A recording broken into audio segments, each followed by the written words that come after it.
Welcome back, brothers, to Warhammer. Tonight we're diving into the lore of the Death Knights. Before we get to the madness, be sure to like and comment any videos and topics you can see in the future. Be sure to subscribe for the Emperor. Thank you guys for the support. Y'all been killing it like usual. Now, let's get to the video. The Ledger had survived fire, madness, and the collapse of a choir vault, where blind astropaths had burned in their harnesses, with their mouths open to the warp. It lay beneath a mantle of ash in the ruin of the Sanctum Vox Mortua, sealed inside a black iron reliquary whose locks had fused from heat and whose purity seals had shriveled into strips of brown skin. 3 savants of the Administratum had died retrieving it. One had clawed out his own eyes after reading the first surviving page.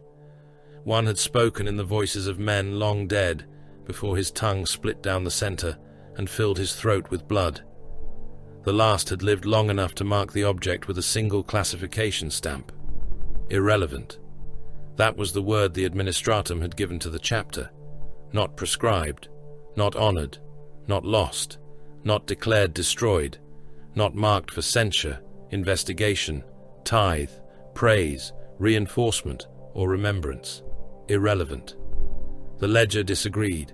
Its pages were corpse yellow, brittle as old bone, each one crowded with campaign references, casualty projections, void deployment receipts, requests for gene seed verification, fleet movement shadows, fragments of oath rolls, and after-action death summaries. Yet almost every meaningful line had been blacked out beneath layered inquisitorial cipher ink.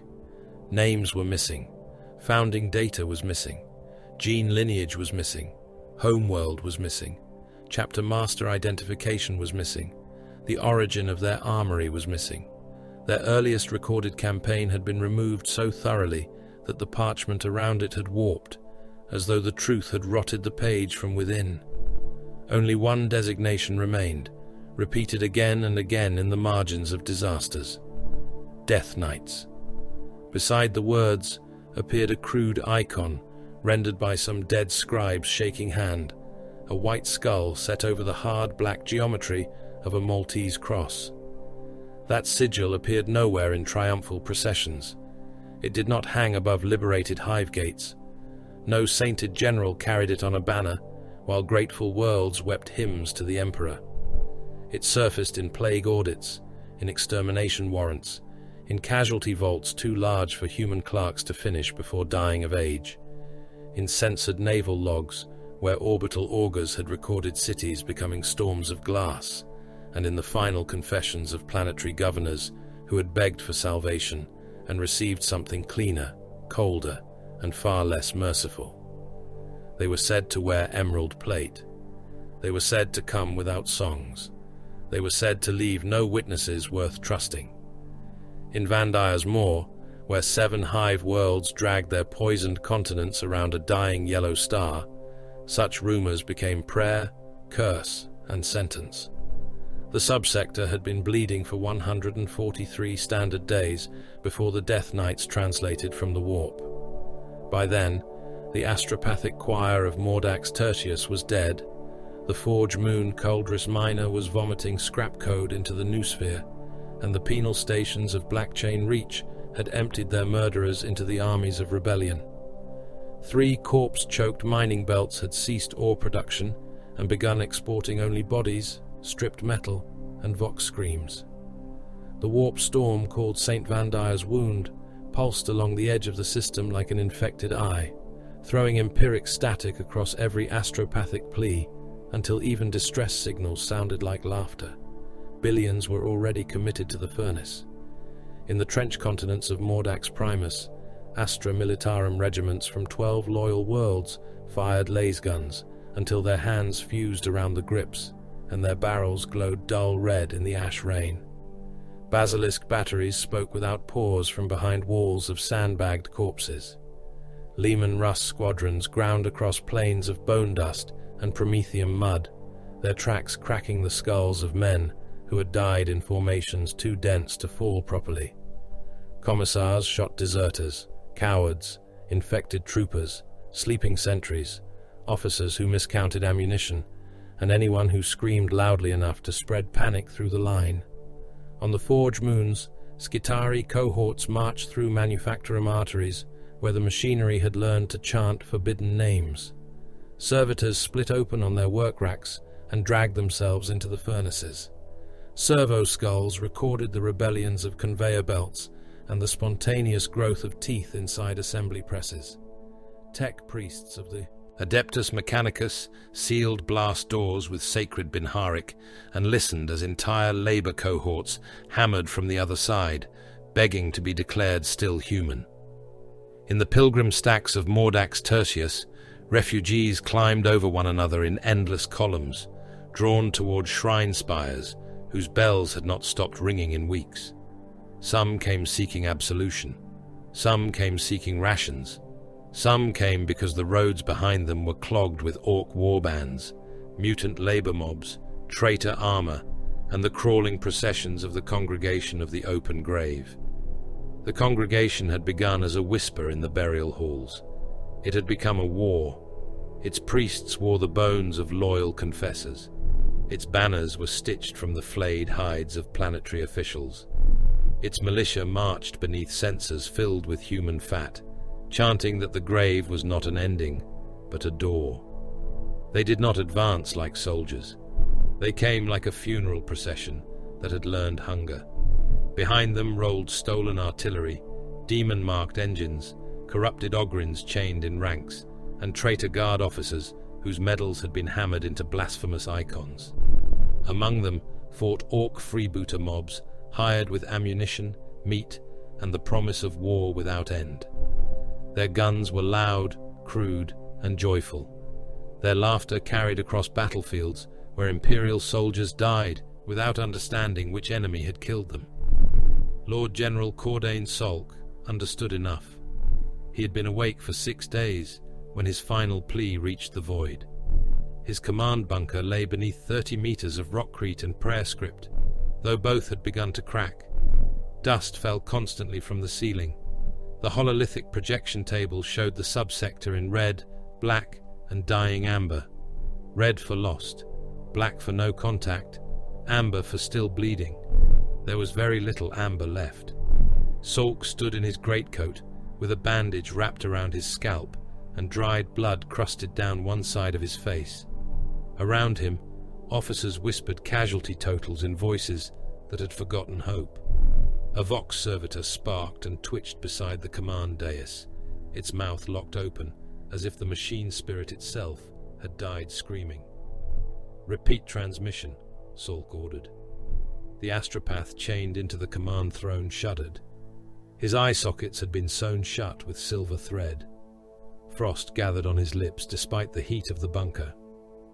"My lord," he whispered, "there is something in the void." Salk leaned over the table. "Imperial?" The astropath's head tilted, as though listening to a footstep beyond the skin of reality. "Adeptus Astartes." For the first time in days, silence fell hard enough to feel sacred. An aide began to weep. A colonel made the sign of the Aquila with hands that trembled. Somewhere in the bunker, a priest started laughing and could not stop. Salk closed his eyes. "Patch me through." The signal crossed fire, static, screaming choirs, and the bleeding wound of the warp. It climbed through smoke-choked skies and past the wreckage fields of dead defense monitors, where frozen bodies drifted among shell fragments and spilled fuel.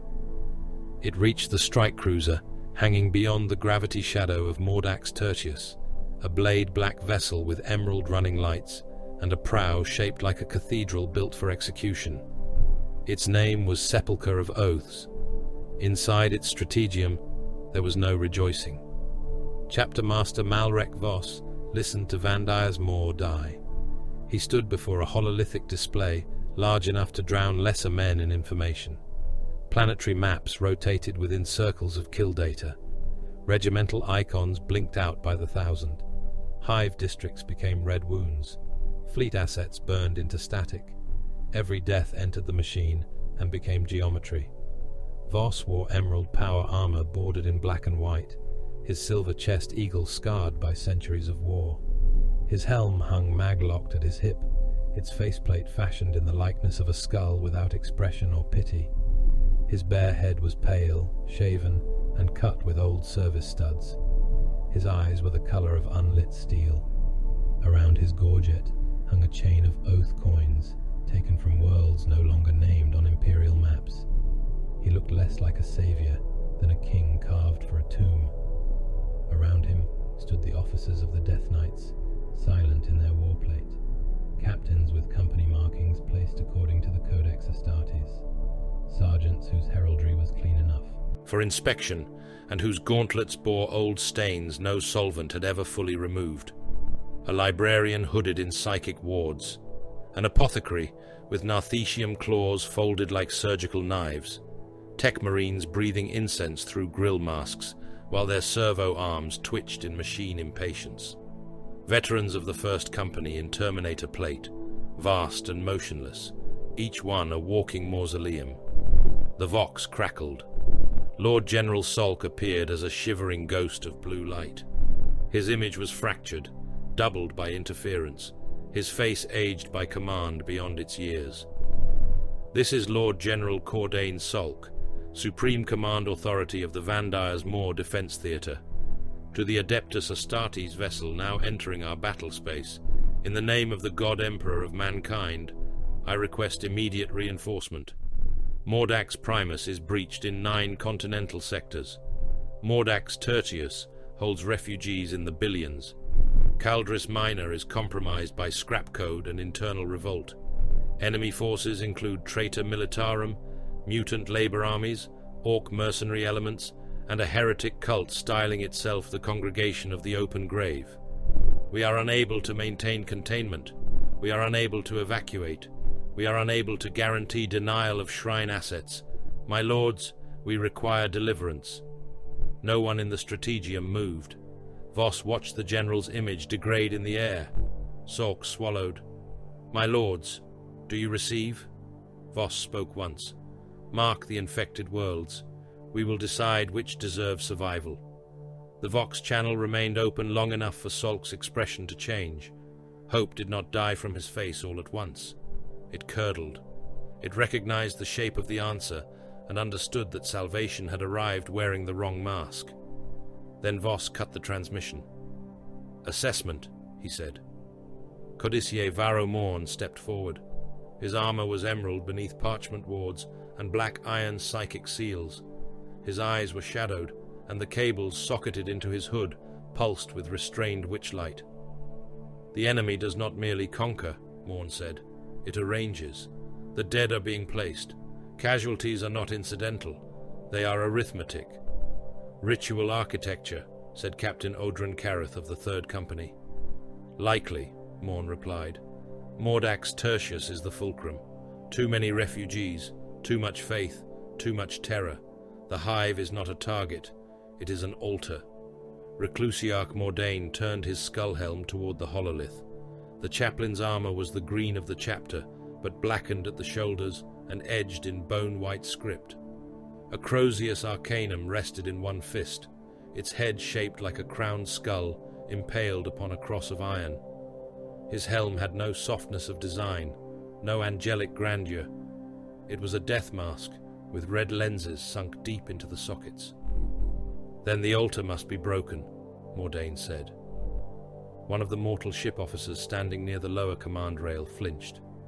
He was wise enough not to speak. The Death Knights did not keep shrines as other chapters did. They maintained a reclusium, yes, and reliquaries, and vaults of honored dead. But they did not kneel before banners of conquest or mosaics of glorious martyrdom. Their most sacred chamber was a long, cold hall lined with the helms of fallen battle brothers, each one sealed upon a spike of black adamantine, each eye lens dark, each name etched beneath in high Gothic and battle cant. Before war, the chapter did not ask those helms for blessing. They reported to them. The dead were not comfort. The dead were witnesses. In that hall, aspirants learned the first lesson of the Death Knights before they received the black carapace. They were made to kneel on iron grates while chaplains recited the roll of failures. Worlds lost because mercy delayed bombardment. Brothers slain because hesitation spared infected allies. Companies broken because commanders believed civilian pleas over tactical necessity. Each aspirant was beaten until his fear left him or his body failed. Those who survived learned that pity was not forbidden because it was weak. It was forbidden because it was imprecise. Mercy wasted ammunition. Hesitation fed the enemy. Fear was treason against the dead. Mordain carried that doctrine like a weapon. He had broken generations of neophytes with sermon, fist, pain glove, and silence. He had dragged cowards from drop harnesses and made them watch worlds burn through chapel glass. He had blessed cyclonic torpedoes with the same calm reverence other priests reserved for relic blades. Now he addressed the assembled battle brothers through the internal vox, his voice entering every helm, every sarcophagus, every gunship hold, every arming chamber aboard the sepulchre of oaths. Brothers, the weak call, the dying beg, the corrupt hide among the faithful, and name their fear innocence. Hear me and remember what you are. You are not physicians to a sick empire. You are not shepherds for trembling flocks. You are the blade placed at the throat of damnation. The Emperor does not ask us to rescue the weak. He asks us to end the threat. Across the strike cruiser, warriors listened without bowing their heads. In the arming chapels, serfs locked ceramite plates into place around transhuman bodies. Armor seals hissed. Oath papers were pressed into wax. Bolters were lifted from racks and checked by gauntleted hands. Magazines of mass-reactive shells were slotted home with heavy clicks. Chainswords coughed, revved, and spat oil from their teeth. Flamers were fed promethium. Plasma coils glowed like caged suns. Thunder hammers were awakened with growls of contained force. Storm shields received final litanies of impact resistance.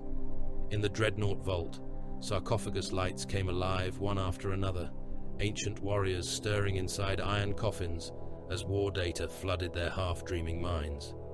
The chapter obeyed the Codex Astartes in structure, if not in spirit. Companies bore their colors. Squads held their ordained roles. The first company kept its veterans. The second, through fifth, formed the battle line. The reserve companies maintained the chapter's depth of war.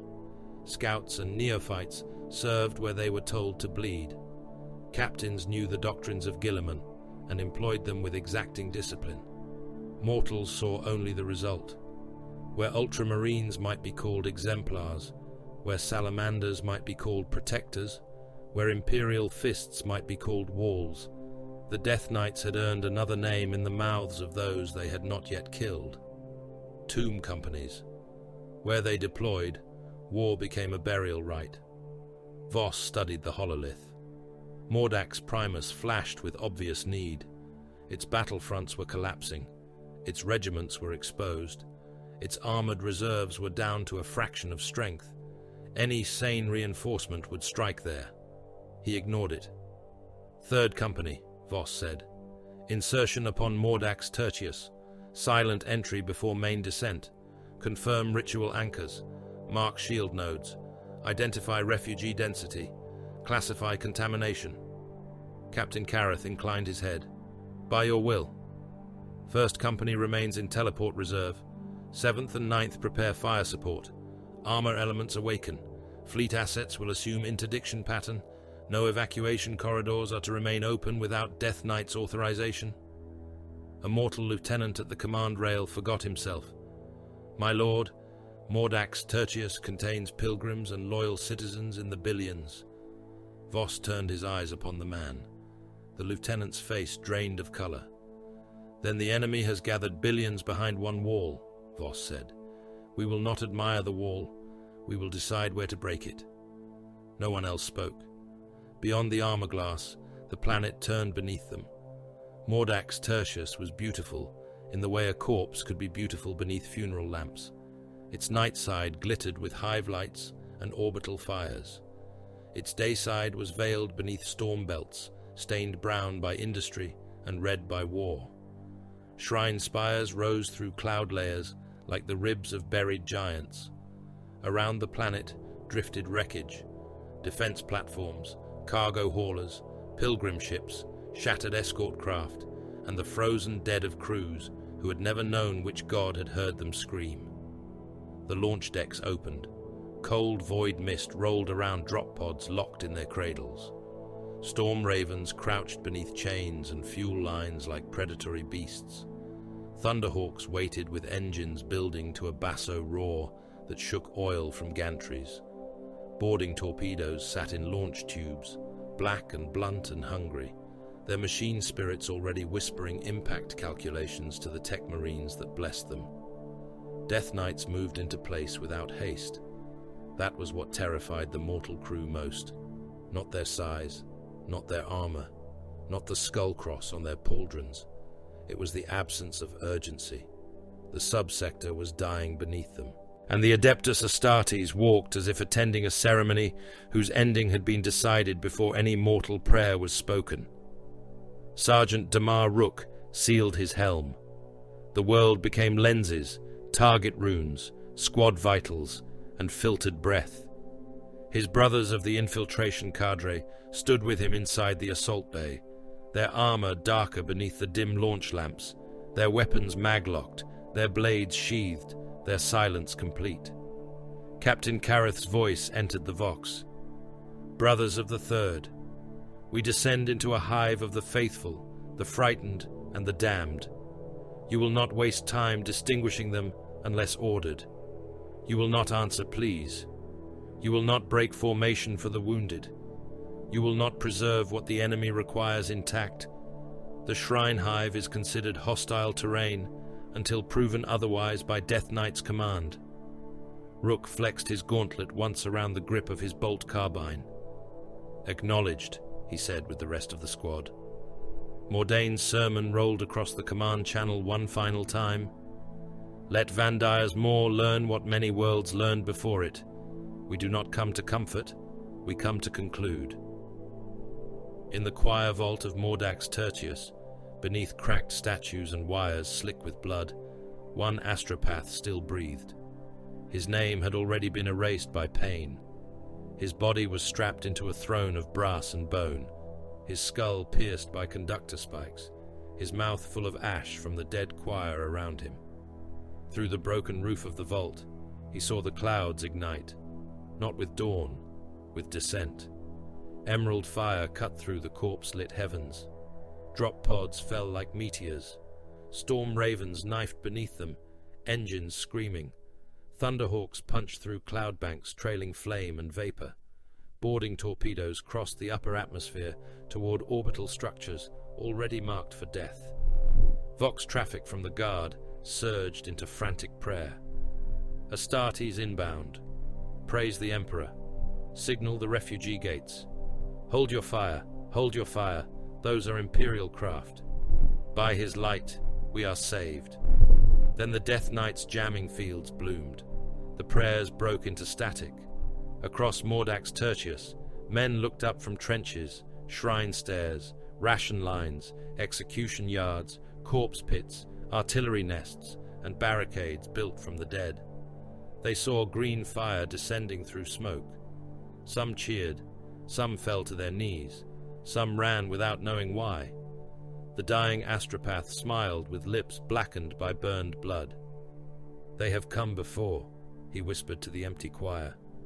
His voice was not his own. It was older, thinner, dragged through memories buried beneath imperial silence. They answered Carthax. They answered Valorum. They answered St. Drusus's pyre. His spine arched as something vast listened through him. Every surviving candle in the vault went out. The worlds they saved were empty. Above him, the first drop pod struck Mordax Tertius like a coffin hurled by an angry god.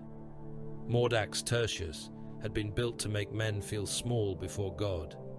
It rose from its poisoned crust in tiers of iron, stone, brass, and blackened glass, a shrine hive whose foundations were older than the memories of the dynasties that ruled it. Manufactorum stacks climbed like clustered chimneys around cathedral spires, belching soot into a sky already bruised by war. Chapel bells rang without rhythm from towers, whose lower levels had been converted into ammunition stores, plague wards, corpse ledgers, ration courts, and execution galleries. Vox horns mounted to every avenue rasped prayers through static until the words lost meaning and became only noise. Another layer of suffering pressed upon the starving masses below. The hive breathed men in and ground men down. Its lower districts stank of promethium, hot metal, disease, old incense, and rendered human fat. Corpse processing pits worked without pause, their conveyor hooks dragging the dead from the streets and feeding them into the black mouths of rendering engines. Administratum tallies had failed days before, then hours before, then finally been abandoned altogether. The dead no longer had names. They had weight. They had caloric value. They had labor value if limbs could still twitch inside a servitor harness. They had devotional value if enough skulls could be stacked beneath a saint's icon to convince the frightened that the emperor still watched. The living were little different. They moved in rivers through the transit arteries, billions pressed into queues that led nowhere certain, pilgrims with shaved heads and paper prayer strips pasted to their skin, manufacturer bondsmen still wearing chain numbers around their throats, PDF deserters with bandaged hands hidden under pilgrim robes, penal auxiliaries in explosive collars, their overseers long dead, but their fear still obedient, mutant labor mobs herded behind shock staves, hollow-eyed children of the hive without family, master, ration card, or future. They did not appear as people from above. From the lenses of command augurs and the cold geometry of Death Knight's helm displays, they were density, heat, movement, and risk. The Imperium used them for labor. The Congregation of the Open Grave used them for bait. The Hive used them for fuel. Beneath them all, below the shrines and ration riots, below the sealed plague wards where men clawed bloody messages into quarantine glass, below the execution platforms where commissarial detachments shot infected laborers in batches too large for individual sentence, Sergeant Damar Rook moved through the sewer catacombs with his kill team. The tunnels were old, wide enough for a battle tank in some stretches, and narrow enough to force even an Adeptus Astartes to turn his shoulders in others. They had been carved through rockcrete, pipework, ossuary foundations, and the buried remains of previous hive levels. Water had not run clean there in centuries. What moved through the channels now was black slurry, manufacturum runoff, corpse oil, chemical foam, and scraps of meat that rotated slowly in the current like pale offerings. Rook advanced at the head of 5 battle brothers of the 3rd Company. Their emerald armor had been dulled with ash wash and light-absorbent unguents. The white skull and black cross on their pauldrons remained uncovered. Concealment had limits. Identity did not.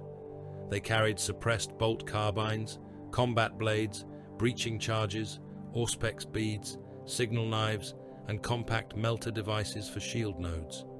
Their armor's machine spirits whispered range data, atmosphere corruption, structural weakness, and intermittent vox ghosts from the hive above. Rook processed all of it without emotion. His primary role had been given in 3 parts: sever communications, mark shield generators, confirm corruption levels. The full assault would follow once the chapter possessed truth enough to kill properly. Brother Call moved behind him, Auspec's wand extended, its runes washing the tunnel walls in thin green light. Brother Taven carried the signal scrambler.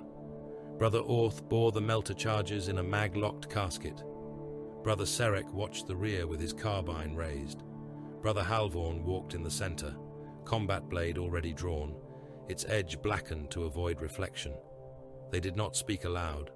Their vox clicks were sufficient. Rook raised a fist. The kill team halted.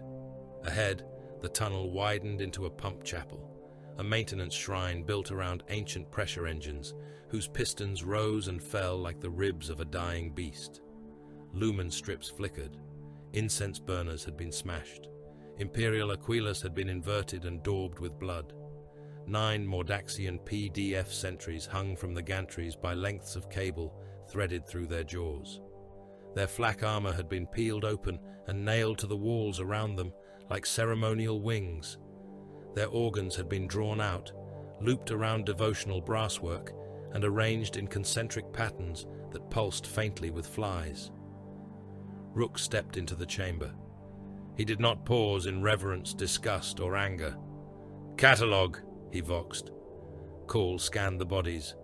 9 deceased, Planetary Defense Force, local issue flak, pattern consistent with lower hive armories, wounds inflicted post-mortem on 4, ante-mortem on 5, serrated implements, ritual placement, no immediate warp manifestation.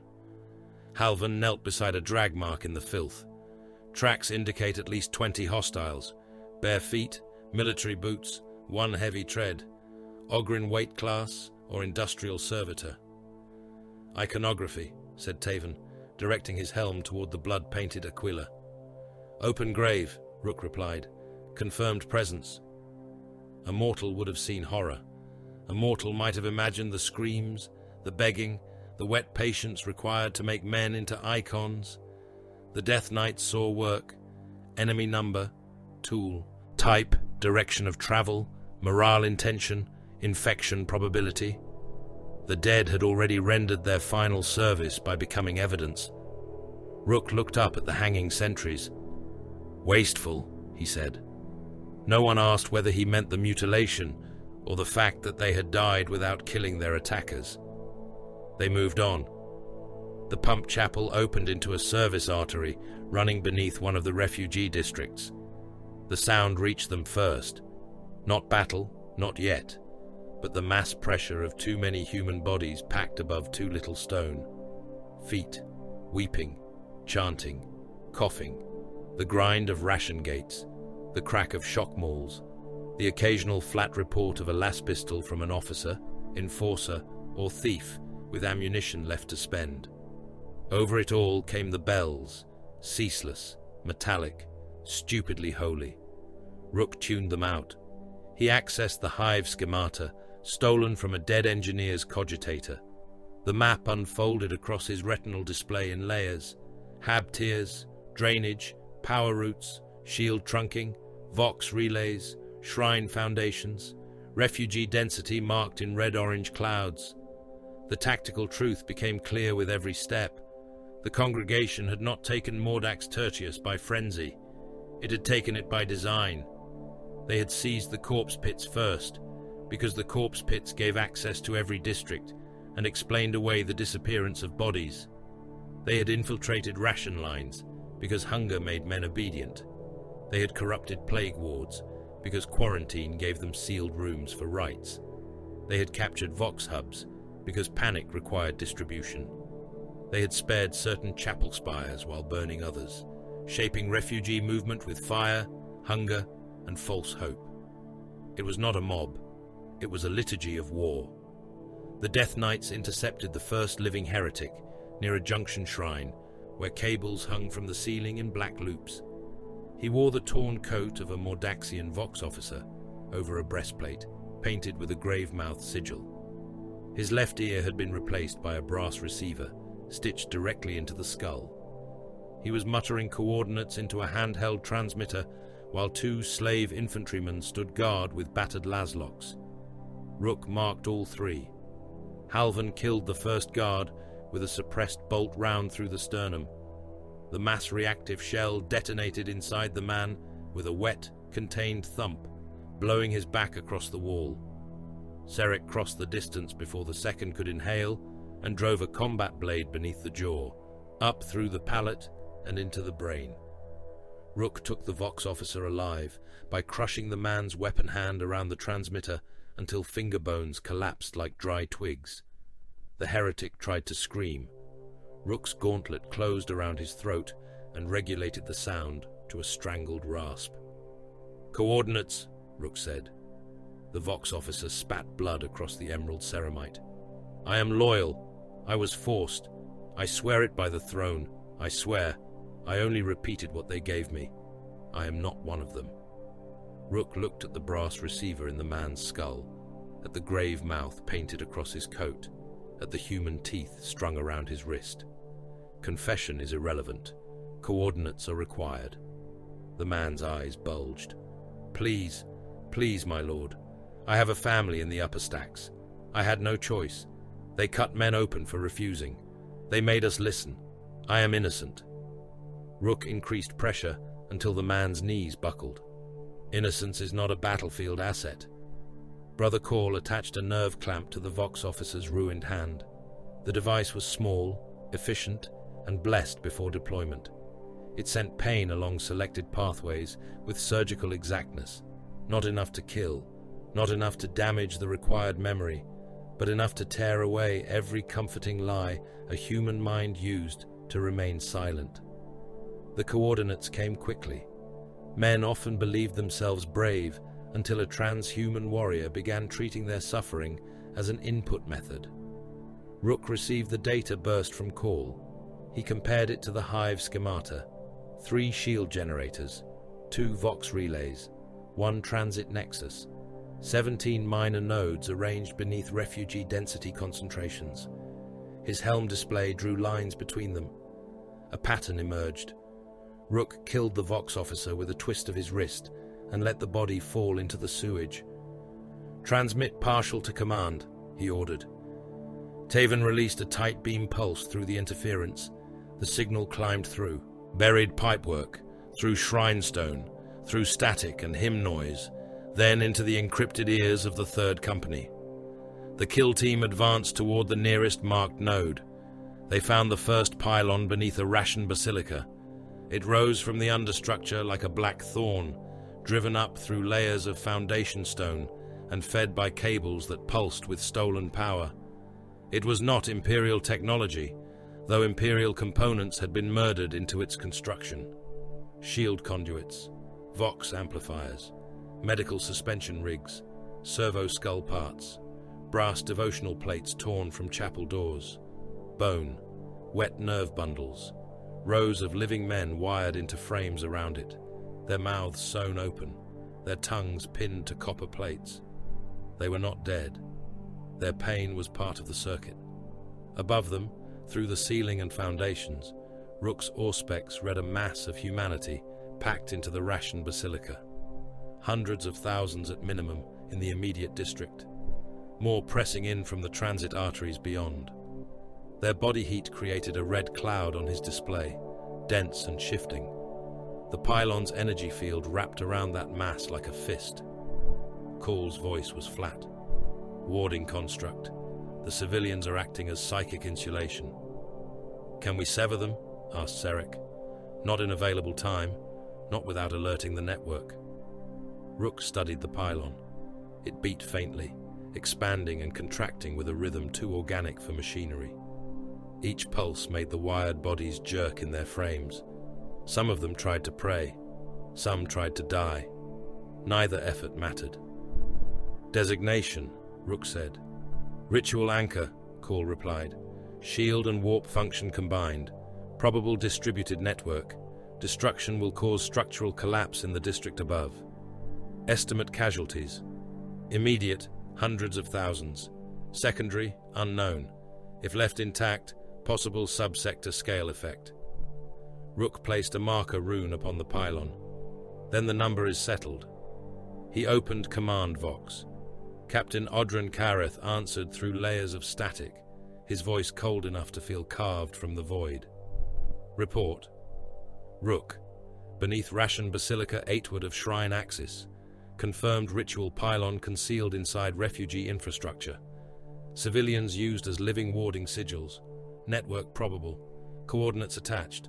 Destruction will collapse upper district. Delay increases ritual integrity. Alternatives?" Rook did not answer immediately, because there were none worth naming. "None within mission parameters?" Kareth's reply came without pause. "Mark all pylons for lance fire. Confirm shield generator locations. Withdraw only if withdrawal does not delay bombardment. Acknowledged. Rook, my captain. No bodies leave the marked districts." Rook looked up, though he could not see the billions above. He saw only heat signatures, pressure stress, and the pylon beating in the dark. Acknowledged. The network felt them then. The wired bodies snapped their heads toward the Death Knights as one. Sewn mouths tore wider. Blood ran down chins. From their throats came not words, but a wet choral alarm that moved through pipes, walls, cables, and bone. Above, the refugee mass convulsed. The first cult hosts came through the maintenance doors on hands and feet, still wearing pilgrim rags, ration tags, work chains, and shock collars. Their eyes had gone black. Grave mouth symbols opened across their skin as if cut from within. Some had iron nails hammered through their palms. Some had devotional candles burning in their shoulders. Some carried children's bones as knives. They screamed with the voices of men who had not chosen what was using them. Rook did not grant them that distinction. Hostiles, he voxed. Close quarters. The Death Knights fired. Suppressed bolt carbines coughed in disciplined bursts. The shells struck bodies and detonated inside them, turning chests into red mist, blasting limbs free, bursting skulls against stone.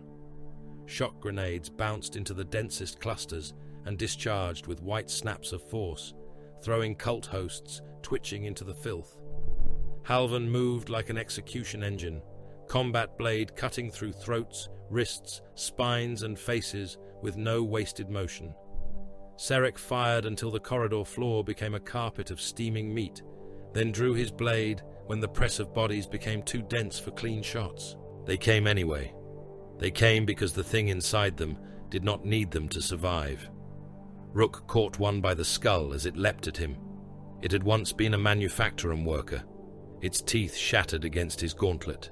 He slammed it into the wall hard enough to burst the head, then shot two more through the abdomen, letting the mass-reactive rounds pulp them from within. A third wrapped its arms around his leg and screamed something about the Emperor forgiving them. Rook put a bolt through its spine and stepped over it before it finished twitching. The kill team did not curse.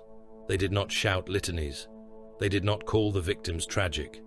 They fought as they had been made to fight, cleanly, relentlessly, without allowing pity to slow the blade. Brother Taven took a rusted hook through the joint of his left pauldron. The cult host wielding it had no lower jaw and 3 hands stitched to one arm. Taven broke its elbow, drove his combat knife into its sternum, and fired through the knife wound. The body opened backward. Armor seal compromised, Taven voxed. Function? Rook asked. Unimpeded. Continue. More came from the side passage. Rook threw a shock grenade into their midst and saw them collapse in jerking heaps, nerves overloaded, muscles tearing against bone.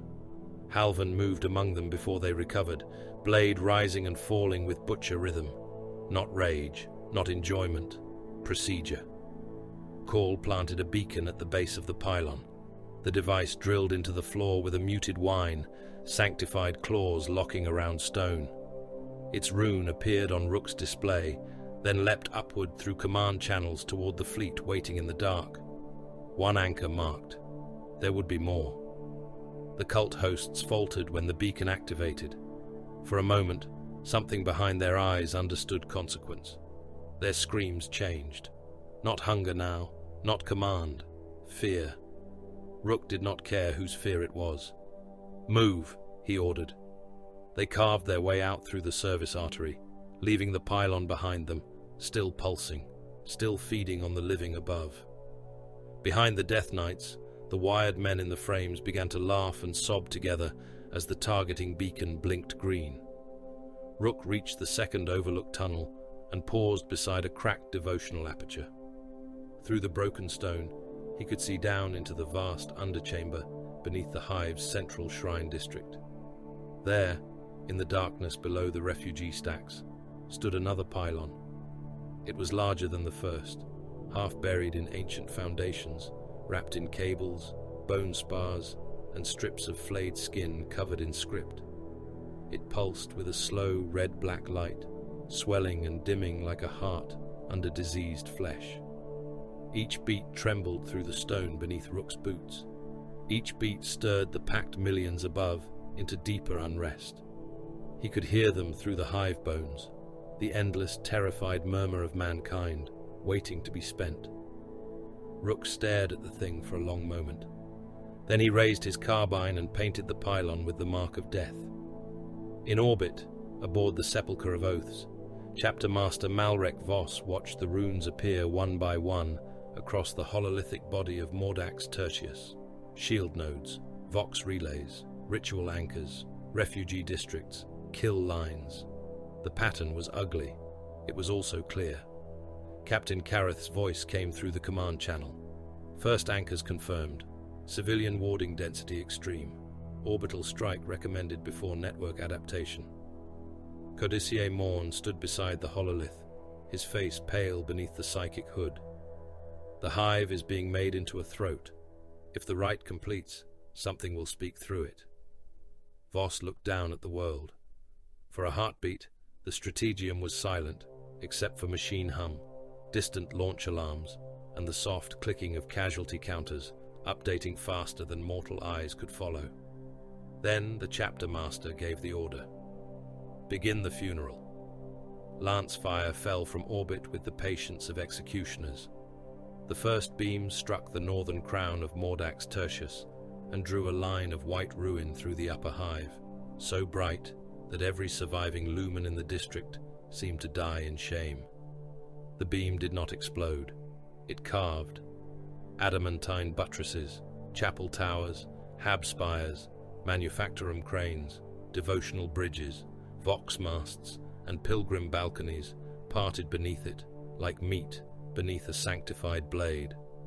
For a heartbeat, the city held its shape, still standing in the impossible light, every window burning gold, every statue made briefly holy by the glare of its own destruction.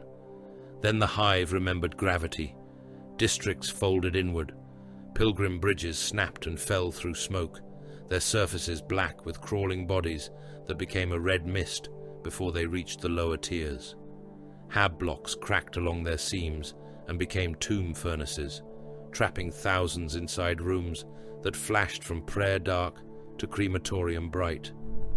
Chapel domes collapsed into the crowds beneath them, crushing the faithful and the infected together beneath sainted marble. Glass burst from kilometer-high windows in glittering storms, shredding the air into knives. Ferrocrete rained down in slabs large enough to bury tank columns. Body ash rose in grey banners and drifted across the shrine avenues, coating icons, barricades, ration gates, and the open mouths of men who had looked up expecting deliverance. The Sepulchre of Oaths fired again. Her escort vessels joined her in disciplined sequence, not in fury, not in haste. The strike cruiser's lance batteries spoke in measured intervals, each beam answering a rune placed by Death Knights below. The frigate Mournful Justice cut through a shield relay west of the Pilgrim Stacks. The sword-class escort Black Sepulchre burned through 3 Vox cathedrals, whose spires had been redirecting panic hymns into the cult network.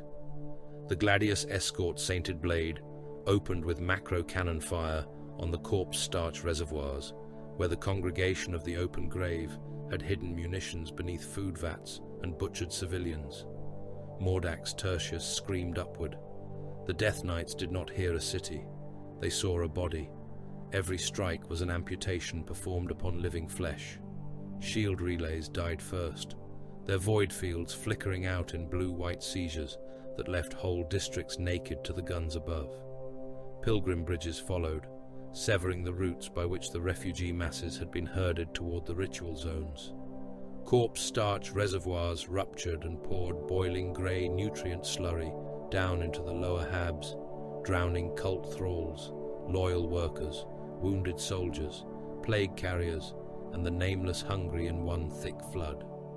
Vox cathedrals cracked beneath lance fire and spilled choirs of burning servitors from their bell galleries. The ritual pylons marked by Sergeant Damar Rook and his kill team vanished beneath descending columns of light, and the districts above them went with them. No shot was wasted.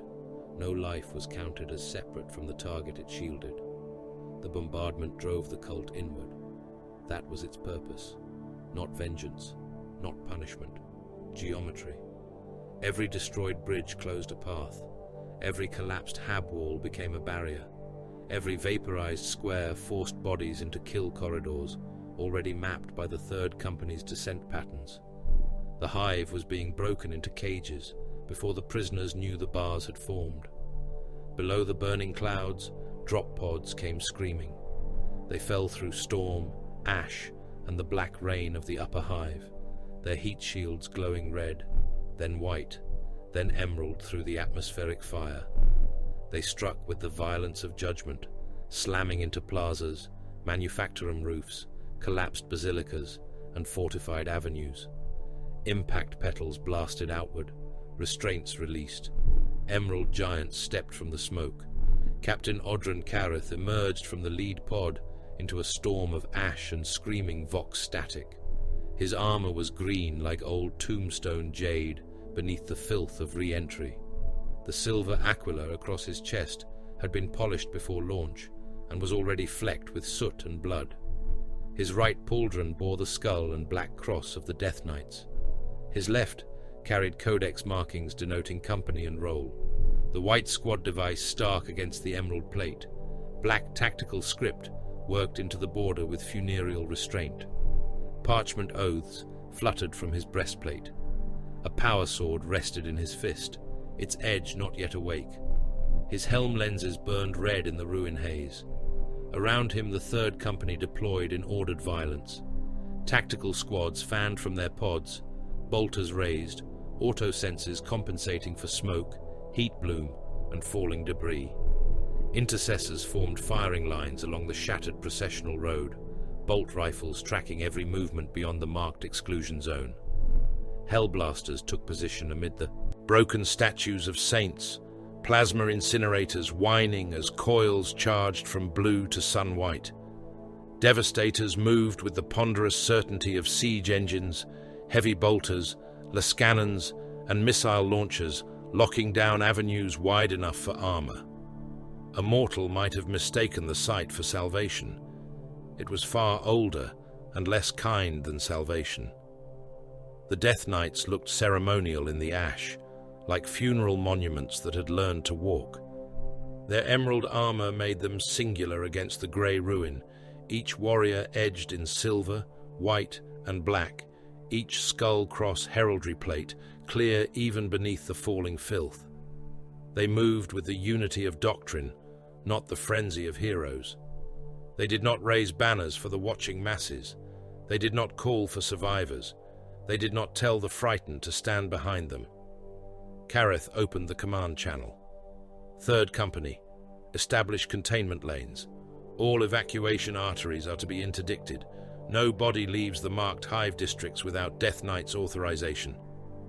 Acknowledgement runes blinked across his display.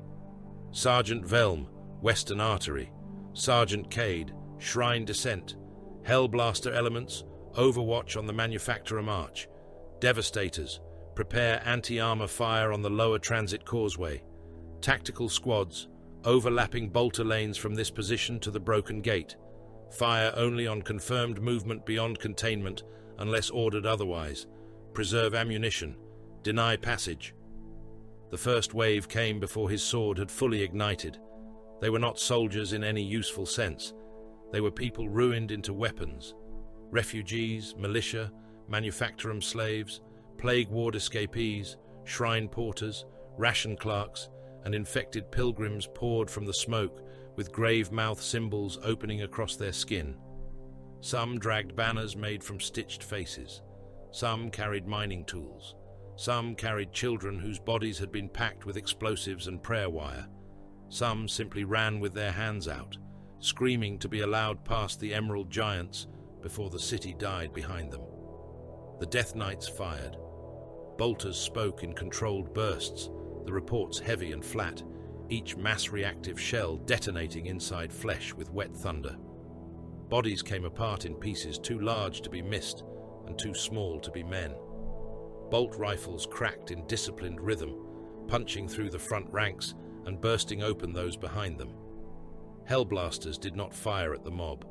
They waited until traitor heavy weapon teams emerged through the press, dragging autocannons and lascannon tripods across a carpet of dead. Plasma incinerators flashed. The traitor gunners became molten silhouettes, armor, bone, weapon frames, and men collapsing into glowing slag before their screams could leave their throats. Kareth walked forward through the fire pattern, sword still low. "Containment holds," reported Sergeant Velm. "Eastern artery compromised by civilian mass," said Sergeant Cade. "Estimated tens of thousands. Infection uncertain." Kareth looked toward the eastern road. Through drifting ash he saw them, a flood of gaunt bodies pushing against barricades of wreckage, lasfire, and terror. They were trying to escape the burning districts. Among them moved figures with black eyes. Among them moved men with detonator cords braided into their ribs. Among them moved children carrying icons that pulsed with the same rhythm as the pylons below. "Classify the mass as hostile," Kareth said. There was no pause before Cade answered. "Acknowledged." The eastern bolter line opened. The crowd vanished in sections. Above, another lance strike bisected a chapel spire and sent its burning belfry down into the avenue. It landed among the fleeing and turned thousands into ash, meat, steam, and broken brass. The impact wave rolled over Kareth's armor, with fragments rattling across his breastplate. He did not turn his head. Lord General Cordain Salk reached the Death Knight's beachhead by armored command chimera under a rain of ferrocrete and cinders. The vehicle screeched to a halt behind a line of emerald intercessors. Its side hatch opened, and Salk emerged with two colonels, a Vox officer, and a commissar whose greatcoat was scorched at the hem. All of them looked smaller, in the shadow of the Adeptus Astartes. All of them looked toward the burning refugee districts and understood, too late, that the bombardment had not missed. Salk forced himself to stand straight before Kareth. "My Lord Captain," he said, voice cracking through exhaustion and rage. "Those are Imperial citizens. Those are loyal subjects. We have evacuation routes through the southern shrines. My regiments can open corridors if you support us." "No corridors," Kareth replied. Salk stared at him. "You are landing in the wrong zone. The primary battlefront is on Mordax Primus. The Shrine Hive still contains millions who can be saved." Kareth's helm turned toward the general. "Your regiments will redeploy to form an outer containment wall along the Manufactorum Belt, the Rail Trench, and the Eastern Ash Causeway. Anybody crossing from the marked districts is to be destroyed. If your men fail to fire, my brothers will fire through them." One of the colonels made a choked sound. The commissar said nothing. His hand had gone white around his bolt pistol. Salk took a step closer. "You cannot mean that. Millions of loyal citizens remain inside. Then they will die loyal."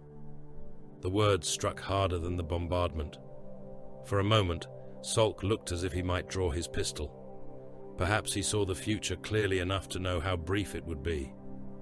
Perhaps he remembered that he had begged the stars for the Emperor's angels and had received the Emperor's knives instead.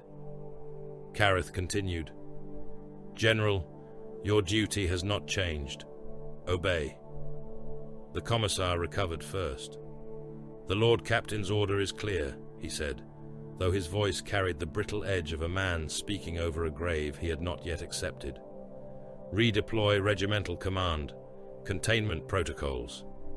Salk looked past Kareth at the killing lanes, at the dead piled where refugees had tried to run, at the emerald giants reloading with calm economy. He saluted. It was not respect, it was survival. "As ordered," he said.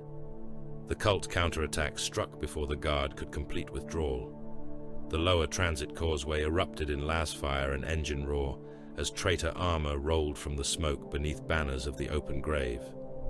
Lehman Russ battle tanks taken from dead loyalist formations ground forward with corpse chains hanging from their hulls and demon glyphs cut into their armor plating.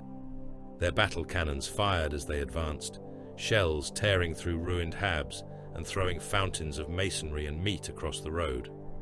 Between them ran chained mutants, swollen with stims and surgical corruption, iron collars linking them into waves of screaming muscle. Behind came corpse bomb servitors, dead men reanimated by heretic rigs, bellies distended with explosives, mouths wired into grins. Kareth raised his sword. Devastators! Armor! Lascannons answered. The first traitor Russ lost its turret in a spear of white light, ammunition cooking off inside and blowing the tank open from within. Fire jetted from every hatch.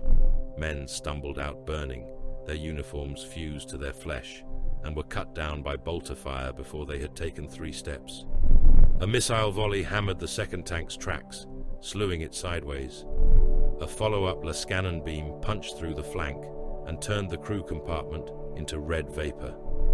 Heavy bolters opened upon the mutant screen, grinding through torsos, limbs, faces, collars, and chain links with the remorseless rhythm of industrial slaughter. The mutants came apart in ropes and chunks, but did not stop until enough of them had been killed to make movement physically impossible. Some crawled on severed arms, some dragged their own entrails beneath them, still howling. One reached the Death Knight's line with half its head missing and a chain wrapped around its spine. Brother Maren stamped down once and pulped it beneath his boot, without looking away from his firing lane. The corpse bomb servitors ran next. "Assault elements," Kareth ordered. Jump packs screamed above the smoke. Death Knight's assault marines descended through the ash like falling statues, chains wards roaring. They hit the servitors before the bomb rigs could reach the firing line. One brother landed with both boots on a corpse machine's shoulders, crushing it to the ground before driving a blade through the explosive harness and kicking it away into a cluster of traitors. Another cut 3 servitors apart in a single turning arc, his chain blade spraying rot, oil, and dead blood across his armor. The detonations came anyway, rolling fire and bone through the breach, but too far from the main line to matter. Kareth entered the fight at the center. His power sword awakened in a blue corona. A corrupted Ogrin came at him, taller than an Astartes, its body wrapped in chain, its face replaced by a rusted iron mask bolted into the skull. It swung a girder like a club. Kareth stepped inside the blow, severed one arm at the elbow, cut through both knees, then took the head on the backswing. The corpse fell in 4 directions. He did not slow. Across the plaza, Apothecary Thane Val moved through the dead with a purpose different from all others. His armor was emerald beneath white medical plating, his left pauldron carrying the chapter badge, his right marked with the helix of his office. The narthecium mounted to his gauntlet clicked and extended, surgical tools unfolding with insect precision. Servo skulls bobbed in his wake, their lenses recording gene seed integrity, battlefield toxin levels, and the location of fallen battle brothers. He stepped over mortal dead in drifts. Guardsmen, cultists, pilgrims, mutants, officers, servitors, thousands, their faces mashed into mud, their hands frozen around laser guns, icons, ration tins, blades, or nothing at all. He did not look at them unless they impeded his path. Brother Alaric of the 9th Squad lay against a shattered Aquila statue, his breastplate split by a melter blast, his helm gone, his face burned beyond expression. 3 cultists had died around him, with their skulls broken open by his fists after his weapon failed. His life signs had ended moments before Val reached him. The apothecary knelt. "Brother Alaric," he voxed across the company channel, gene seed recovery commencing. No lament followed. There would be rites later if there was time. The dead did not require haste. Corruption did. Val's narthecium drilled through ruptured armor and ruined flesh. The reductor engaged. He extracted the progenoid with reverence so absolute it bordered on tenderness, placing the glistening organ into a stasis capsule while shells burst against the stone around him. A mortal trooper lay nearby, still alive from the waist up, one hand reaching toward the apothecary's greave. "My lord," the man croaked. "Medic, please." Val sealed the capsule. The trooper's fingers scraped weakly against ceramite. Val stood and stepped over him. one Space Marine's legacy would endure through gene seed. A regiment of mortal men could be raised again by tithe and terror. The calculus was not cruelty to the apothecary, it was order. The plaza became a furnace.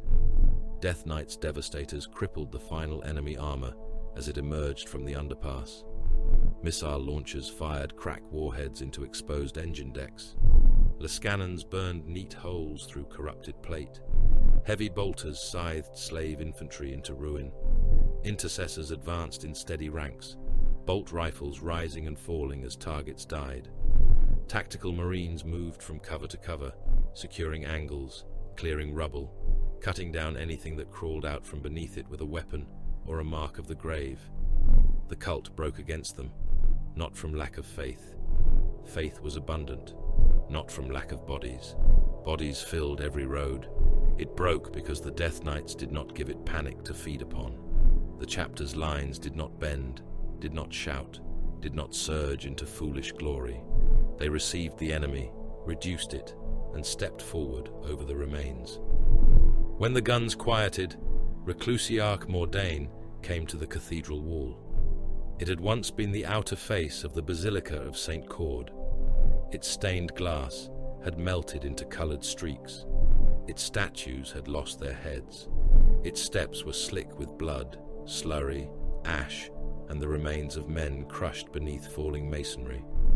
Against that wall stood the captured, cultists taken alive because their weapons failed, infected militia whose eyes had begun to blacken, shrine officials whose ledgers showed collaboration, vox clerks who had redirected refugee columns, and planetary functionaries found with open grave symbols hidden beneath their robes.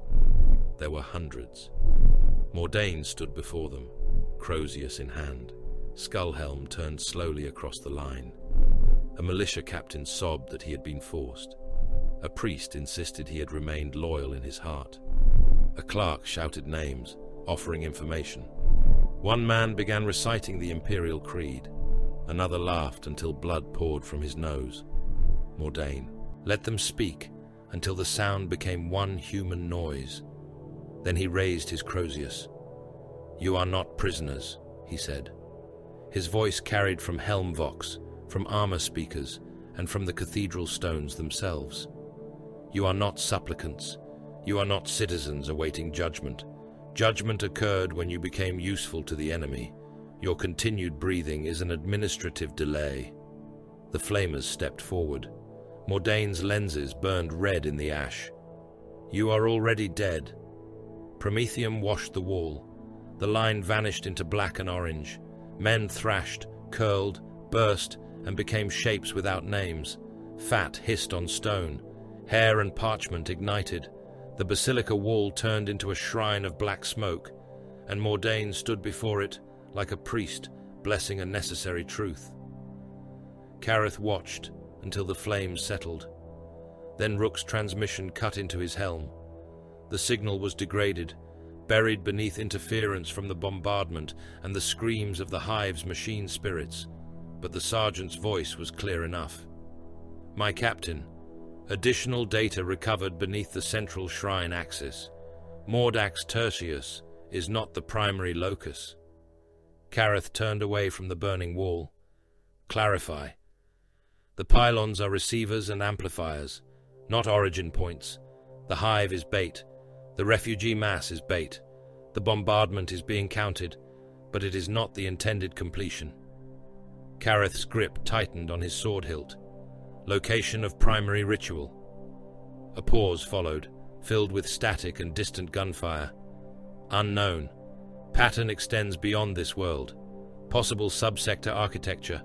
Every major battlefield is aligned. Mordax Primus, Caldris Minor, Blackchain Reach, the mining belts, all active war zones.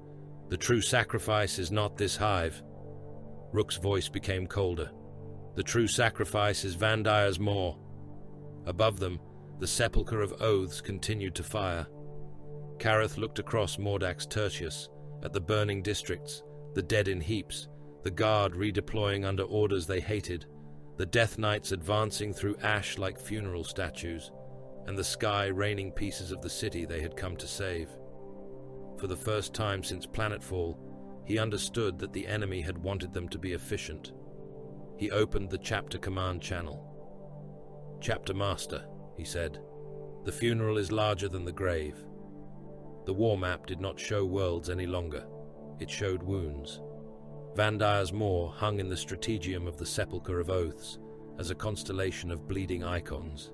Each planet, moon, station, trench continent, hive stack, manufactorum basin, prison hold, refugee column, and orbital wreck assigned its color of decay. Mordax Tertius burned bright where the Death Knights had carved into it from orbit. Mordax Primus pulsed with continental battlefronts, each line of war moving like an infection beneath the skin of a giant. Caldris Minor flickered in broken Mechanicus runes, its forged temples choking on scrap code and rebellion. Blackchain Reach had gone almost entirely black, its penal stations broadcasting only inmate chants and execution alarms. The mining belts around St. Vandire's Wound glittered with distress beacons that blinked, failed, and returned in the same impossible sequence, as though the dead were trying to count themselves. Codicier Varro Morn stood beneath the hololith, with his psychic hood locked around his skull like a cage built for a dangerous beast. Every librarian among the Adeptus Astartes was a weapon and a liability. Morn had been taught that truth before he had earned the right to wear emerald plate. His gift was not celebrated among the Death Knights. It was contained. His mind had been chained with scripture, ritual scars, iron discipline, fasting, pain, catechisms of denial, and wards hammered into the inner casing of his helm.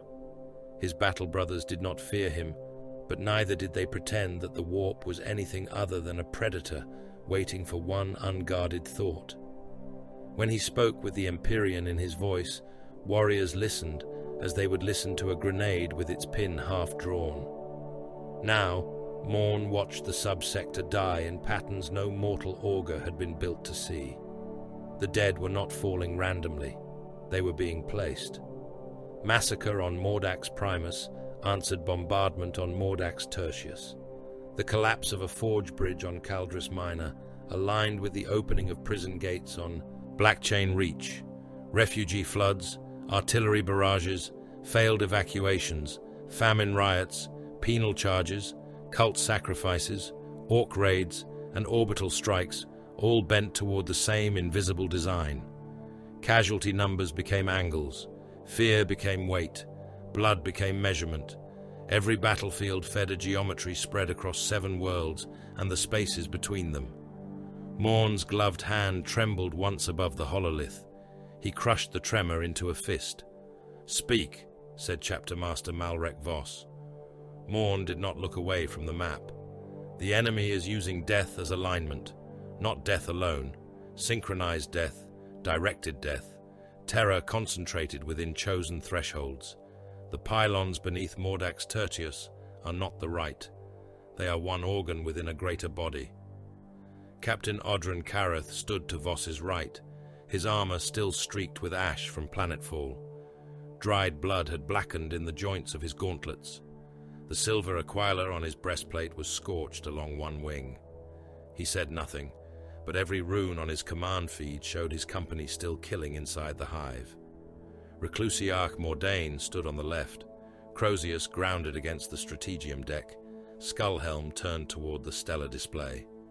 Apothecary Thane Val waited behind him with gene seed caskets maglocked to his belt, each one carrying more worth in the chapter's eyes than cities of mortal dead.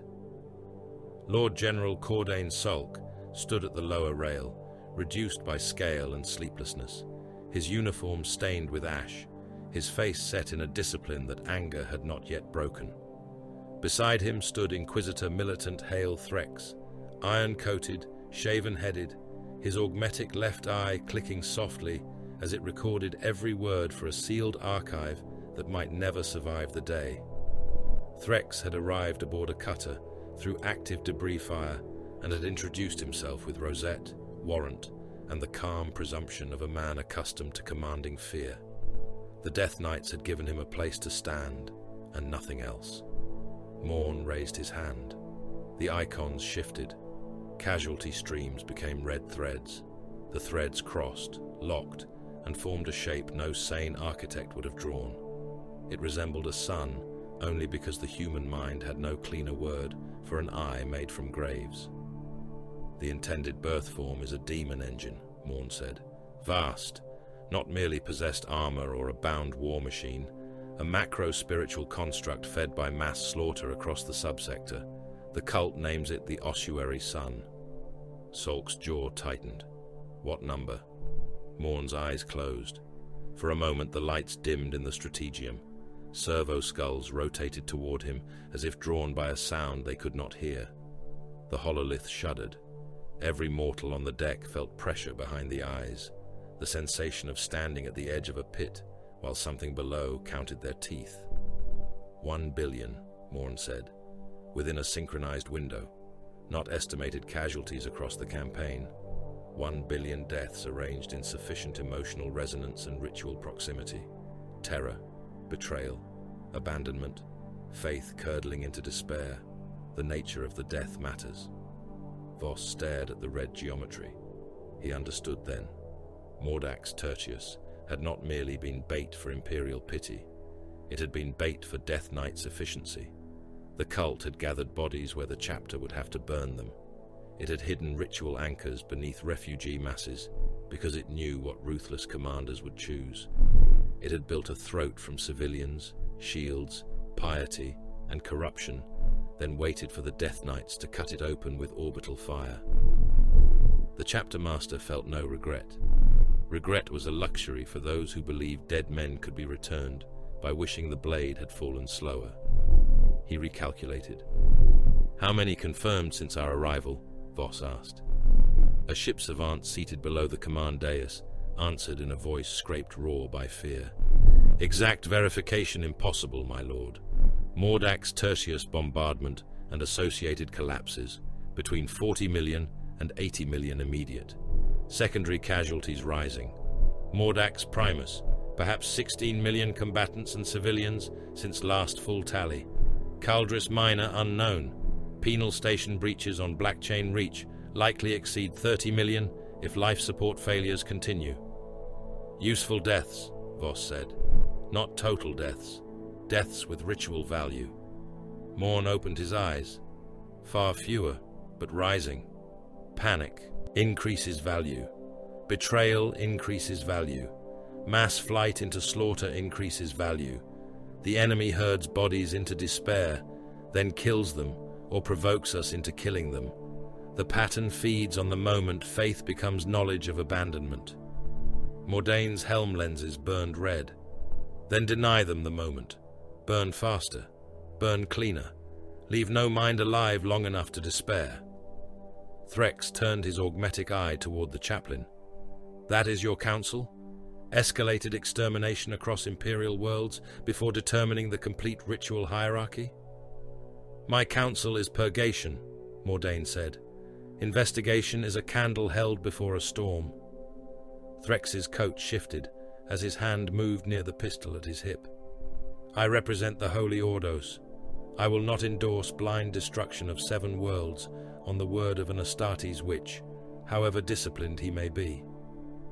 The strategium chilled. Kareth's helm turned a fraction. Morn showed no reaction. He had been called worse by better men and had killed most of them in the Emperor's name. Voss spoke before the silence became death. You want investigation. The Reclusiarch wants purgation. I want numbers. Threx looked up at him. Numbers do not absolve atrocity. No, said Voss. They direct it. Salk gripped the rail until his knuckles whitened.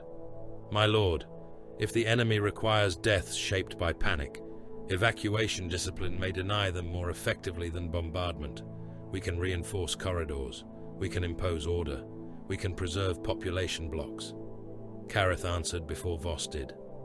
Your corridors are already compromised. Then clear them. With what forces? Salk said nothing. Kareth stepped closer to the hololith and marked the outer districts of Mordax Tertius.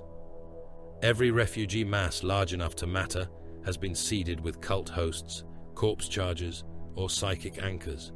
Every route outward passes through a killing node or shield relay. Your men cannot distinguish loyal from infected at scale. The enemy relies on that hesitation. Salk's face hardened. And you do not hesitate? No. The general looked at the burning planet rotating in miniature. That is not a virtue. It is why you called us. The words settled among them like ash. Voss touched the command rune. The war map changed again. Fronts separated into layers of value. Not merely enemy strength, not merely imperial force disposition, but ritual pressure. Where panic was high, the Death Knights would suppress movement. Where death was inevitable, they would strip it of symbolic use. Where the enemy required massacre, they would redirect the killing into meaningless expenditure. Where the cult relied on fear, they would replace fear with confusion, denial, silence, sudden annihilation. We will not stop the dying, Voss said. The subsector is already a corpse opening its eyes. We will deny the enemy the correct kind of death. No one spoke, so he continued. Panic columns are to be broken before they converge. Vox networks carrying cult sermons are to be severed. Refugee districts under anchor influence will be isolated, not processed through evacuation lanes. Penal assets will be driven into contaminated zones to force premature enemy manifestation. Guard withdrawals will be staged to expose ammunition dumps and fuel reserves. The enemy will believe them abandoned en route. When ritual cadres move to claim them, we annihilate the cadres and the supplies together. Salk stared at him. You are ordering deliberate collapses. I am ordering bait. Those are regiments. They are tools still capable of use. The general's anger rose through his exhaustion like a final flare of human warmth. The 8th Brontian are holding the rail trench with half ammunition and no Medicae. The Vostroyan armoured remnants have been fighting for 4 days inside their own smoke. The penal legions on Blackchain Reach are men condemned by law, not livestock to be driven into a plague furnace for arithmetic. Val spoke softly for the first time. Condemned men are already spent. This gives their deaths strategic value. Salk looked at the apothecary as if seeing the Imperium's future stripped of all comforting lies. Threx folded his arms. And if this controlled slaughter still feeds the engine, Morn answered, then we locate the hierarchy and kill it before alignment.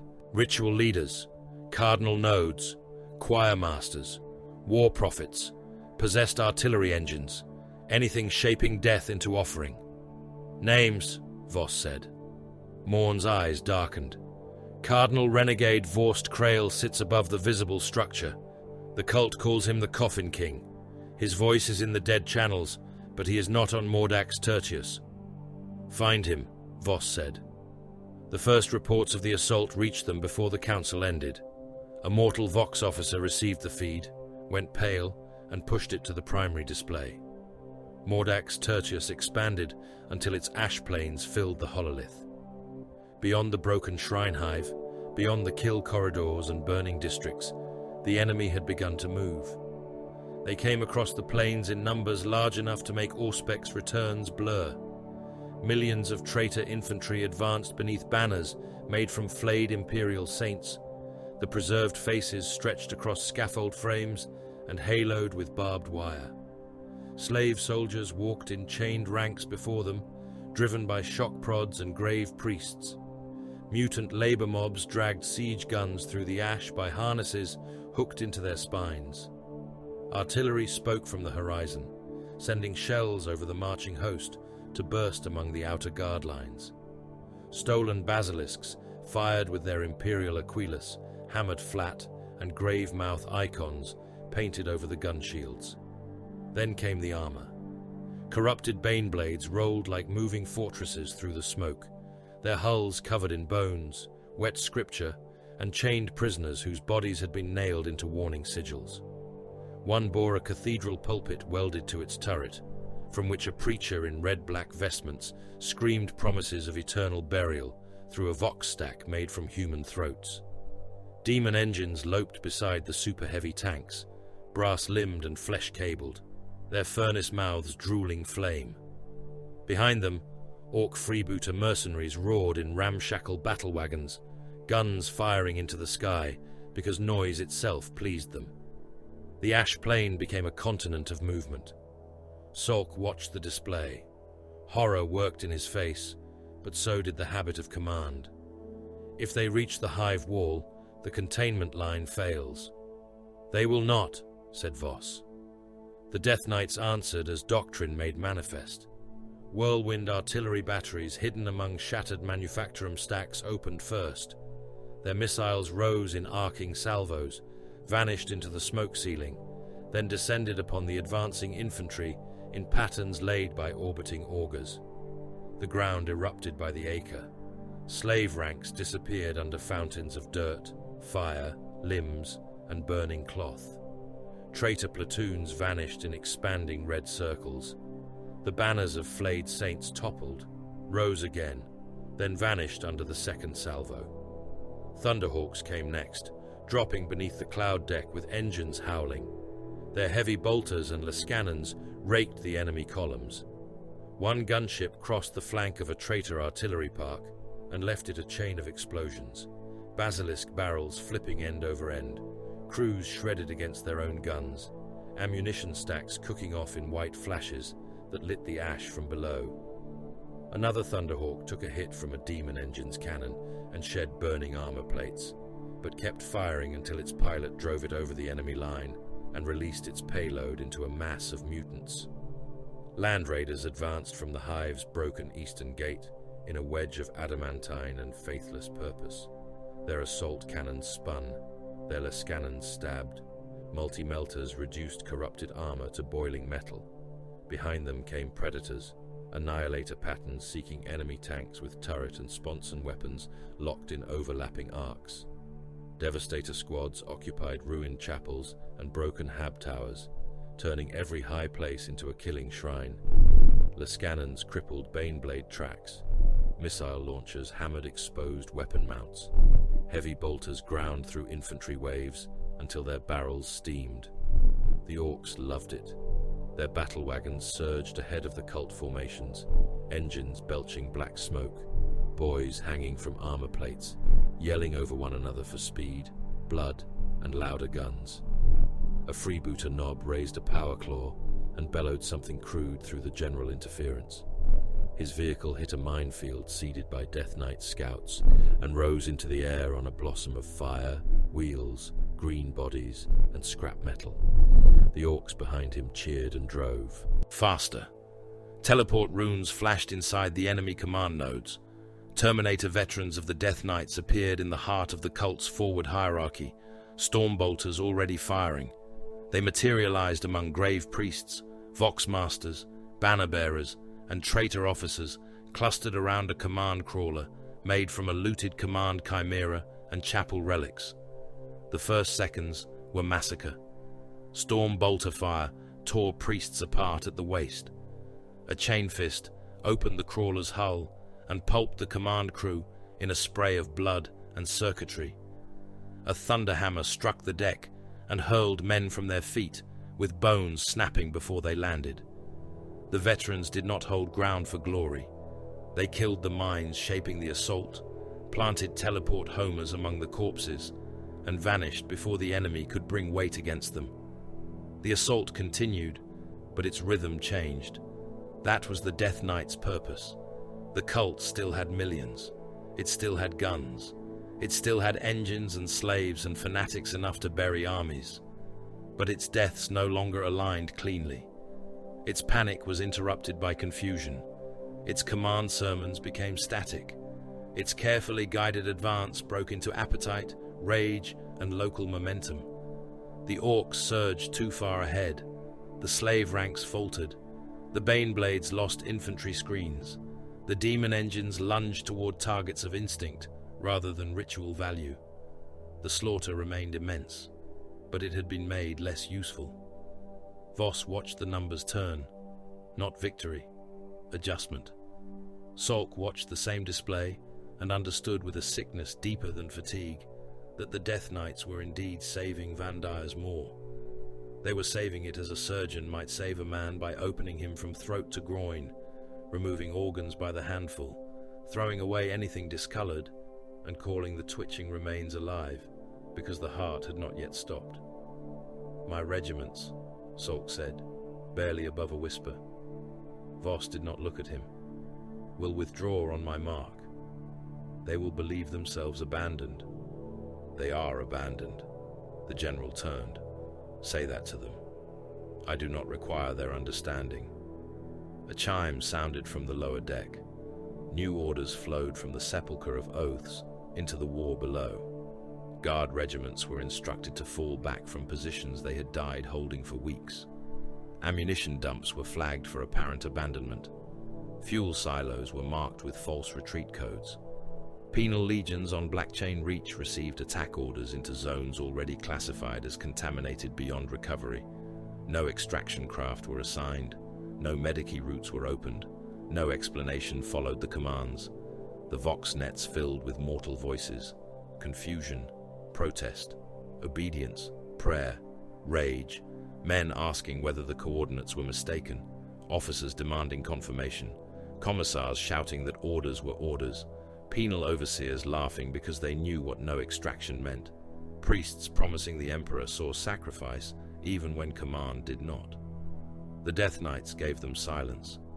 On Mordax Tertius, Captain Careth received the second phase order through his helm.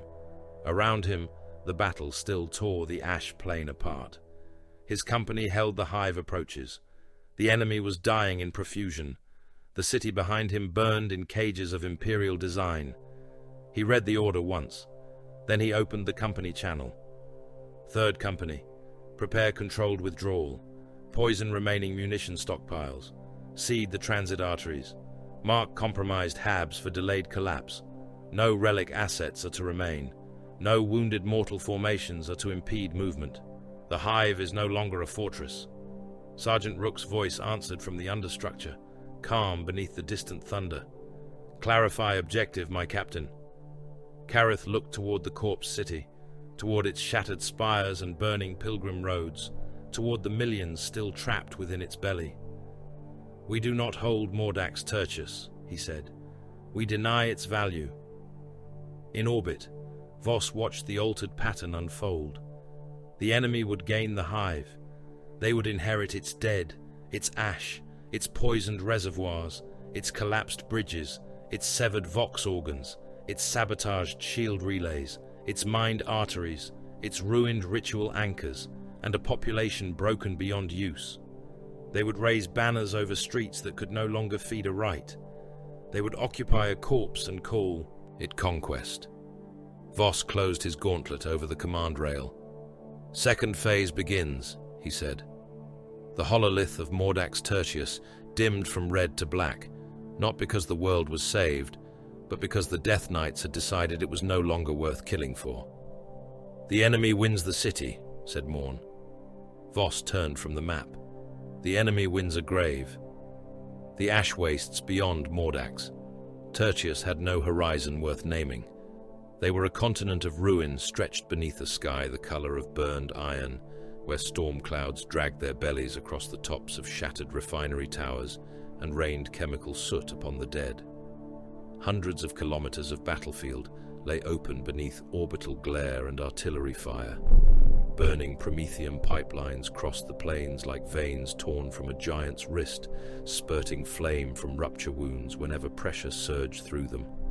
Macro railways lay broken in great black ribs, their tracks twisted upward by bombardment, their cargo haulers gutted and spilling ammunition crates, corpse-starch tins, machine parts, and the bodies of men who had died still chained to the transport benches. Manufactorum craters steamed in the distance. Some were filled with water turned acidic by chemical fallout. Some were filled with bodies. Some were filled with both, so that wounded men crawled through broth, made from the liquefying remains of their comrades, and begged for Medici that would never arrive. Trenches cut the wastes in crooked lines, clogged with the dead of 3 armies. Guardsmen in mud-slick flak armor lay beside traitor militia in grave-marked coats. Mutants floated face down in shell holes. Penal legionaries twitched in shock collars long after their heads had been taken from their bodies by shrapnel. Rats with translucent skin fed in the open, too swollen on corpse meat to fear the guns. The tank graveyards were worse. Lehman Russ hulls burned with their hatches sealed shut, crews trapped inside as ammunition cooked and fuel tanks ruptured. Chimera transports lay overturned, tracks still moving slowly as their machine spirits died without instruction. Orc scrap vehicles smoldered in heaps of jagged armor plate and painted glyphs, their crews laughing or screaming or both as they burned. Traitor engines crawled through the wreckage, dragging severed track units, hulls marked with the open grave and the hooks of darker powers. Around them staggered wounded men, too broken to return to any line, raising hands toward every vehicle that passed, loyalist and heretic alike, because suffering had reduced allegiance to the need not to be left behind. Into this furnace rolled the armor of the Death Knights. The Land Raiders came first, vast and emerald beneath curtains of ash, their hulls daubed with white squad marks, black script, silver aquilas, and the skull cross of the chapter. They advanced like fortress altars, grinding across the bones of failed armies. Their machine spirits growled through adamantine throats. Lascannons tracked, assault cannons spun, multi-melters glowed with restrained murder. The vehicles did not swerve around corpses, craters, or wounded men. Their tracks flattened whatever lay beneath them into the same red-black paste, loyal and traitor mixed into a road fit for angels of death. Vindicators followed, siege shields lowered, demolisher cannons locked upon bunker lines ahead. Each shot was a thunderclap that punched through rockcrete, sandbags, armor plate, flesh, and prayer. Entire firing nests vanished into geysers of dirt and limbs. Predators prowled along the flanks with turret and sponson weapons, searching for corrupted armor, patient as execution beasts. Rhinos and razorbacks ran through shellfire with squads sealed inside, their hulls ringing beneath impacts, their pintle weapons spitting at enemy infantry that came too close. Whirlwind launchers farther back sent salvos whispering upward into the soot clouds, where they disappeared before falling upon coordinates chosen by cold minds and colder augurs. Then the sky opened with iron coffins. Dreadnought drop caskets slammed into the enemy forward positions like meteors hurled from the fist of a wrathful god. The first struck a traitor artillery pit and buried itself halfway through a basilisk platform. The blast threw men, gun shields, ammunition racks, and engine blocks into the air. The casket's petals blew open through smoke and raining metal. What stepped out was not a warrior in the common meaning of the word. It was a sarcophagus given fists, guns, legs, and hatred older than any living guardsman's bloodline. Venerable brother Arcturus awakened fully as his assault cannons spun to killing speed. His sarcophagus was set deep within a Castroferrum-patterned dreadnought chassis, emerald plate scarred by wars whose records had been eaten by censure and time. Bone-white script ran along his armor panels, names of brothers and worlds written so small that only an Astartes helm could read them at a distance. The skull cross of the Death Knights dominated his left plating. His right arm bore an assault cannon, whose barrels glowed after the first burst.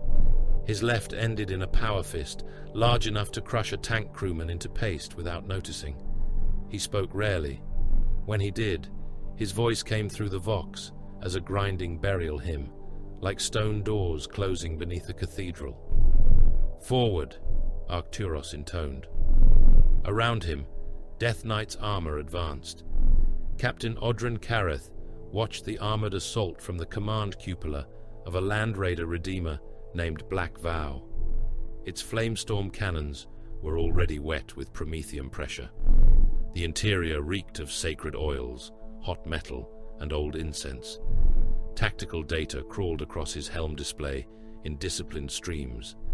Enemy armor massing near the valley approaches, guard line cohesion failing by increments, Orc signatures growing in number and velocity, artillery threats marked in amber, demon engine returns marked in black.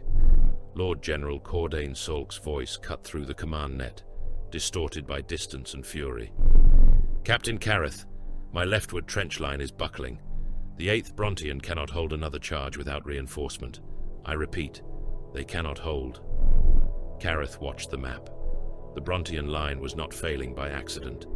It was failing exactly where he had instructed the Death Knight's artillery officers to let it fail. Beyond the trenches, the valley of St. Orvan's Cut waited, a long depression between refinery ridges and broken pipe fields. Its trenches had been soaked with hidden promethium and mined beneath layers of ash. Vindicator firing solutions had been pre-sighted along the slopes. Devastator kill positions had been established inside dead hab blocks overlooking the approaches. The valley was a mouth. The orcs were about to run into it laughing. Your line will yield, Careth said. Salk's reply came fast. Those men have held for 9 days.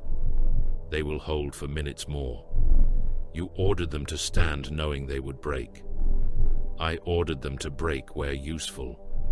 Static hissed with the general's breathing. You speak of them like ammunition. Careth's helm turned toward the forward display, where the first orc vehicles appeared through the ash. Ammunition kills when spent correctly. Across the waste, the orc mercenary horde arrived in full and glorious idiocy. Their battle wagons burst through shell smoke in a roar of engines, guns, and savage laughter. They were ugly, impossible machines, welded from looted imperial hulls, refinery scrap, tank plates, saint statues, boiler parts, and anything else their mech boys had beaten into obedience. Armor plates were painted red, black, yellow, and crude glyph-marked green. Guns bristled from every surface. Some fired solid shot, some fired rockets, some fired nothing but smoke, sparks, and noise. The orcs fired them anyway, because noise was proof of life, and life existed to find a louder fight. Deaf dreads stomped in their wake, metal monsters with buzzsaws, claws, scorchers, and armor plates bolted on at lunatic angles. Looted Lehman Russ tanks rumbled among them, battle cannons sawn shorter, extra guns welded to turrets, hulls covered in orc trophies and dangling human bones. Mobs of boys ran between vehicles, blades raised, shooters blazing into the sky, into the enemy, into one another, into nothing at all.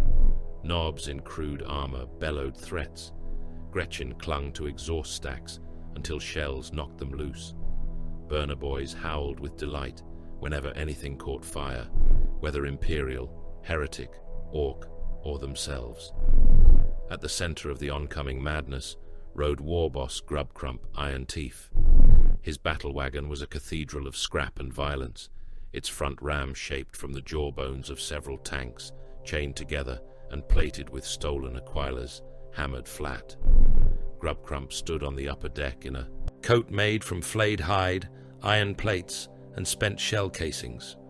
One tusk had been replaced by a jagged steel fang, and his power claw was large enough to tear open a rhino. His other hand held a crude shooter that fired in bursts of such volume that the barrel glowed and shook itself apart every few minutes, only for a terrified grot to replace it while the war boss roared for more Daka.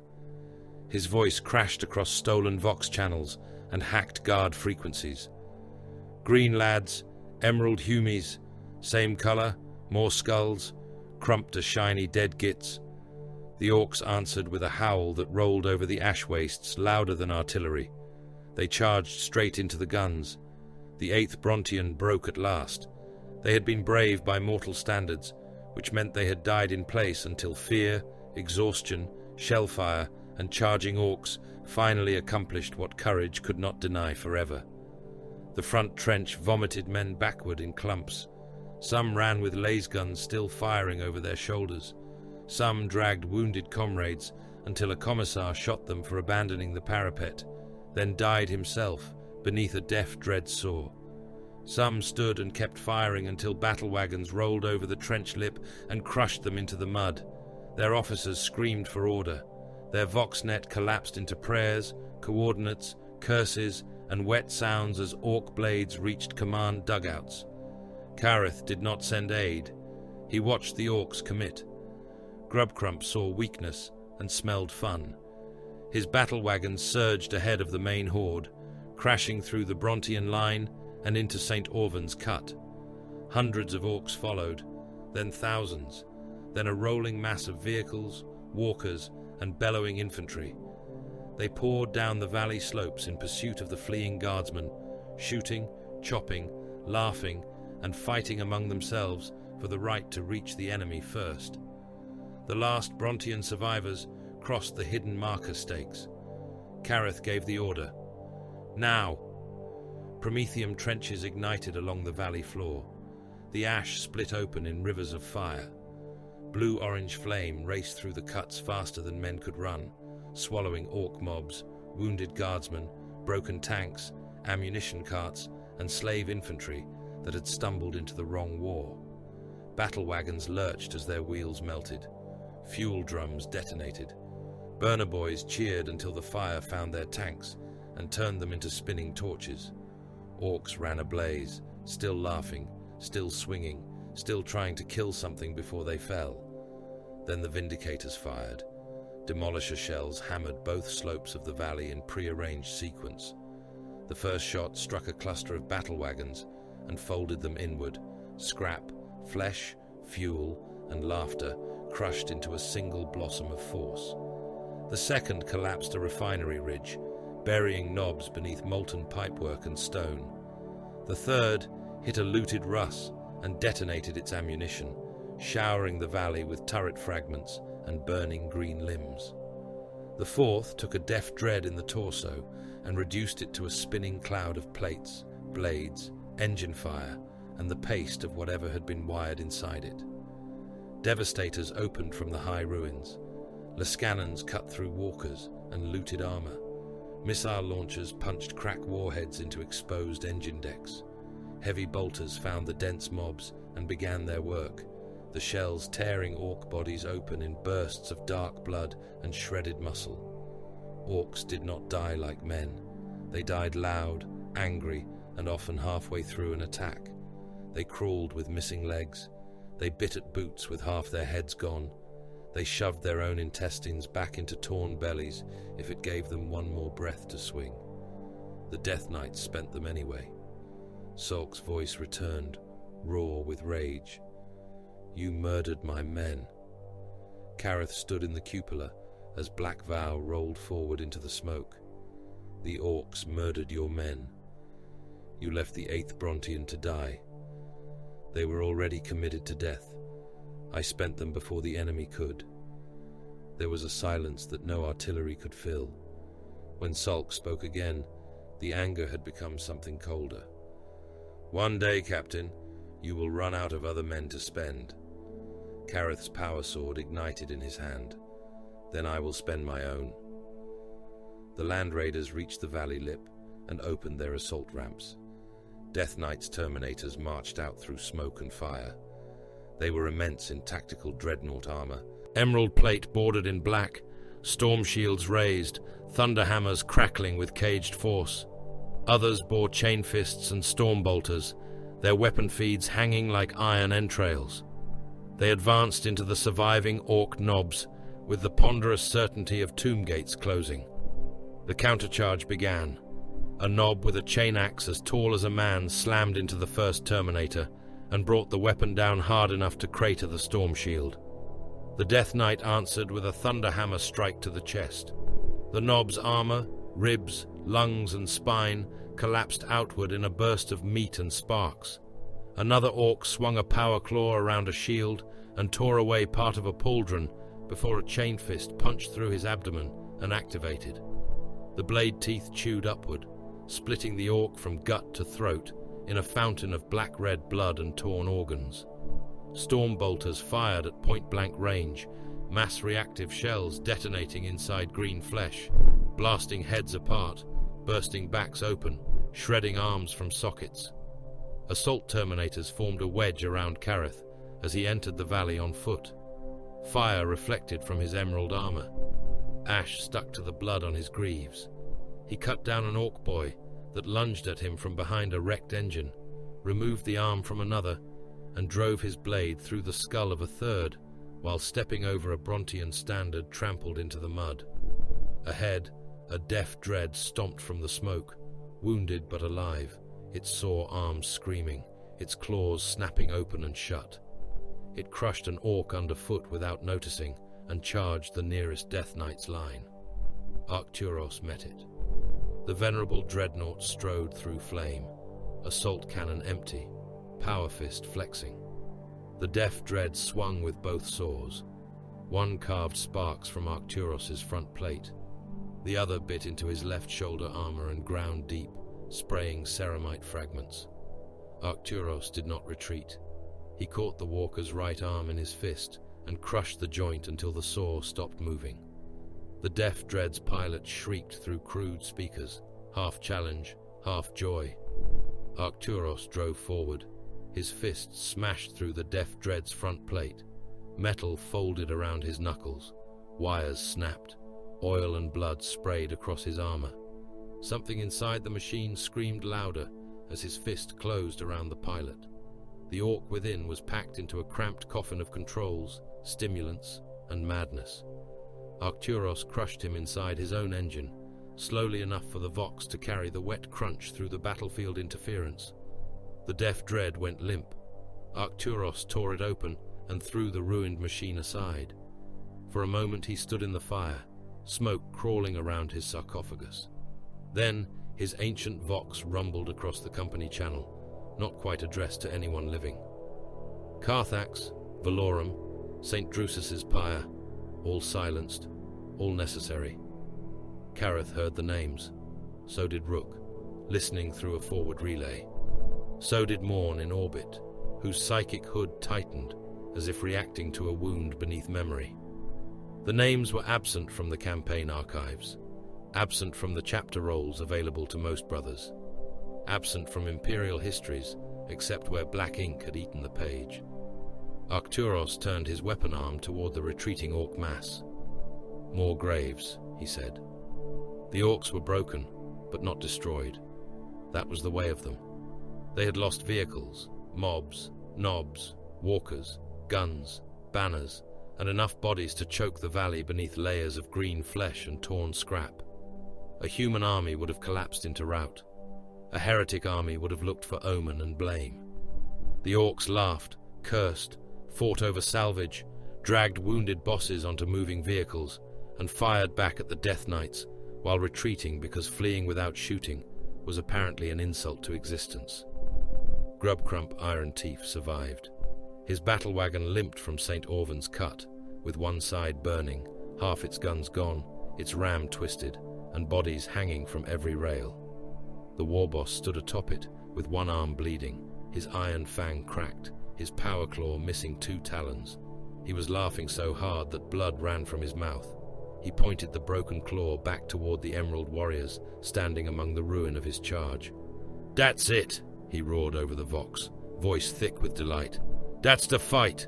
That's the proper fight. I want the shiny skull boss. I want all of them." The Death Knights did not answer him. Kareth watched the orc vehicle vanish into smoke behind a screen of ramshackle gunfire and burning wrecks.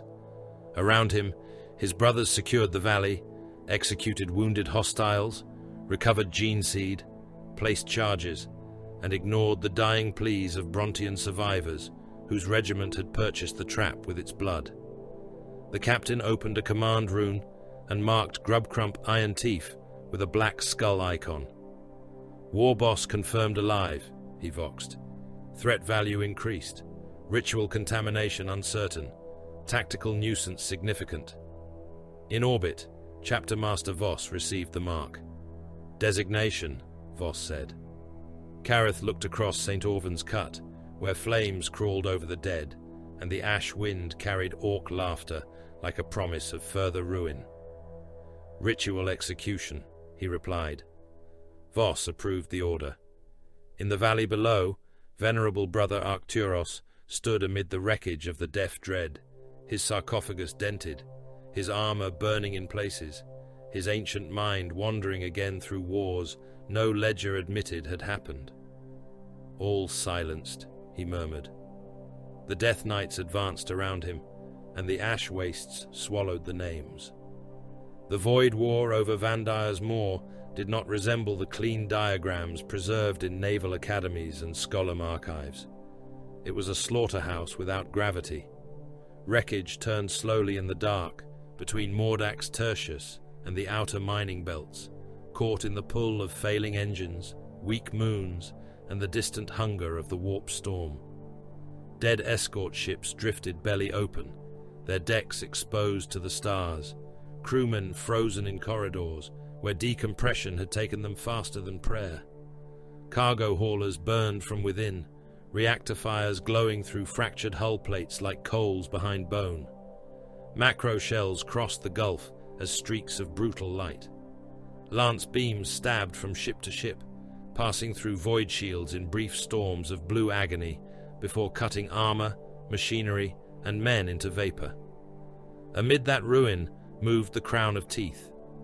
It had once been an imperial mass conveyor named St. Halbrecht's Burden, a slow and enormous vessel built to carry ore, prisoners, pilgrims, war materiel, and tithed labor between the industrial worlds of the subsector.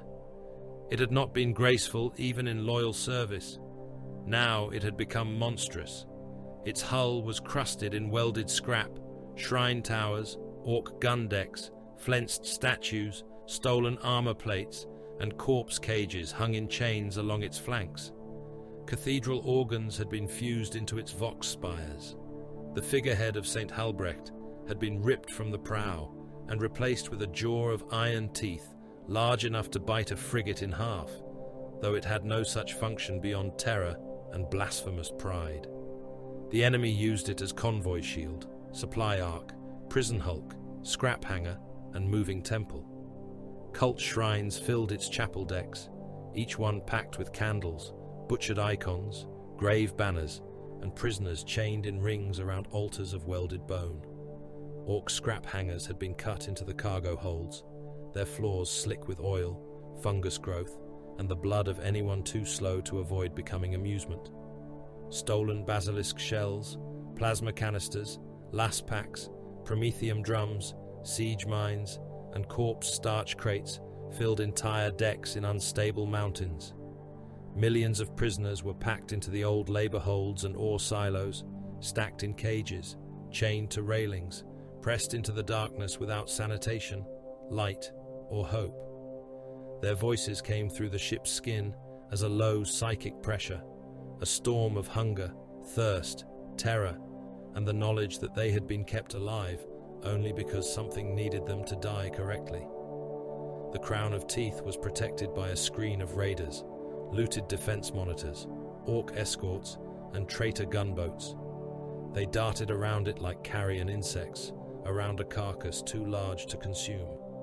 The sepulchre of oaths could have destroyed the vessel from range. Her lances had already found firing solutions through the convoy screen. Her macro batteries waited with loaded rage.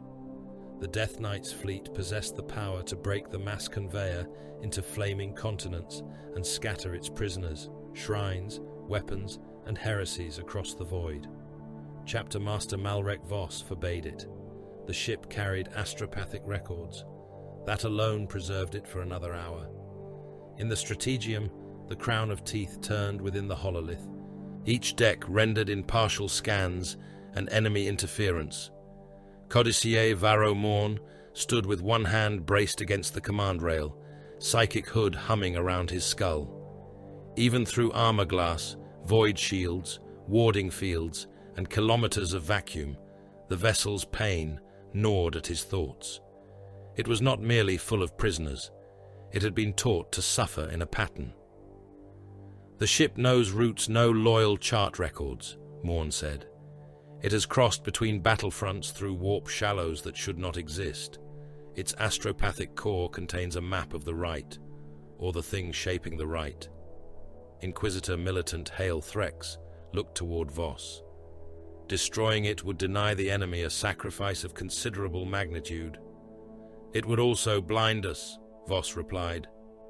Lord General Cordain Salk's image flickered beside the hololith, transmitted from his command bunker through layers of interference and ash. His face looked hollow, as though Mordax Tertius had burned years from him in a handful of days. There are Imperial prisoners aboard, millions, penal cohorts, dock workers, pilgrim remnants, captured regiments. If you board, rescue craft must follow. No one answered at once. That told Salk everything. Voss touched the rune marking the chapel decks. First Company will enter by teleport strike. Third Company infiltration cadre will move for command sanctum and records. Reclusiarch Mordain will sever cult leadership. Apothecary Val will recover any Astartes remains. Codicier Morn will shield the strike force from empiric backlash. Threx's augmetic eye clicked. And the prisoners? Voss looked at the crown of teeth, as if studying an infected organ. They are not the objective. Teleportation was never gentle. It took the Death Knights from the belly of the Sepulchre of Oaths and hurled them through a wound in reality, through screaming light and the taste of iron, through a moment where the soul remembered it was meat being carried inside armor. Wards burned, machine spirits snarled. The warp pressed talons against the Geller-protected transit point and found only disciplined hatred waiting. The Terminators materialized in the central chapel deck of the Crown of Teeth, amid incense, demon script, and screaming prisoners. Their arrival killed the nearest cultists before the first bolter round fired. Men standing too close to the teleport locus burst under displacement shock, bones turned inside out, organs painted across altar stones, mouths still moving after their heads struck the floor. Emerald armor became real in the middle of the blasphemous congregation. Vast shapes of tactical dreadnought plate, edged in black and white, skull-cross badges shining through the smoke, storm bolters raised as the last particles of impossible light crawled across their armor. Then they opened fire. The chapel became a sealed slaughter box. Storm bolters hammered at close range, each weapon vomiting mass reactive shells into dense cult ranks. Bodies blew apart against pews made from ammunition crates and bones. Grave priests vanished in red bursts, their sermons cut into wet fragments. Prisoners chained around the altars screamed as shells passed over them, through them, or into the men using them as shields. The Death Knights did not alter aim for the chained. If a prisoner lay between weapon and heretic, the shell traveled through both. Purity lay in target destruction, not in the preservation of witnesses. Brother Cauldron of the First Company drove a chain fist into the nearest bulkhead and began cutting through it before the smoke cleared. The blade teeth screamed through metal, sparks pouring like burning rain. Brother Severian advanced with a heavy flamer, sending a sheet of promethium across a side shrine where cultists were trying to raise a warding chant. The room became one flame, and men thrashed against the walls until the heat made their bodies shrink and split. A possessed Ogrin burst from behind a hanging curtain of skin, its swollen flesh marked with grave runes, a ship anchor chained to its hands as a maul. A thunderhammer met it in the ribs. The impact flattened one side of the creature against the wall and ruptured it from shoulder to hip. It tried to rise. The hammer fell again. This time there was no shape left worth naming. Reclusiarch Mordain strode through the chapel with his crozius raised, skull helm reflecting firelight and muzzle flash. Captured cult. Priests were dragged from the wreckage by Terminators and thrown at his feet, still alive enough to understand. Their mouths were full of blood, scripture, and panic. Mordain did not question them first. He began with judgment. "You wanted sacrifice," he said. His voice carried through the ship's vox and the armor speakers of every Death Knight aboard. "Learn now the difference between offering and sentence." His crozius fell. The first priest's skull burst across the deck. Mordain spoke another line of the litany of final measure and killed the next. Then the next. Each execution marked the rhythm of the counter-rite. Each death was not fed into the enemy's pattern, but broken out of it, stripped of ceremony, stripped of fear, reduced to punishment. The cult had made murder holy. Mordain made it administrative. Below the chapel decks, boarding combat shrank into corridors, hatches, shafts, and airless compartments. Sergeant Damar Rook's kill team entered through a boarding torpedo that punched into the vessel's flank beneath an Orc hangar. The impact blew a crater through the hull and killed the first wave of defenders in a storm of pressure, shrapnel, and torn decking. Rook stepped out before the atmosphere had stabilized, mag boots clamping to the deck, bolt carbine raised. His squad followed through smoke and alarm lights. Orcs met them with enthusiasm. They came from the scrap hangar in a roaring mob, shooters blazing, blades raised, boots hammering over metal grates slick with oil and blood. Some wore looted void suits with cracked visors. Some wore no protection at all and seemed offended that vacuum had tried to kill them before the fighting did. A death copter, chained to a gantry, spun up and smashed itself into a crane, while its pilot fired wildly at the Death Knights and laughed through the crash. Rook killed the first 3 Orcs with single controlled shots. Brother Halvorn threw a shock grenade into the mob. It detonated with a white flash, bodies locking rigid before falling into a twitching heap. Brother Taven fired into the pile until it stopped moving.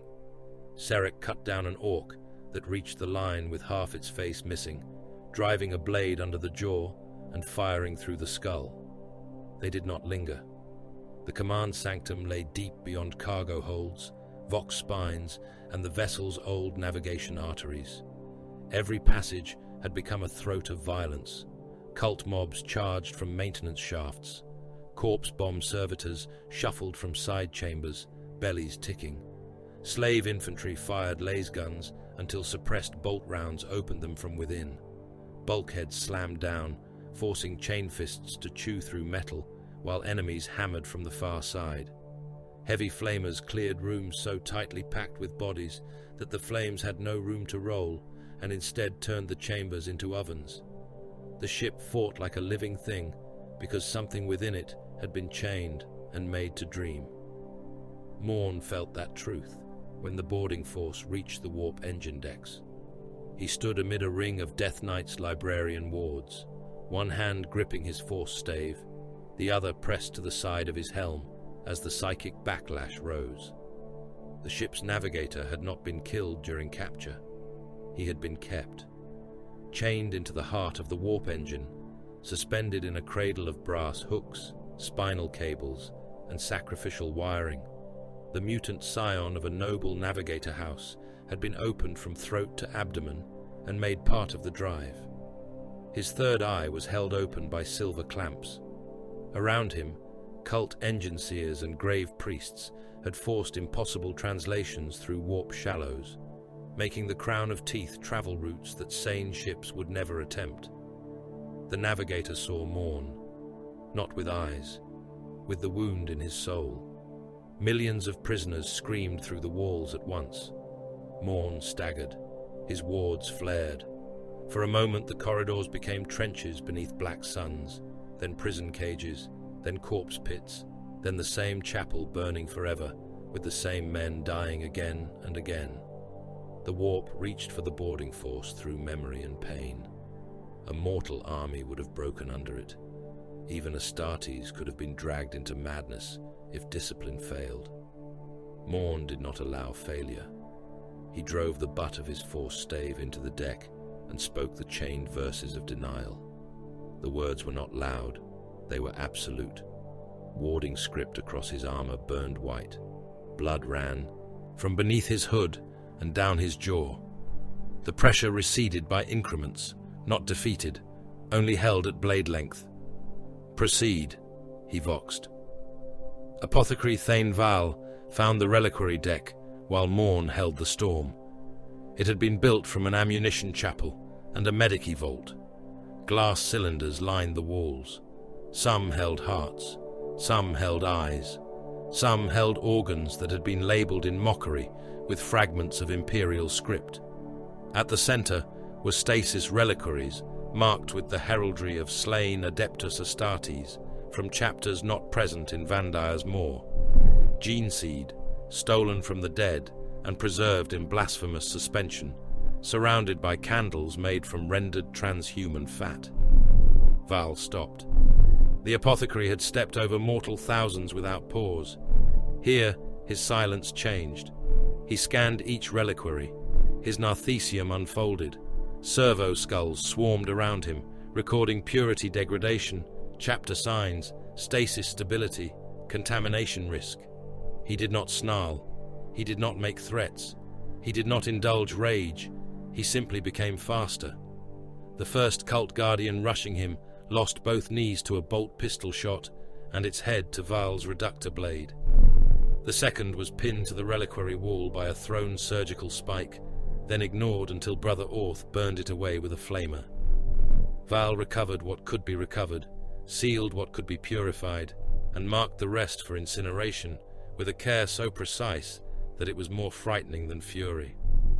Gene seed theft confirmed, he transmitted. Voss received the report in orbit. For the first time since the boarding began, his tone altered by the smallest degree. No contaminated sample leaves existence. Acknowledged, Val replied.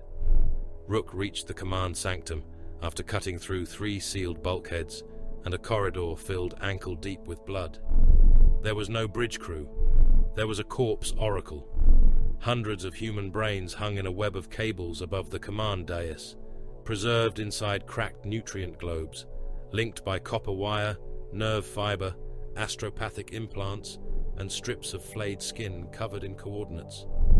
Faces had been mounted beneath them like masks, some still twitching, some mouthing voiceless calculations. Servitors without heads stood at the consoles, their hands moving in obedience to the suspended mind cluster. At the center of the web pulsed a blackened astropathic core that beat in time with the ritual geometry Morn had seen across the subsector. Rook did not speak to it. The oracle spoke to him. Emerald dead, it whispered through hundreds of throats hidden in the walls. You have walked this road. You have burned this prayer. You have saved worlds by emptying them. Rook placed melter charges around the base of the core. Data extraction, he ordered. Call drove a spike into the command cogitator. The machine screamed.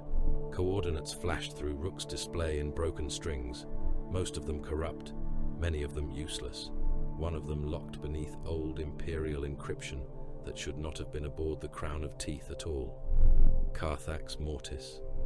The name entered Rook's helm like a blade slid beneath memory. The corpse oracle laughed with every dead mouth. Carthax remembers. Rook armed the charges. It will do so briefly.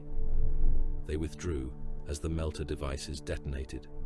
White heat consumed the oracle, the brains, the masks, the consoles, and the astropathic core in a roar of melting metal and boiling fluid. The command sanctum collapsed inward behind them, sealing the dead intelligence inside its own liquefied skull. The Death Knights evacuated with the data. They did not evacuate the prisoners. Thunderhawks and teleport locks recovered Terminator squads, kill teams, gene seed caskets, captured records, and selected prisoners of tactical value. The chapel decks continued burning. The prison holds howled as the cult network realized abandonment. Men beat against cage bars. Penal legionaries screamed imperial oaths and curses in the same breath. Captured soldiers used broken bones and chains to fight their guards when they understood no rescue was coming. Some prayed to the Emperor. Some prayed to anything listening. It made no difference to the extraction pattern. Salk's voice came through the command channel, raw and furious. My Lord Voss, I have troop barges standing by. I can launch rescue craft under fighter cover. You have broken the ship. Let us take who we can. Voss watched the Crown of Teeth bleed atmosphere into the void. No. There are millions aboard. The vessel is too corrupted. Then quarantine them, screen them. Emperor, damn you. Give me compartments, give me holds, give me anything. Voss did not raise his voice. Every prisoner has been exposed to warp-right saturation, cult conditioning, orc contamination, and unknown astropathic influence. Extraction risks secondary infection across the fleet. They are Imperial subjects. They are enemy material. Salk's reply came after a long, shaking breath. You will answer for this. I am answering it now. The Sepulchre of Oaths fired. Lance beams struck the crown of teeth along its spine, carving through scrap armor, shrine towers, gun decks, cargo vaults, and prison holds. The first shot opened the chapel decks to the void. Bodies, candles, banners, fire, and fragments of altars blew outward in a glittering cloud. The second beam cut through the engine heart. The demon-bound navigator's scream flashed across every Vox channel for a single instant, bright enough to make mortal ears bleed, then ended as the warp cradle vaporized. The third beam reached the munitions holds. The mass conveyor came apart. It did not explode as one thing. It died in sections. Orc hangars burst into spinning wreckage. Promethium stores ignited in silent blossoms. Prison cages tore free and scattered into space, thousands of bodies still locked inside them, tumbling end over end beneath the light of the dying ship. Cargo decks split open and spilled ammunition, bones, machines, frozen blood, and men into the dark. Millions died in orbit, their bodies burning, freezing, bursting, and drifting until the void around Van Dyer's Moor glittered like a false constellation made from ash, armor, and human remains. The Death Knights watched until augurs confirmed total structural failure. Morn stood behind Voss, pale and bleeding from the nose, the coordinates still burning in his thoughts. Carthax Mortis, the librarian said. Voss did not turn. Seal the data. Restrict access to command grade.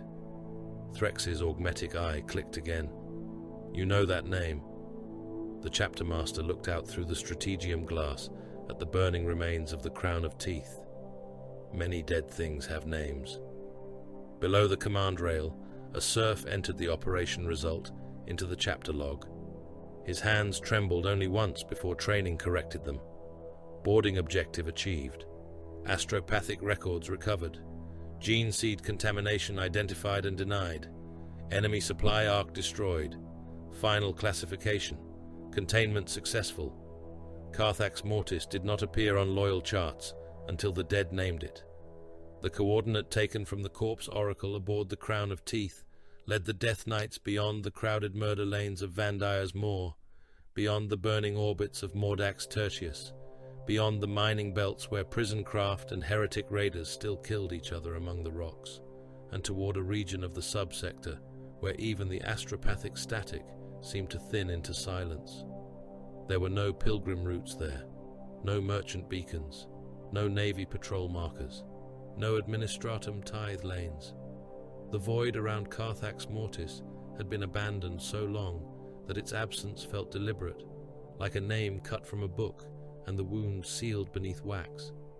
The first warning buoy awakened when the Sepulchre of Oaths crossed the outermost debris field. It was old Imperial work, black iron and brass, scarred by micro-impacts and still turning slowly on dead stabilizers. Its Vox system spat static for several minutes before producing words in a grinding machine monotone. By decree of sealed authority, turn back. By decree of sealed authority, turn back. By decree of sealed authority, turn back. No claim, no salvage, no settlement, no prayer, no remembrance. The buoy repeated the order until a Death Knight's escort frigate destroyed it with a single lance pulse.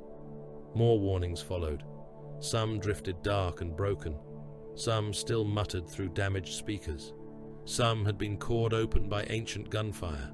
Others bore damage consistent with Imperial weapons, not enemy attack, as though whoever had laid the cordon had also killed those who tried to repair or question it. Then came the minefields. They filled the approach in layered spheres, ancient and patient, their machine, spirits half mad from centuries of waiting. Void mines turned slowly in the dark, hulls painted with warning script so weathered it had become unreadable. Some were dead, some were sleeping, Some woke as the Death Knight's fleet approached and sent challenge codes in obsolete dialects of Battlecant. The Sepulchre of Oaths answered with encrypted chapter sigils older than the current campaign. The minds hesitated, then they opened a path. Inquisitor Militant Hail Threx stood in the strategium as the minefield parted on the hololith. His augmetic eye clicked rapidly, recording, magnifying, comparing. Around him, mortal officers kept their gazes lowered and their mouths shut. The Death Knights did not look surprised. That disturbed him more than ignorance would have done. "You have been here before," Threx said. Chapter Master Malrek Voss watched Carthax Mortis grow in the armor glass, a dead sphere beneath a crown of shattered orbital works. "No living brother has made planetfall here," Voss replied. "That was not an answer. It was the answer you were given." Threx moved closer to the command dais. He was brave, or convinced that his rosette made bravery unnecessary. The coordinate was recovered from a heretic command oracle aboard a corrupted vessel feeding the subsector ritual. It leads to a world erased from Imperial navigation, protected by minefields that recognize your chapter codes, surrounded by defense platforms destroyed in an ancient battle, and you order the full chapter toward it without submitting explanation to the Holy Ordos. Voss turned his head slowly. Every conversation in the strategium died. Threx's hand rested near his holstered pistol. The gesture had no tactical meaning against an Adeptus Astartes. It had only symbolic value, and Threx seemed the sort of man who would die for symbols if the right seal was stamped upon them.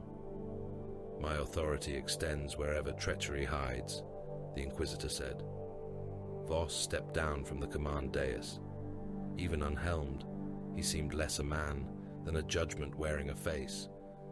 "Your authority extends to the living Imperium," he said. "Carthax belongs to the dead." Threx held his stare. For a moment, the ship's machine hum sounded like a burial drum. Then the augurs completed their sweep, and Carthax Mortis filled the hololith. It was a tomb world, but not in the Xenos sense whispered by magi and forbidden archives. No alien dynasties slept beneath its crust. No green lightning crawled through basalt necropolises. This was a human tomb, and therefore uglier, because humanity had built the grave around itself stone by stone, prayer by prayer, war by war. The continents were glass. Once there had been hive ranges, shrine cities, manufacture emotions, fortress districts, rail webs, orbital elevators, irrigation scars, mountain basilicas, and noble estates visible from orbit as clusters of light and arrogance. Now those places were fused into black reflective plains, cracked by heat stress and impact craters. The cities had not merely been bombed, they had been melted flat. Whole urban continents had flowed and cooled like candle wax. The ruins of towers rose beneath the glass in blurred shapes, trapped like insects in amber, their windows and corridors and inhabitants sealed within a transparent funeral skin. The oceans had boiled away. What remained were salt black basins stretching from horizon to horizon, their floors ribbed with mineral deposits and the bones of dead ships. The old seas had retreated into steam, then poison, then memory. In the largest basin, the Auspex detected fleets of civilian vessels fused into the seabed where they had tried to escape orbital fire and found no sanctuary in water. Their hulls lay belly up in the salt, surrounded by the skeletal outlines of evacuation pontoons and drowned artillery barges that had not drowned at all, but burned after the sea itself became vapor. Basilicas survived in fragments. Their spires had fallen. Their domes had cracked. Their sanctuaries were filled not with worshippers, but skulls. Piles of them, walls of them, trenches of them. Some had been arranged before the final burning.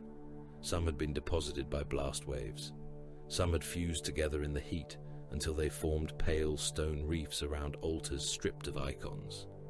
Every vox sweep returned echoes from broken prayer speakers, not words, only loops of static shaped like memory. The trench lines were petrified. They girdled the old capitals in rings visible from low orbit. Miles upon miles of defensive works turned to black mineral channels. Men had died inside them in such numbers that the heat had preserved their final positions beneath layers of glass. Here a company had crouched against a parapet. There a heavy weapons team had remained at its gun. There officers had clustered around a command post. There civilians had packed evacuation cuts so densely that their bones formed white rivers through the black. Nothing lived. That was what the augurs said. No animal heat, no growing spore mats, no human settlement, no feral descendants, no scavenger clans, no atmosphere traffic, no pilgrim interference, no cult camps, no enemy fortifications, only automated defense systems that should have died centuries before, and broken Vox relays that whispered when the Death Knight's fleet passed overhead. Carthax remembers. The words came through static on 1,000 dead channels. Carthax remembers. The Death Knights descended in silence. No war horns sounded from the Thunderhawks. No banners unfurled except the skull cross upon emerald hulls. No chaplain led a shouted battle hymn. No captain spoke of honor. The assault craft passed through the dead atmosphere in disciplined formation, escorted by storm ravens and gunships, while below them, defense lasers tracked and did not fire. Macro batteries in cracked fortresses turned on ancient servos, recognized the chapter transponder codes, and lowered their barrels into submission. Missile silos opened and remained empty, their warheads spent in a forgotten age. Every Death Knight aboard the descending craft knew the rights. That was what Threx saw, watching from the command deck of the Thunderhawk assigned to him under protest. The Battle Brothers did not consult maps. They did not ask why the world mattered. They did not display curiosity before the largest missing truth in their own records. They sat locked in restraint thrones, emerald plate dulled by ritual ash, helms sealed, hands upon weapons, as if they had been trained from neophytehood for a pilgrimage never named aloud. Kareth stood near the forward ramp, one gauntlet braced against the hold frame. Sergeant Damar Rook and his kill team occupied the benches behind him. Apothecary Thane Val stood motionless beside a stasis reliquary casket. Codicier Varro Morn had not spoken since entering Carthax orbit. His psychic hood clicked and hummed with restraint, and blood had dried beneath one nostril. Reclusiarch Mordain broke the silence. "Remember the dead," he said. The hold answered as one. "The dead remember us." The Thunderhawk touched down upon a plain of black glass outside the remains of a mountain basilica. The landing claws cracked the surface. Beneath the glass, pale shapes lay trapped in layers, faces stretched by heat, hands raised, bodies pressed together in a final migration that had ended not with refuge, but with fire from above.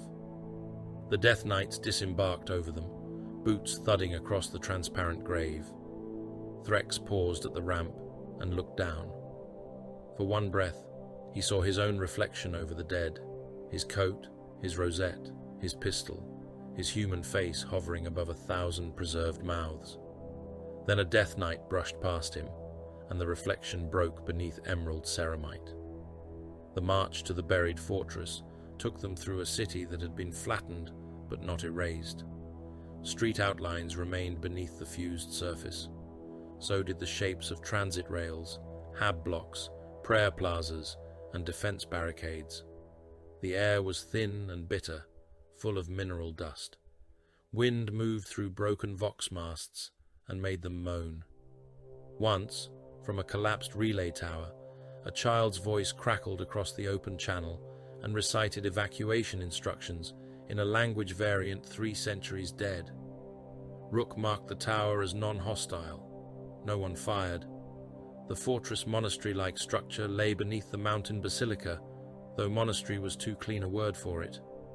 The entrance had been hidden behind a collapsed wall of saint statues, each figure decapitated, not by age, but by deliberate blade work.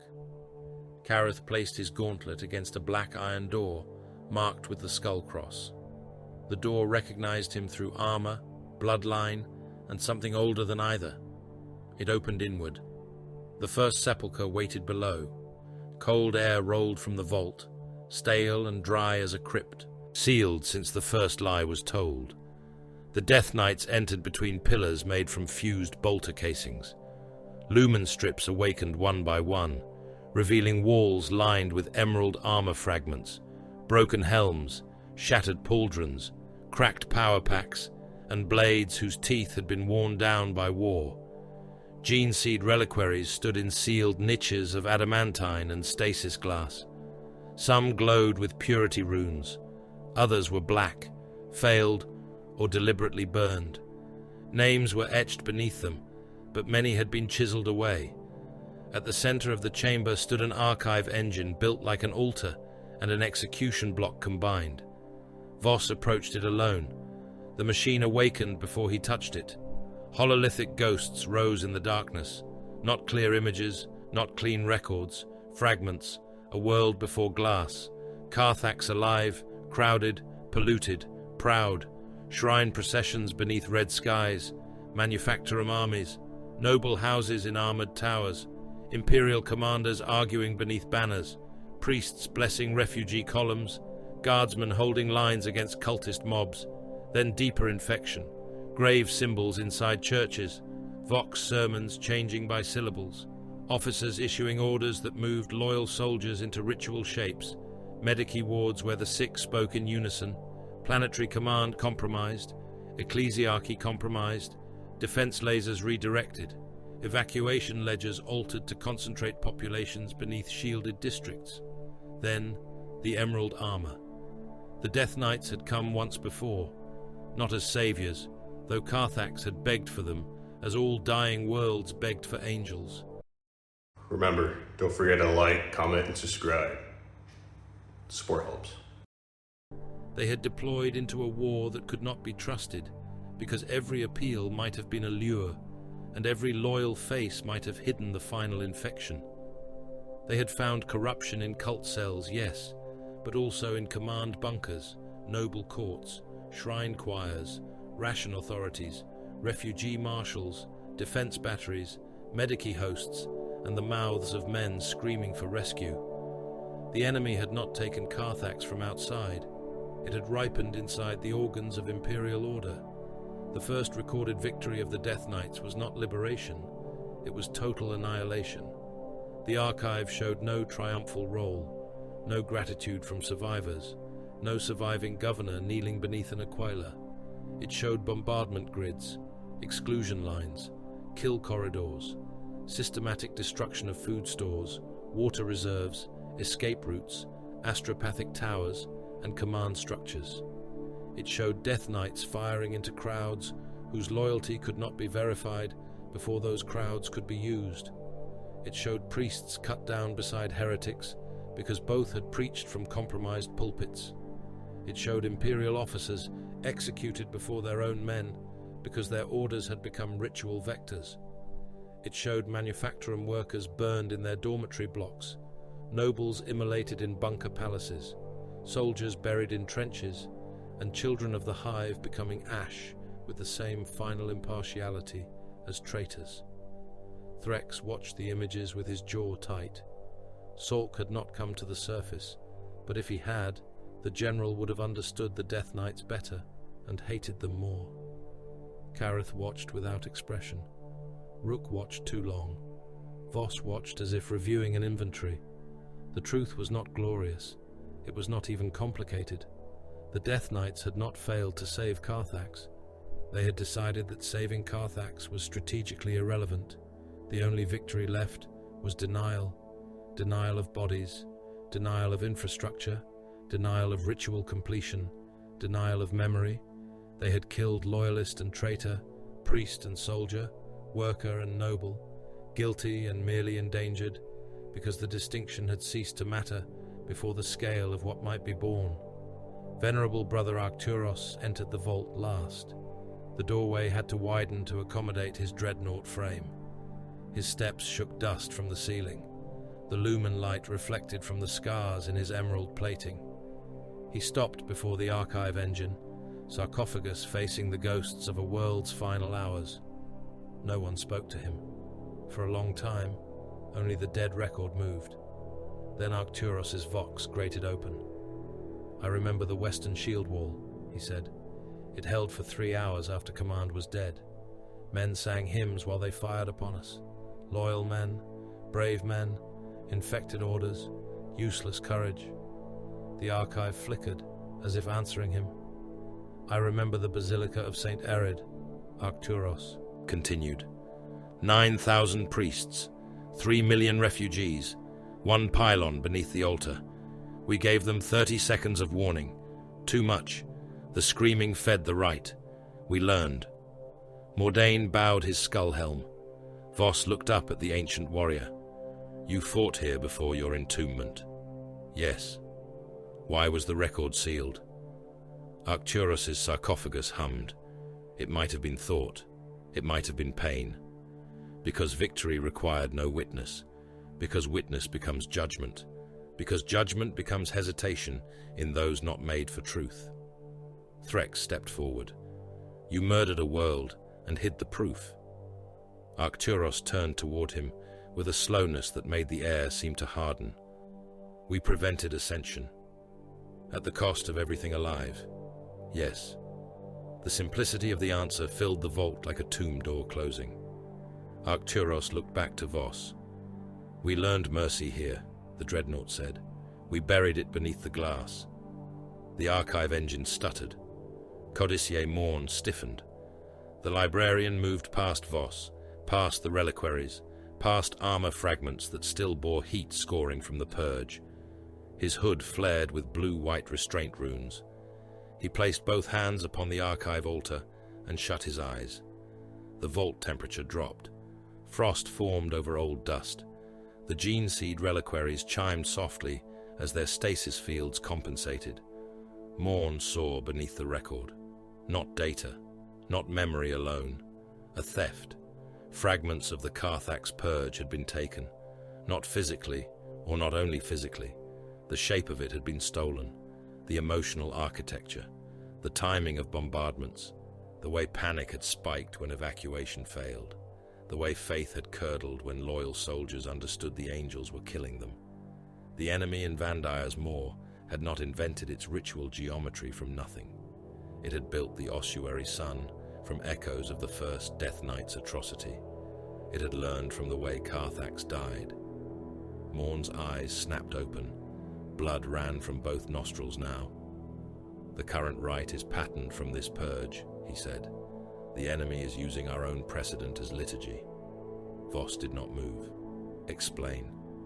"Someone preserved the death shape of Carthax, the casualty sequence, the betrayal resonance, the denial grids, the way mass obedience broke into despair."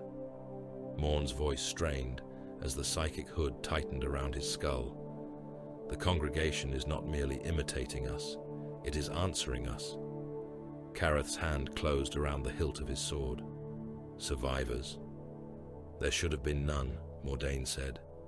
The words were not pride, they were doctrine.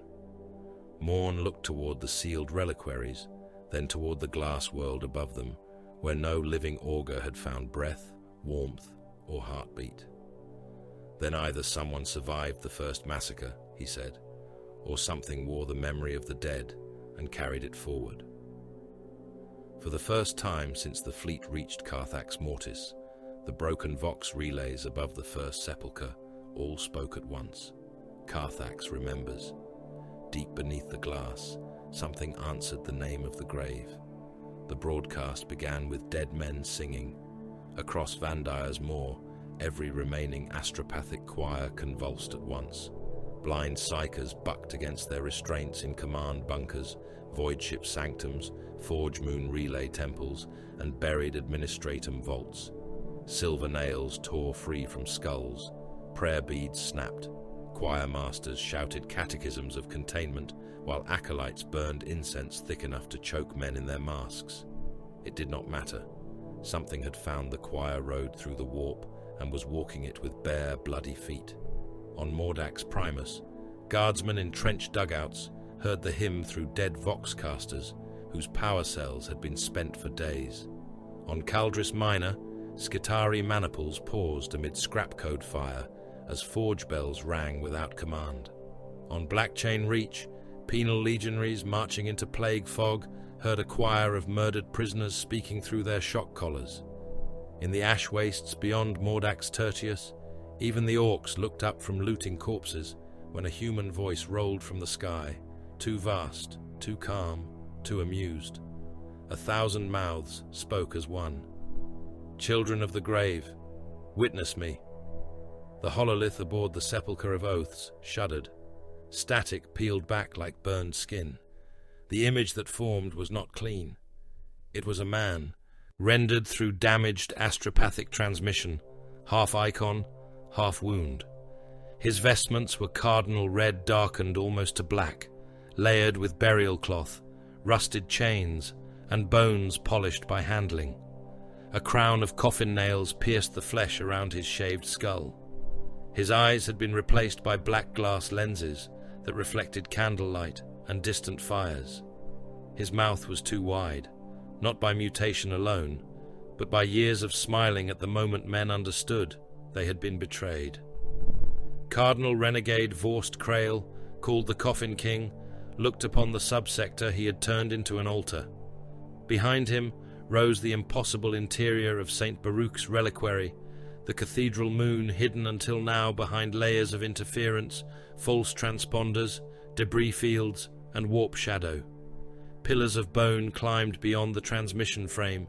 Chains swayed in the gloom, each link large enough to bind a tank. Pilgrims hung from them by the thousands, wired into choir rigs, their mouths open, their throats working in unison with Krail's voice. Incense drifted in red clouds. Servo skulls orbited his pulpit like flies around a corpse. "Death Knights," Krail said, and the way he spoke the name made it sound less like accusation than gratitude. "Emerald Sons of Omission, butchers in sacred armor. I have waited for you to remember what you buried." In the strategium, no Death Knight moved. Voss stood before the hololith, helm maglocked at his hip, face carved clean of reaction. Captain Odrin Kareth stood to his right. Reclusiarch Mordain stood to his left, Crozius grounded, skull helm fixed upon the flickering image. Codicier Varro Morn's psychic hood clicked with warning pressure. Apothecary Thane Val watched the transmission as he might watch a wound reveal infection. Inquisitor Militant Hale Threx kept his augmetic eye trained upon Krail, recording every frame, every gesture, every word that might serve as evidence if any tribunal lived long enough to hear it. Krail lifted one long hand. Rings made from teeth clicked against one another. "You think I hate you," he said.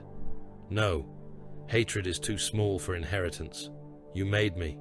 You gave my bloodline its first scripture. When Carthax burned, when your lances turned oceans into steam, and your bolters preached among the evacuation vaults, a handful lived in the void shelters beneath the western shield wall. Not many, not enough to save a world, enough to remember." The hololith changed. For an instant, Carthax Mortis appeared again, not as the Death Knights had found it, black glass and skull basins, but as it had died, refugee vaults, defense shields, fire falling from orbit, emerald figures advancing through smoke, men and women and children reduced to white silhouettes before the transmission broke into Krail's smiling face once more. "Your chapter taught my ancestors truth, not the lies of ecclesiarchs, not the comfort hymns of shrine cowards. Truth. The Imperium is not a shepherd. It is not a father. It is not a shield. It is a corpse empire pretending to be holy, and you, Death Knights, are its honest face. Death wearing sanctity as armor." The words passed through the strategium like a toxin testing seals. Threx looked toward Voss. "He claims direct descent from survivors of a purge your records deny." Voss did not answer him. Krail's voice deepened, carried now by astropathic choirs across all 7 worlds. Do you deny it, sons of the glass grave?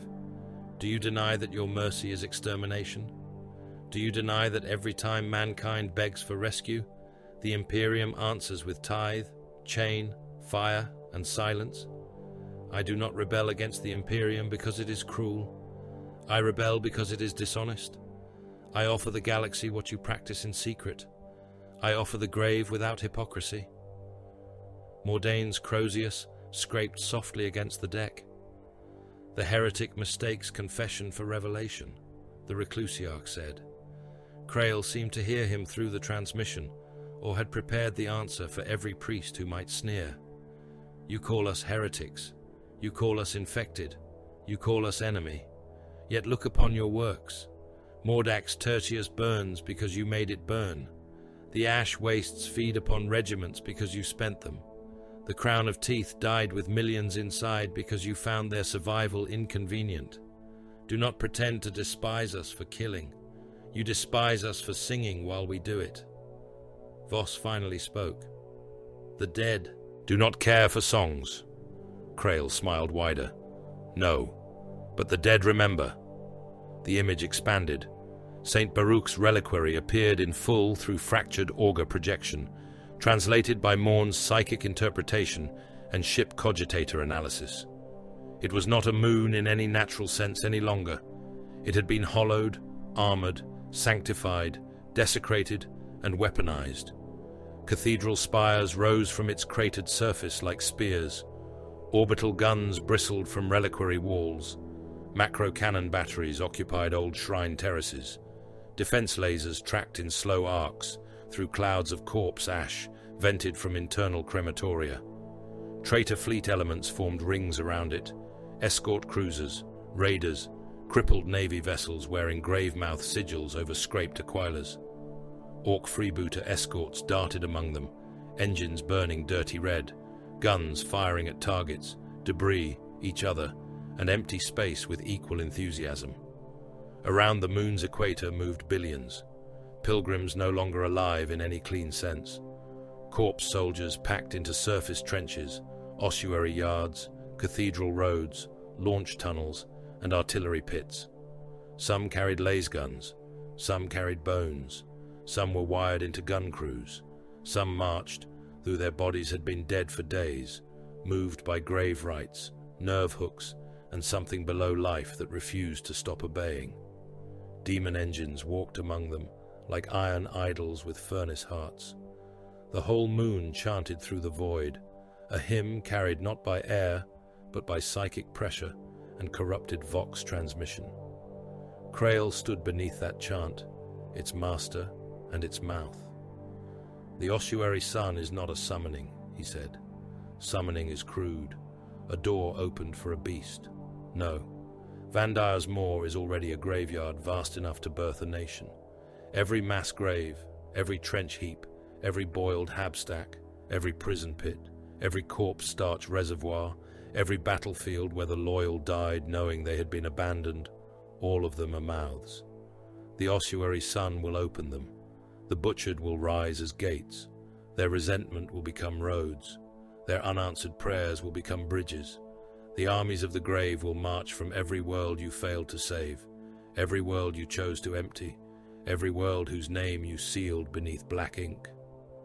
Morn's face tightened beneath his hood. He speaks close to truth, the librarian said. The dead are not souls in ordered rest. They are impressions, wounds, echoes. He has chained them into architecture. Can he complete it from St. Baruch's reliquary? Kareth asked. Morn looked at the moon projection. It is the choir heart. Kill the hierarchy there, or the ritual aligns. Threx turned to Voss. Then we assault, but under inquisitorial command. This has exceeded chapter secrecy. I require your archives opened before action begins. Voss looked at him then. You require victory before you require records. I require the truth. Truth has never held a trench. The broadcast ended with Krail lowering his head like a priest granting blessing. Come, Death Knights, come to the moon of relics, Come with your clean kill routes and your silent helms. Come teach us again. We learned so much the first time. The hololith collapsed into static. No one mistook the silence for peace. Voss gave orders. The war divided beneath his will into 3 simultaneous blades. The fleet would engage in orbit, Death Knight's vessels and Imperial Navy remnants cutting through traitor screens, Orc escorts, minefields, and orbital batteries to open a narrow descent window.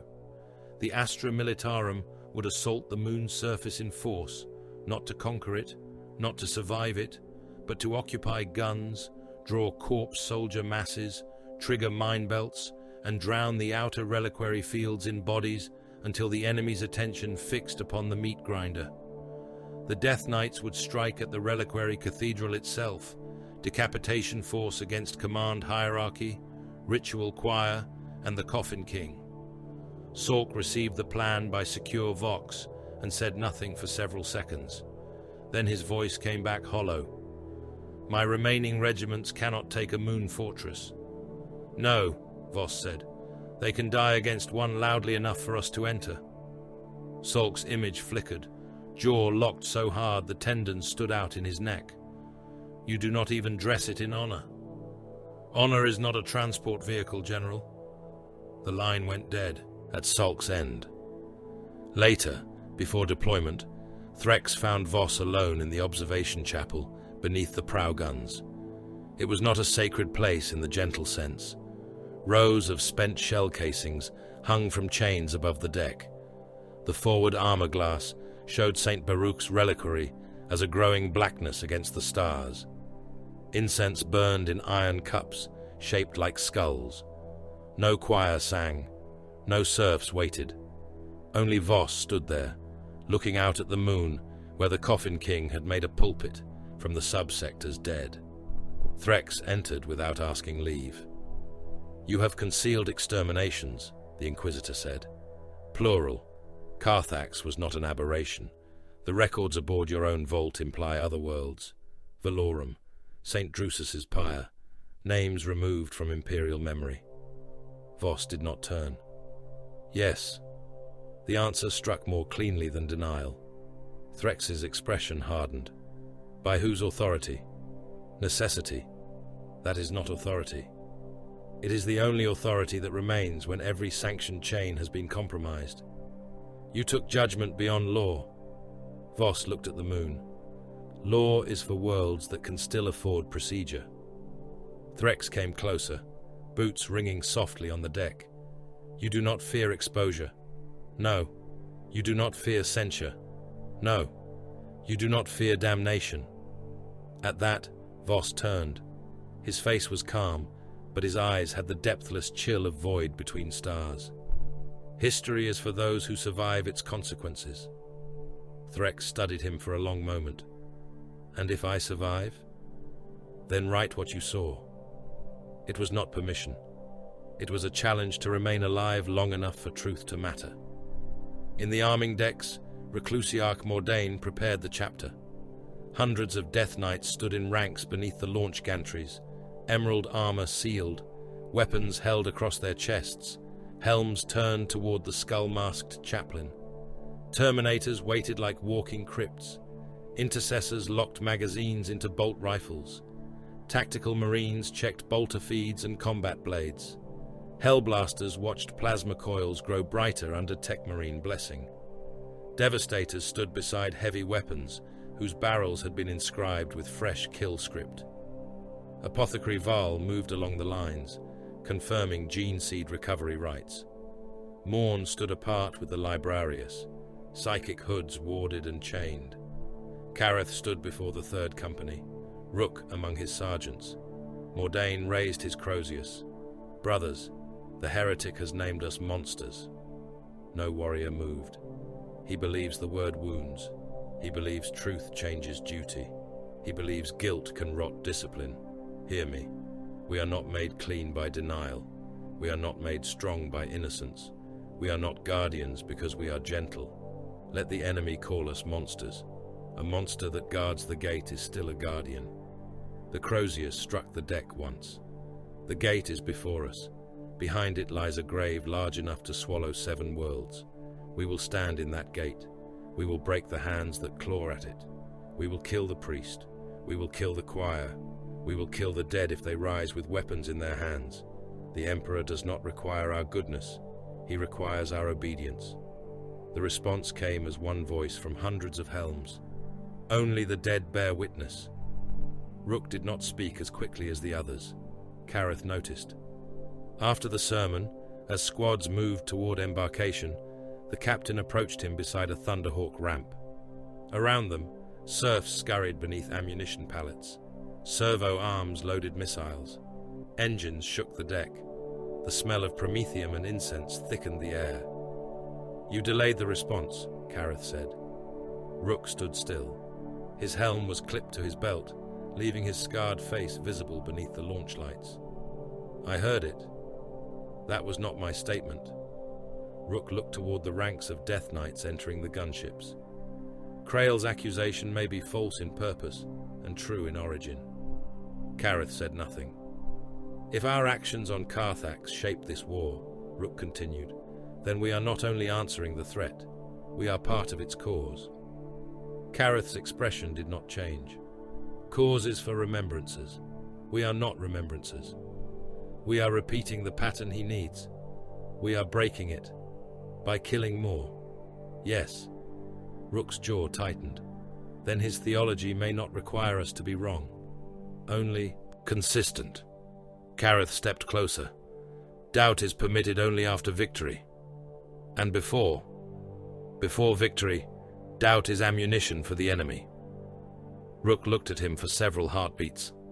Then he sealed his helm, and whatever remained of his expression vanished behind red lenses and emerald ceramite. "Acknowledged, my captain." Kareth placed one gauntlet against Rook's pauldron, not gently, not warmly, but with the weight of command. "Survive the cathedral. Question the dead afterward." The fleet translated into attack formation. St. Baruch's reliquary grew until it eclipsed the stars before them. Its surface bristled with guns, spires, graveyards, shield towers, and corpse-packed trenches. Vox static became chanting. The chanting became pressure. The pressure became the sensation of standing inside a tomb, while something vast breathed on the other side of the stone. The moon-sized corpse shrine turned its guns toward the oncoming fleet. 1,000 batteries awakened. The void began to burn. The first ships died before the first soldiers reached the moon. St. Baruch's reliquary opened its guns as the Imperial fleet crossed the outer killing arc, and the void became a cathedral of detonations. Defense lasers mounted in shrine craters stabbed upward through the dark. Macro batteries hidden beneath ossuary bastions fired in rolling broadsides, each shell as large as a chapel nave, each impact blooming against void shields in violent blue spheres. Missile swarms rose from the moon's equatorial trenches like flocks of iron locusts. Traitor escorts burned their engines too hot, lunging from behind the corpse moon's shadow to meet Imperial Navy frigates in knife range. Orc freebooter ships rammed through the formation, not because the maneuver was wise, but because collision was another kind of gun. The Sepulchre of Oaths answered without haste. Her lances burned through the nearest traitor cruiser from prow to engine heart, cutting a clean white wound across armor, shrine plating, crew decks, gun chambers, and the thousands of bodies chained to its hull as offerings. The ship broke in half and continued firing from both halves until the Death Knight's escort Black Sepulchre drove a spread of torpedoes into its exposed spine.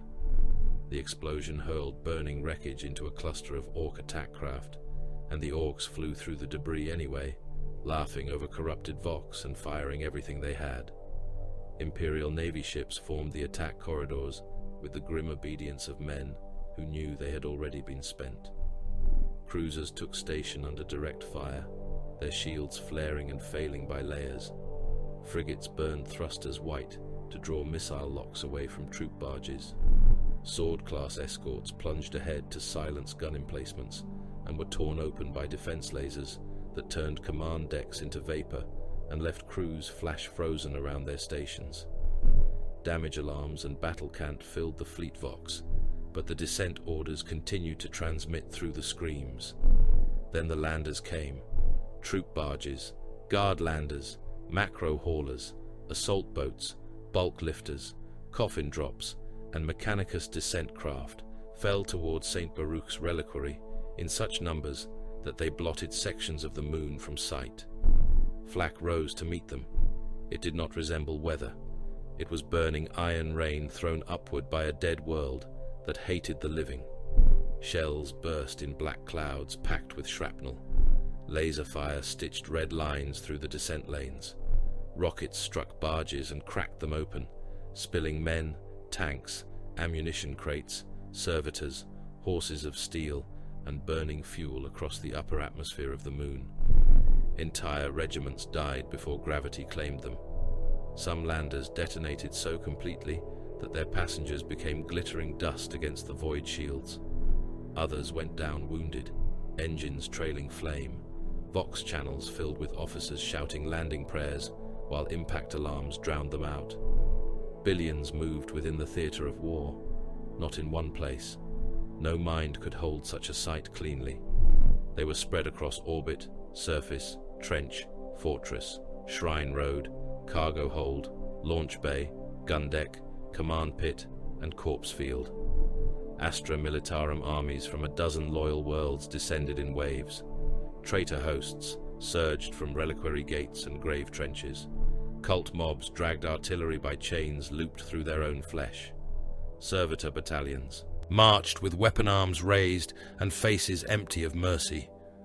Pilgrims who had been turned into corpse soldiers shuffled in tides beneath torn devotional banners. Penal soldiers landed screaming and ran forward because explosive collars made courage unnecessary. Orc warbands crashed down wherever the fighting looked loudest. Navy crews burned in orbit. Mechanicus detachments advanced behind walls of rad counter-runes and Binharic prayer. Enslaved labor armies were driven into minefields to clear them by dying. Against that scale, the Death Knights were almost nothing. A chapter was not an army of billions. It was a knife, and knives did not need to fill a battlefield. They only needed to reach the heart. The surface assault became a horror beyond discipline within the first hour. Guard regiments landed in ossuary flats and were ordered into trench systems already flooded with corpse slurry. The trenches had been dug through centuries of reliquary burial fields, then filled by bombardment, rot, and broken water systems until men waded chest-deep through a grey-red mire of liquefied human remains. Laser sparked when submerged. Wounded soldiers drowned standing upright because there was no room to fall. Commissars in gas masks shot deserters who climbed from the slurry with rad burns already blistering across their faces. Some of the condemned men were dying as the bolt pistols found them. The shots were not punishment. They were punctuation in a sentence the guard had been reading since planetfall. Basilisk batteries landed behind the first ridge and began firing before their stabilizers had fully locked. Their crews worked stripped to undershirts beneath chemical rain, faces black with soot, hands blistering on shell casings. They fired until the barrels glowed dull red, until recoil cracked the deck plates beneath them, until loaders collapsed from heat and were dragged away by servitors who pushed fresh men into their places. Bane blades rolled through the slaughter, with cathedral pennants whipping from their aerials, dueling demon engines that came stalking out of the smoke on brass limbs and cables of wet muscle. Super-heavy cannons roared. Demon guns answered with shells that screamed, as if souls had been cast into the barrels. When a Baneblade died, it died like a fortress, ammunition cooking off in a chain of blasts that vaporized its own crew, the infantry sheltering beside it, and the cultists trying to swarm its hull. Through it all, St. Baruch's reliquary chanted. The moon had no air fit for song, but every vox tower, every corpse choir, every astropathic nail in every skull carried the same pressure. The chant seeped into helm beads and bone.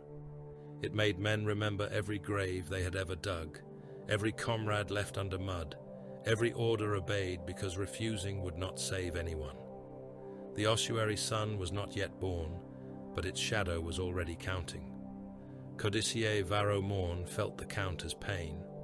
He stood inside a thunderhawk, descending behind the Death Knight's spearhead, one hand locked around his force stave, the other clenched against the restraint rail.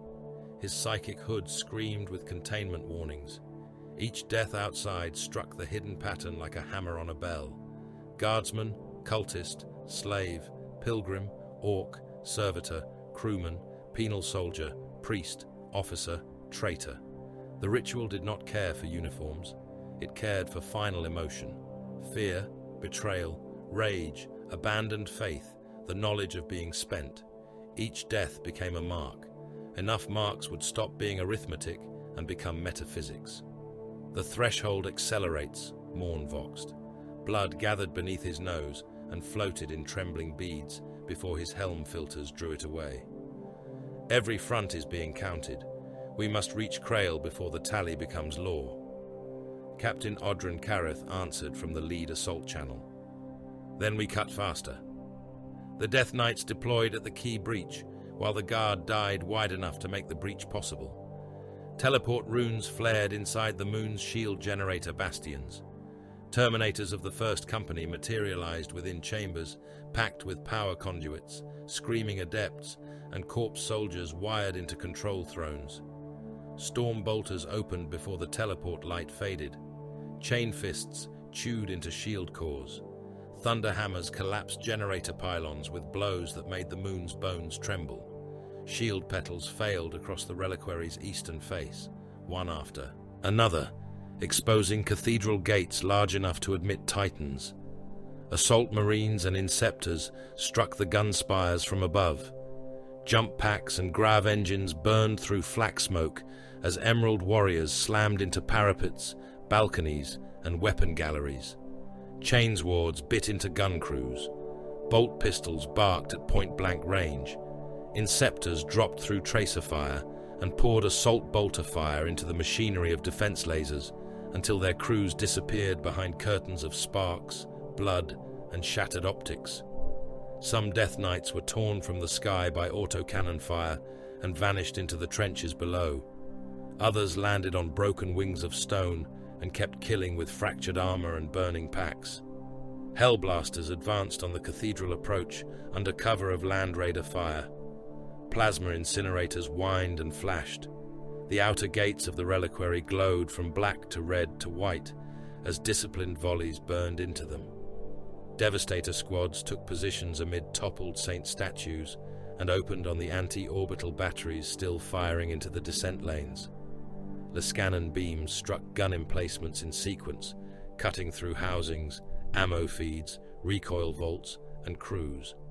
Missile launchers finished what did not immediately die. Heavy bolters swept the trench lips whenever corpse soldiers tried to overrun the firing positions. The road to the cathedral became a three-sided massacre when Grubcrump Iron Teeth returned. The war boss had followed the loudest war, as Careth had known he would. Orc landers and scrapcraft had slammed into the surface behind the Imperial assault zones, some exploding on impact, others disgorging mobs before crashing into cult fortifications. Grubcrump's surviving horde did not choose a side, because sides were too small an idea. They attacked whatever was closest, biggest, loudest, or most insulting to look at. They smashed into cult trench lines from the flank, butchered corpse soldiers, looted traitor guns, then surged straight into the Death Knights because emerald armor had become a promise to the war boss. His battle wagon roared through a barricade of bone and iron, trailing fire, scrap banners, and roaring boys. Grubcrump stood atop it, with his power claw repaired into a larger, uglier shape, iron fang gleaming, chest plated with looted armor fragments taken from dead men and broken tanks. "There they are," he bellowed across a stolen Vox channel. "Da shiny skull gits. Make room, you dead Humie runts. I got a proper crumpin' to finish." The orcs hit the Death Knight's flank like a green avalanche. Bolt rifles swung from cult targets to orc bodies. Heavy bolters carved lanes through charging boys, bursting them apart in sprays of dark blood and meat. Orcs died by the score and came on faster because the deaths proved the fight was worthy. Nobs crashed into tactical marines with choppers, claws, and crude power fields. One Death Knight was lifted bodily and torn in half at the waist by a claw before two brothers detonated the Nob's skull with simultaneous bolter shots. Another orc took a plasma blast through the chest, looked down at the smoking hole, then kept running until his heart realized it was gone. Kareth moved to meet the war boss in the shadow of a broken saint statue. The statue had once depicted Saint Baruch holding a reliquary casket toward the stars. Now the saint's head lay shattered in the ash, his stone arm broken, his torso cracked by shellfire.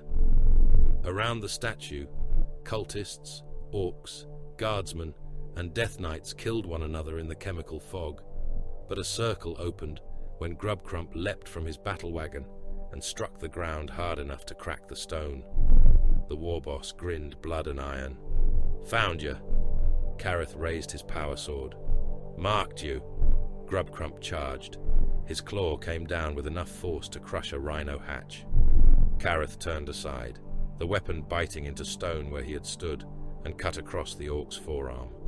The power sword carved flesh and plate, but Grubcrump did not recoil. He laughed and slammed his shoulder into Kareth, driving the captain backward through a curtain of ash.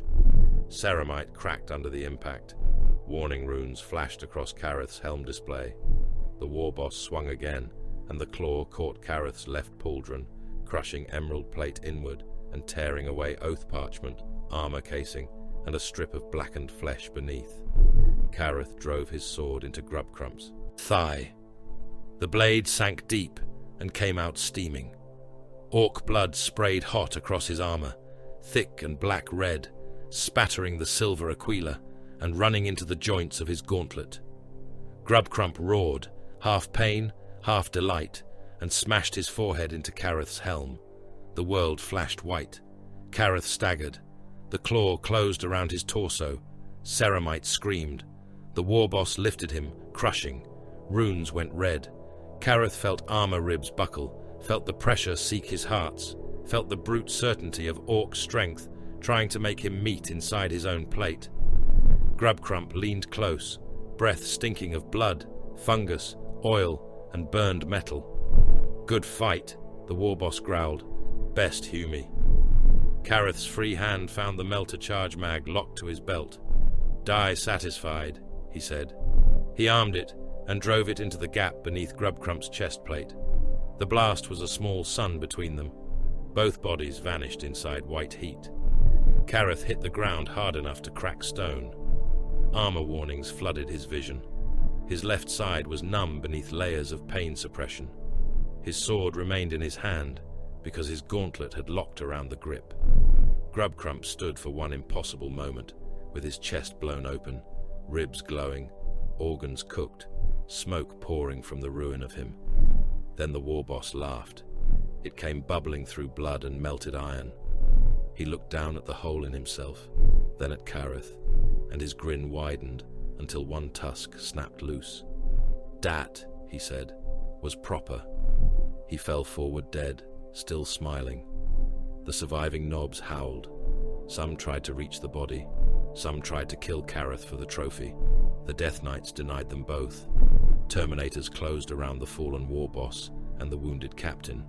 Stormbolters fired into the knobs at close range. Thunderhammers broke them into the ground. Chainfists opened armor and flesh. Kareth rose with assistance he did not acknowledge, then gave one order. "Burn the corpse." Promethium washed over Grubcrump Iron Teeth and the knobs, who died trying to reach him. There would be no trophy pyre for orcs, no skull taken back, no tale carried by survivors with proof in their hands.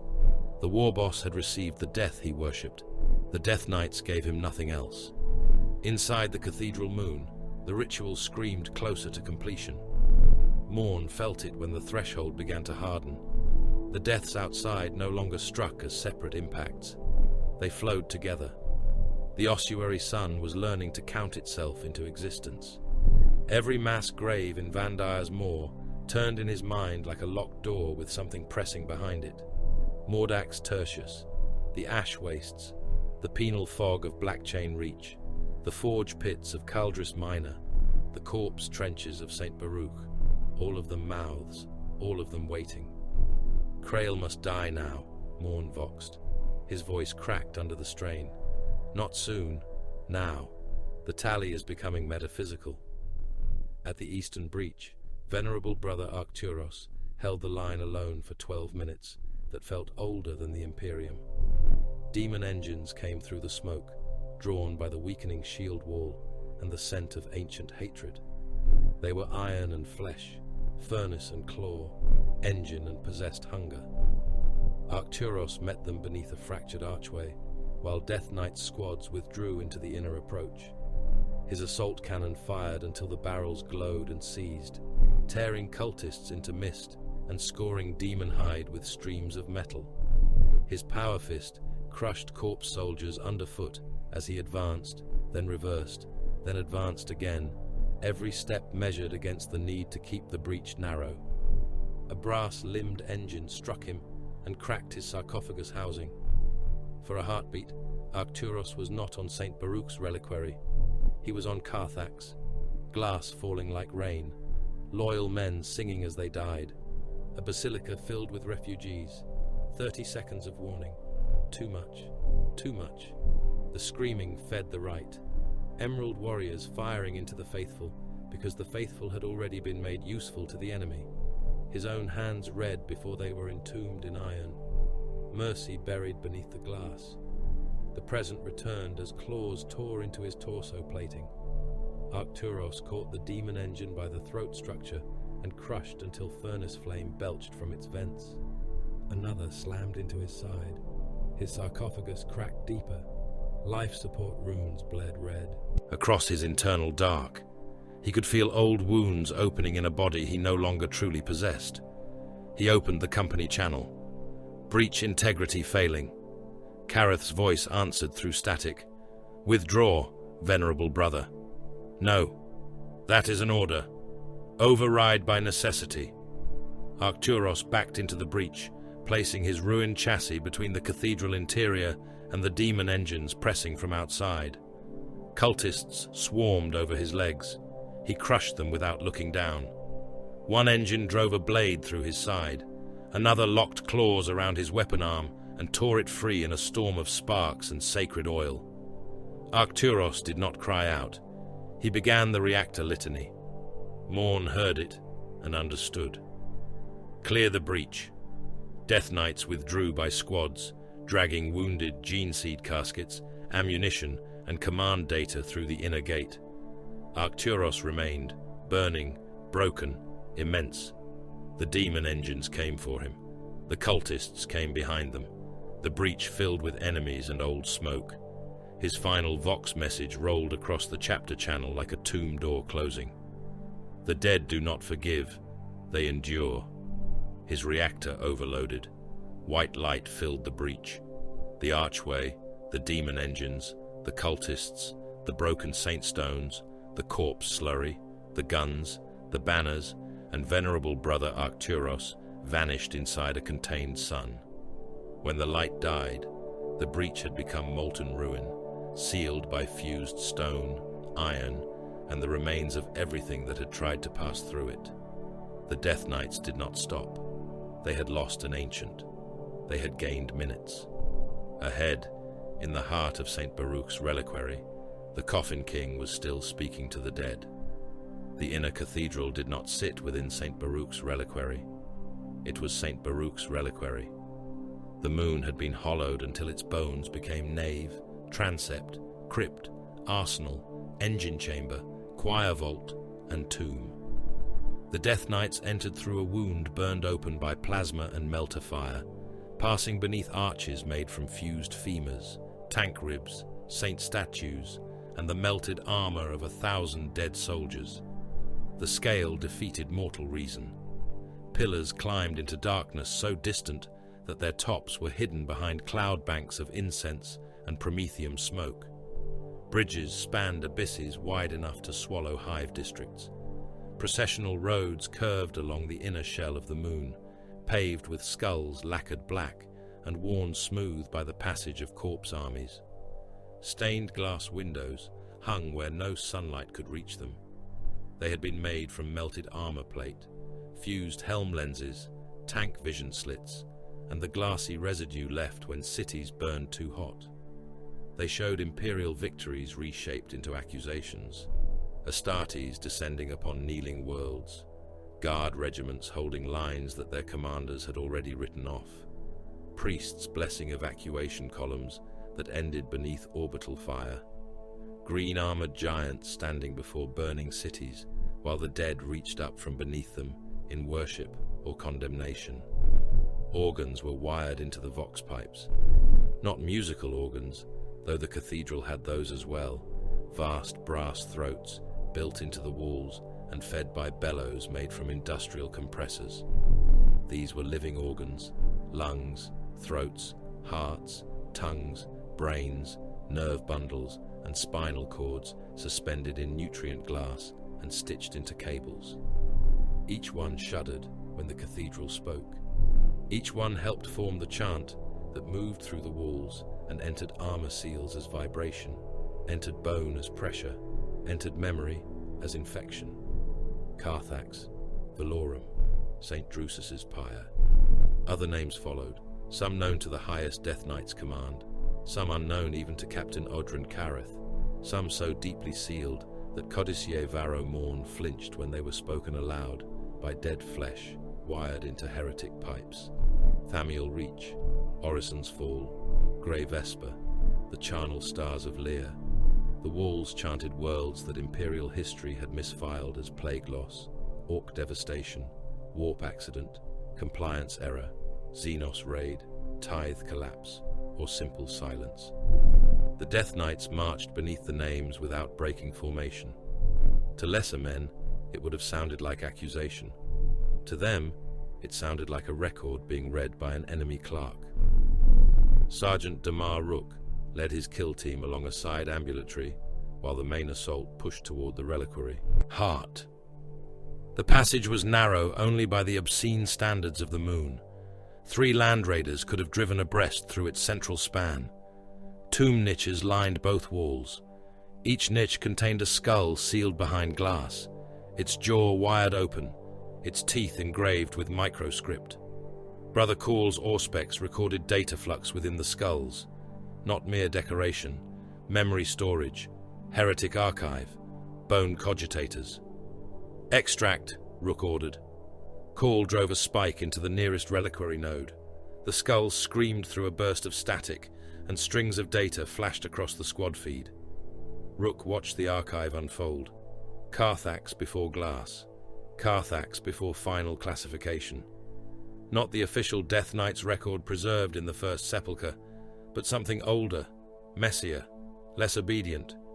Strategic debates, partial corruption reports, contradictory interrogations, astropathic anomalies, conflicting casualty models, a petition from loyalist commanders requesting time to verify which defense sectors remained pure, a recommendation from an early Death Knight's captain that investigation be limited because delay increased ascension probability, a sealed order authorizing planet-wide denial before full corruption confirmation had been completed. Rook stared at the final line. Certainty denied risk. That was the phrase used by the dead commander who signed the order. Not purity confirmed, not all sectors lost, not infection absolute. Certainty denied risk. The early Death Knights had not known every soul on Carthax was damned. They had known only that some might be, that enough were, that the cost of being wrong in mercy outweighed the cost of being wrong in slaughter. They had chosen certainty over investigation and made the planet glass to remove the possibility of failure. The wall beside him whispered with hundreds of wired throats. You killed them before they sinned. Rook ripped the data spike free and crushed the skull beneath his boot. Captain, he voxed. Careth answered through the roar of battle ahead. Report. I have recovered archive fragments. Carthax's extermination order may have preceded full corruption confirmation. Early command chose denial before verification. There was a pause filled with bolter fire, cathedral chanting, and the distant crash of thunder hammers against armored doors.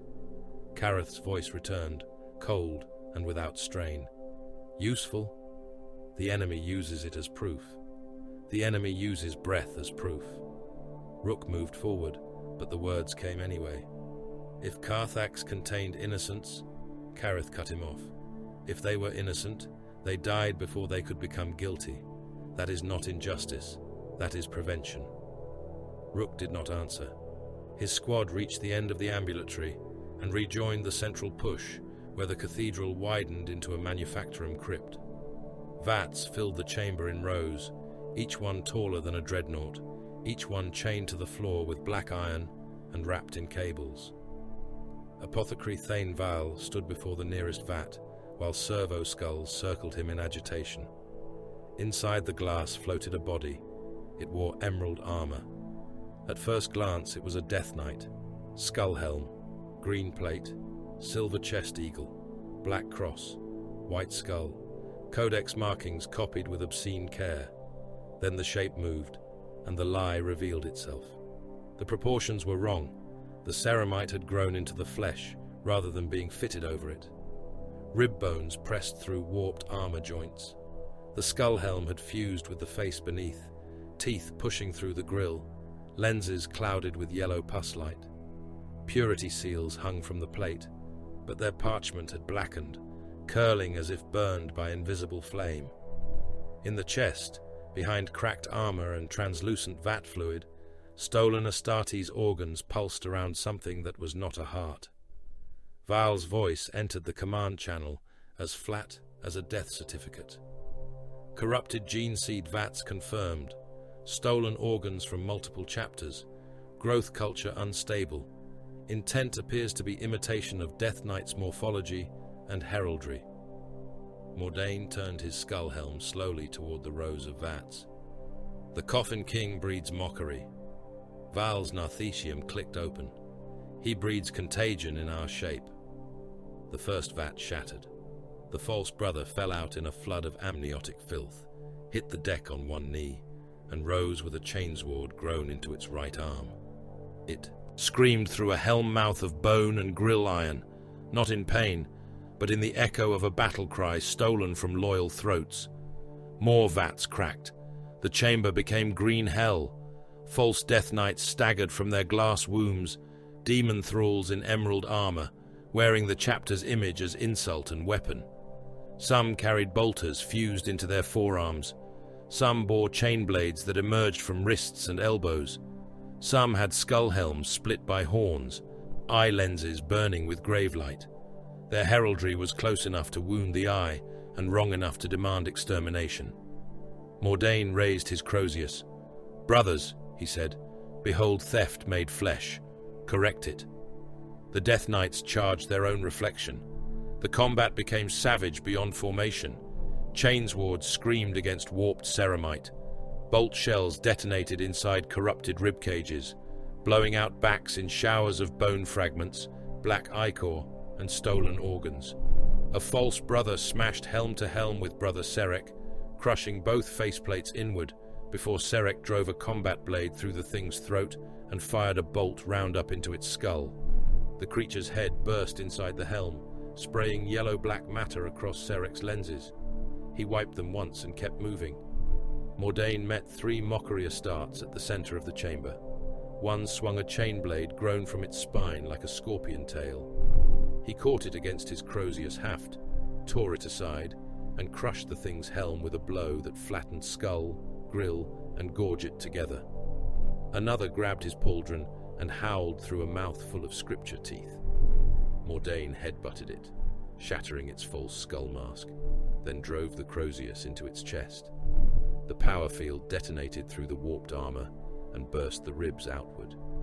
Purity seals on both their armor sets ignited, Mordain's burning white, the Mockery's burning black. Kareth fought beside the veterans of the First Company, his damaged armor still sealed from the battle outside. His power sword carved through a false brother's elbow, then across the throat, then down through the sternum.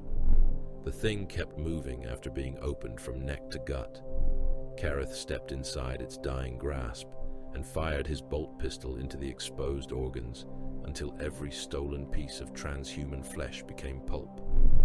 Val moved through the vats with focused fury, disguised as ritual work. He did not merely kill. He identified, classified, condemned, and destroyed. His reductor removed any recoverable gene seed that could be purified. His flamer burned the rest. When one vat-born abomination reached for a gene casket at his belt, Val pinned its hand to the deck with his surgical claw, leaned close enough for its ruined helm to reflect in his white medical plate, and fired a bolt pistol through its face until the head ceased to exist. "No legacy for thieves," he said. Beyond the vat chamber, Morn confronted the sorcerer priests. They waited in the choir gallery above the reliquary heart, 9 grave-robed figures suspended on hooks and chains, their feet not touching the floor, their eyes sewn shut with golden wire. Each was connected to the cathedral through cables driven into spine and skull.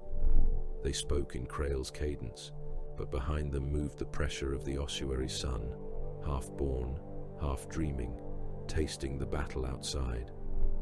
Morn ascended the stair alone.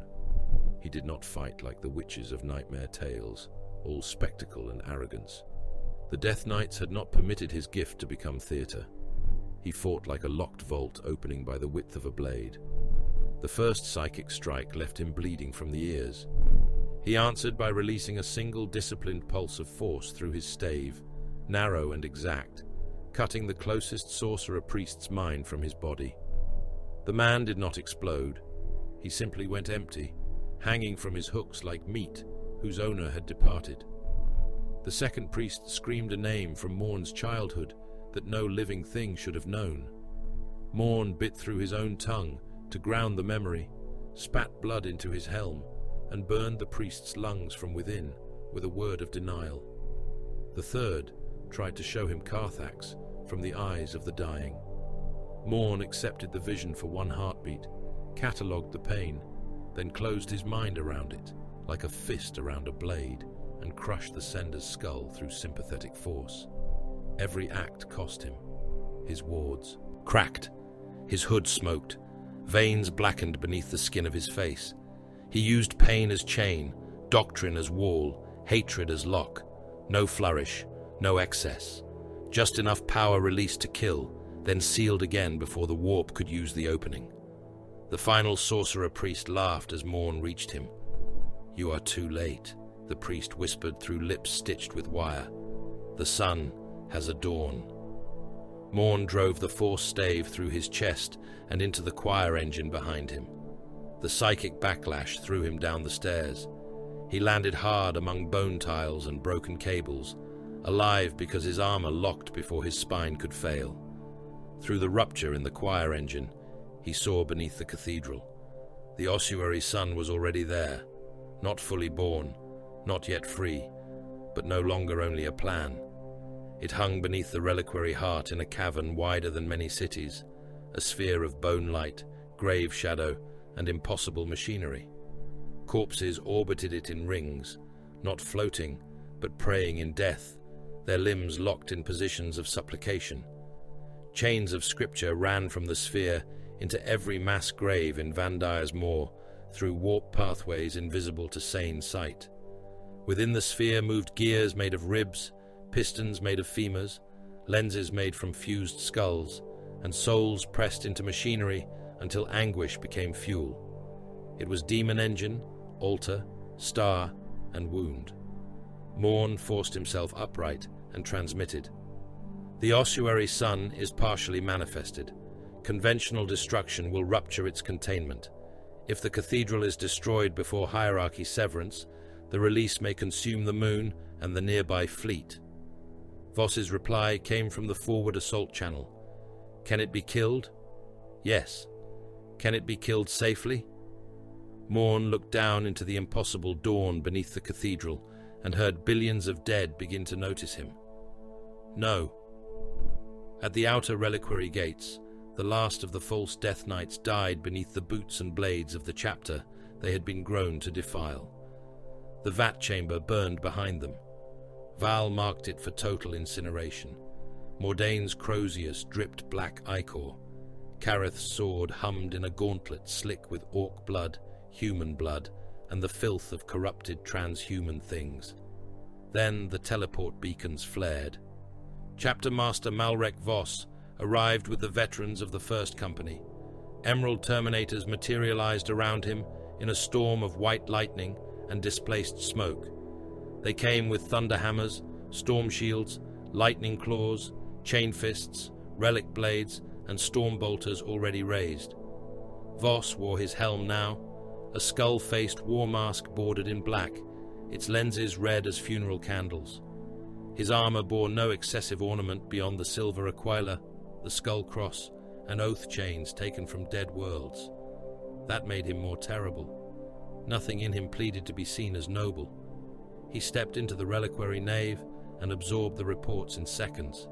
Corrupted gene vats, false brothers destroyed, sorcerer choir broken but not fully silenced, ossuary son partially born, Krail alive, moon unstable, fleet at risk, guard surface assault collapsing, casualty threshold nearing final metaphysical alignment. All secondary objectives are void, Voss said. The Death Knights turned toward him. Kill Krail, sever the ritual hierarchy. Then we decide whether this moon is permitted to exist. Mordane inclined his skull helm. By your will. Threx's voice cut through from a rear channel, strained by gunfire and distance. Chapter Master, you cannot simply decide the fate of an Imperial relic moon without Ordo sanction. Voss began walking toward the central nave, where the Coffin King waited. I can, if I am alive, when the decision is required. The nave opened before them. It was vast enough to contain weather. Bone arches vanished into red cloud. Rivers of blood and coolant ran down channels beside the processional road. Corpse soldiers knelt in ranks along the approach, not attacking, only chanting through split mouths as the Death Knights passed. At the far end, upon a pulpit grown from coffins, tank armor, and the roots of the choir engine, stood Cardinal Renegade Vorst Krail. The Coffin King smiled as if greeting honored guests. His voice carried through the cathedral, through the moon, through the half-born sun below, and into Vox channels sealed by Death Knight's encryption that should have been beyond his reach. Malrek Voss, Krail said. Several Death Knights halted for the span of a heartbeat, not because the chapter master's name was sacred, because it was sealed. Krail lifted one hand, and behind him the walls began to whisper other names, older names, hidden names, the names of commanders, purges, vaults, and oaths, unknown to many of the warriors wearing the skull cross. I know what your own sons are not permitted to know, the Coffin King said. I know who taught you to bury mercy. I know who ordered Carthax. I know where your first dead are kept. I know the words beneath the black ink. Voss continued forward. Krail's smile widened. Welcome home, Death Knight. Krail spoke the name of Malrek Voss as if it had been buried in his mouth for centuries. The reliquary cathedral answered him. The walls shuddered. Bone arches flexed with the strain of impossible pressure. The organs wired into the vox pipes convulsed in their glass cradles, and the chant of erased worlds rose until it became less sound than accusation. The Death Knights stood in the central nave with bolters raised, weapons hot, armor blackened by ash and gore, while above them stained glass made from melted warplate showed emerald giants descending upon cities that no Imperial archive admitted had ever existed. Krail waited upon his pulpit of coffins and tank armor, thin hands folded across his chest, grave robes stirring in a wind that came from below the world. Look upon your inheritance, he said. The cathedral opened, not physically. That would have been kinder. The stone did not split, and the moon did not unfold. Instead, the reliquary forced memory into the air. Hololithic light, astropathic residue, dead men's last perceptions, psychic impressions stolen from mass graves, and archival fragments from Carthax Mortis bled together, until the nave became a theater of buried truth. The Death Knights found themselves marching through the ghosts of their own origin, while corpse soldiers knelt along the processional road and whispered with mouths full of grave dust. Voss did not turn away. He saw the first records as the Coffin King wanted him to see them, damaged, censored, contradicted, but alive with enough truth to wound. A founding writ with its seal burned away. Gene lineage fields rendered unreadable beneath black cipher. A chapter name assigned, withdrawn, reassigned, and then sealed. Legionary inheritance uncertain. Primarchal origin left blank. Homeworld designation removed. Chapter master record incomplete. Supply tithes routed through dead departments. Fleet assets logged under false crusade markers. Apothecarian gene seed reports copied into vaults that no longer existed. Administratum clerks ordered to forget what their hands had written.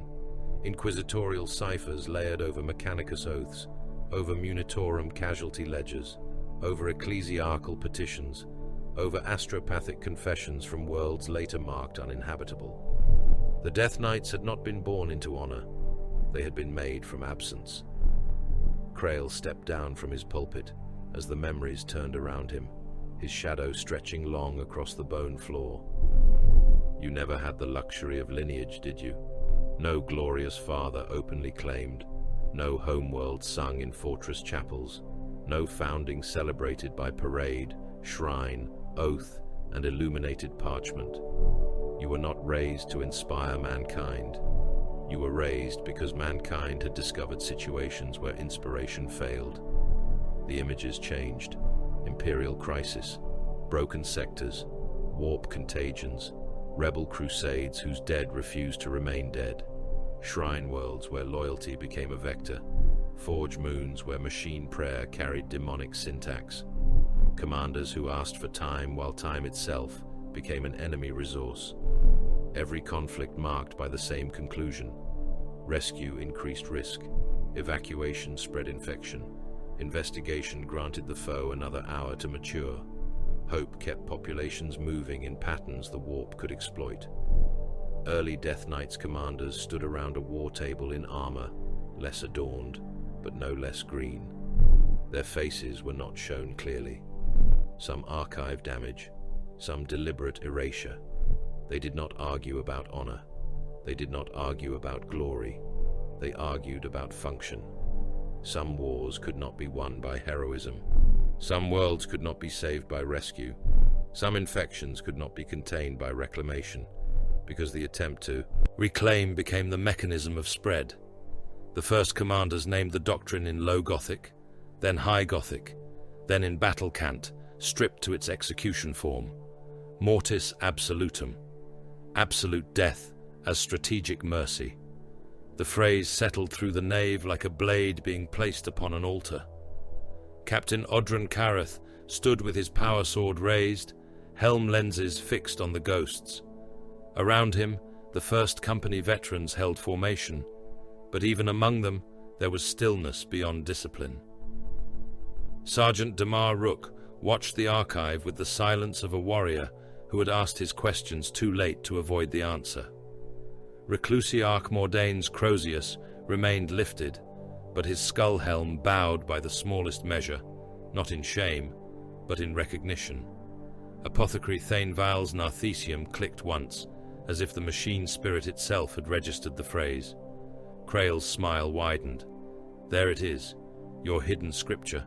Not protect, not liberate, not redeem, erase. Erase the bodies, erase the memory, erase the infrastructure, erase the hope. Leave only disaster, absence, administrative silence.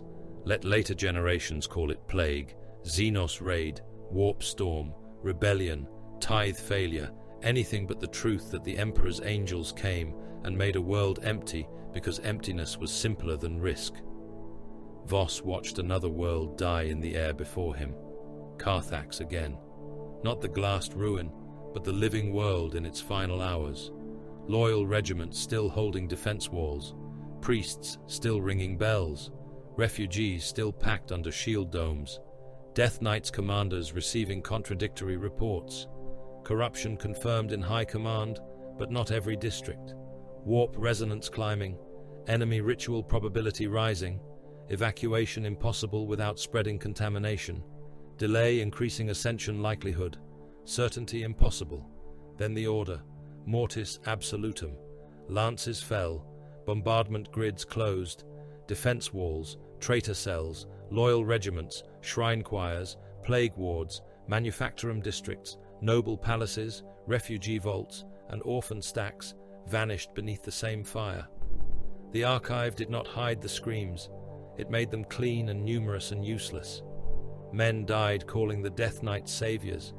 Men died calling them monsters. Men died without knowing who had fired. The distinction never reached the orbital guns. Krail watched Voss for a crack in the stone. He found none.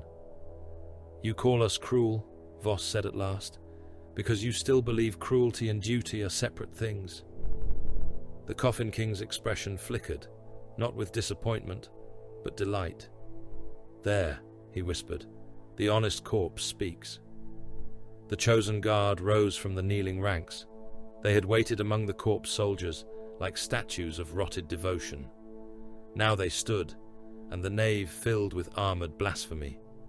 Krail's chosen were not simple cultists. They were butchered champions, grave-bound ogrins, traitor officers swollen with ritual grafts, corpse knights in stolen carapace, and vat-grown mockeries wearing cracked emerald plate. Some bore shields made from coffin lids plated in ceramite. Some carried power axes wired to hearts still beating outside the ribcage. Others had skulls replaced by reliquary boxes from which smoke and whispers poured. The Death Knights answered before the first heretic finished standing.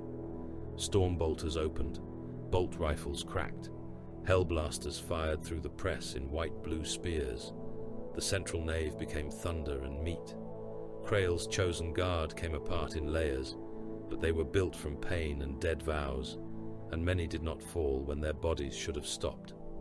One corpse knight lost its head and continued fighting by the twitching command of the spine. A grave Ogrin took 5 bolt shells through the chest before reaching Brother Severian and crushing the veteran against a bone pillar with both hands. Severian's armor cracked, his ribcage collapsed, and his helm lenses went dark. The Ogrin died a heartbeat later when Mordane's Crozius split its skull and drove the ruined head down into its own chest cavity. Mordane advanced through the chosen guard like a black-green execution icon. His Crozius rose and fell. Each blow was accompanied by litany. Doubt is ash. A skull burst. Mercy is delay. A ribcage caved inward. Delay is treason. A corpse knight's spine snapped under his boot. Treason is death. He drove the Crozius through the chest of a false death knight, whose purity seals burned black, and whose mouth screamed through a skull helm fused to its face. The power field detonated inside the creature, ripping it open from throat to pelvis. Mordane stepped through the splash without pause, chanting, crushing, condemning. Veterans fell. Not many, but enough that the chapter would remember the cost in iron and gene seed, rather than grief. Brother Caldron took a demon blade through the gorget and kept firing until his second heart was pierced. Brother Othek lost an arm to a power axe, used his remaining hand to hold the enemy in place, and allowed a thunderhammer strike to kill them both. Brother Marvek was dragged down by corpse soldiers wired together in chains, their dead mouths gnawing at armor joints, until Kareth cut him free too late to preserve life. Apothecary Val moved under fire. Shells struck around him. Warp lightning blackened the floor. A corpse knight swung a chain blade at his back and lost its wrist to a precise bolt pistol shot without Val turning his head. He knelt beside Caldron first. The Narthesium punched through ruptured plate and into transhuman flesh. The reductor harvested the progenoid while the body still steamed. A chosen guard rushed him with a hook made from a saint's femur. Val caught the blow against his shoulder plate, locked the enemy's arm with his surgical claw, and tore the limb free at the elbow. Blood sprayed across his white medical armor. He sealed the gene seed capsule, rose, and fired 2 shots into the attacker's face. "Recovered," he voxed. Then he moved to the next fallen brother. Not one progenoid would be left for Krail. Not one legacy would be fed to the ossuary sun. At the edge of the melee, Kareth fought toward Voss and the altar throat.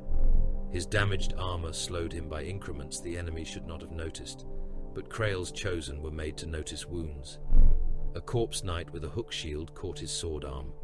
Another lunged from the side, its power axe descending toward the cracked seam where Grubcrump's claw had damaged the captain's torso plate. Rook saw it. He moved without hesitation. The sergeant slammed into the axe wielder from the side, taking the blow across his pauldron instead of Kareth's neck. The axe bit deep, crushing emerald ceramite and sending warning sparks across his armor. Rook drove his combat blade under the creature's helm and fired his bolt carbine point blank into the wound. The head detonated in a wet spray of bone, black brain, and wire. Kareth broke free from the shield hook and cut the second attacker down with 2 economical strokes. For 1 heartbeat, captain and sergeant stood back to back amid the press. "You questioned," Kareth said. Rook shot a corpse soldier through the mouth. I obeyed. "Continue." That was all the acknowledgement he gave. It was not praise. It was permission to remain useful, to remain alive, to carry doubt without letting it rot command. Rook accepted it and killed the next thing reaching for him. Voss reached the altar throat of the ossuary sun. The pulpit had opened behind Krail, revealing a descending shaft lined with bone, cable, scripture, and pulsing red light. Beneath it turned the half-born engine, vast and hungry, its gears of bone and shadow rotating through realities not meant to touch. The air tasted of burial soil, reactor heat, and human despair. Every death outside rang through the shaft. Every corpse pile in Vandire's Moor answered. The sun was rising downward, into the underworld of the moon, into the mass graves of 7 worlds. Krail stood before the throat, arms spread. The transformation began with his shadow. It thickened, rose, and wrapped him in black radiance. His bones cracked louder than gunfire. His chest opened down the center, ribs unfolding like chapel doors. Scrolls of wet scripture spilled from within him and wrapped around his limbs. His vestments fused to his skin. Coffin nails pushed outward through his skull in a crown that grew into branching iron. Faces appeared in his flesh, thousands of them, then more, pressing from beneath the skin, screaming without release. His body swelled upward, not into the clean grandeur of a demon prince, but into a cathedral of meat and scripture forced into human shape. Bells rang inside his torso. Candle flames burned in his eyes. His mouth became a reliquary gate lined with teeth from the dead of Carthax. When he spoke, millions spoke with him. "Every victory you win creates me again." Voss raised his blade. It was not ornate. It was not named in song. It was a broad power sword with a black hilt, its edge glowing cold blue beneath the corpse light of the ossuary sun. "Then I will kill you again." Krail struck first. A hand swollen with grave light swept across the altar and smashed Voss into a pillar of bone. Ceramite cracked. Oath coins snapped from his chain and scattered across the floor. Voss rose before the dust settled. Krail came forward, pulpit robes dragging like flayed banners, his limbs lengthening and contracting, as if his body could not decide which corpse to imitate. He opened his mouth and vomited a stream of names. Each name struck like a psychic blade. Dead worlds, dead brothers, dead orders, dead innocents, all hurled at Voss as proof. Voss advanced through them. A name cut his cheek open beneath the helm seal. Another split the paint on his chestplate. Another forced static through his sight. He reached Krail and struck. The power sword carved into the Coffin King's side, burning through scripture flesh and releasing a torrent of screaming faces. Krail laughed with all of them. "Do you know why I cannot lose, Malrek Voss? Because I am not an exception. I am consequence. Carthax made survivors. Valorum made prophets. St. Drusus's pyre made martyrs. Your silence makes cults. Your purges make gospels. Every world you empty leaves someone to dream inside the ash. Voss ducked beneath a scything limb and drove his blade through Krail's knee. The joint folded backward, then repaired itself with tendons made from prayer strips. Rebellion is inevitable, Voss said. Krail's hand closed around his torso and lifted him from the ground. Armor screamed in the grip. Yes, the Coffin King hissed, because you are the rebellion wearing the Aquila. Chaos is merely the Imperium without restraint. Voss locked one gauntlet around Krail's wrist. No. The chapter master drove his helm forward into Krail's face hard enough to break teeth from the reliquary mouth. Then he ignited the melter charge built into his forearm sheath, not as a thrown weapon, but against the Coffin King's flesh. White heat punched through meat, scripture, bone, and stolen souls. Krail howled. Voss fell free and landed on one knee. Chaos is hunger, Voss said, rising. The Imperium is starvation made into law. Krail staggered. The ossuary sun roared beneath them. Voss attacked before the Avatar priest recovered.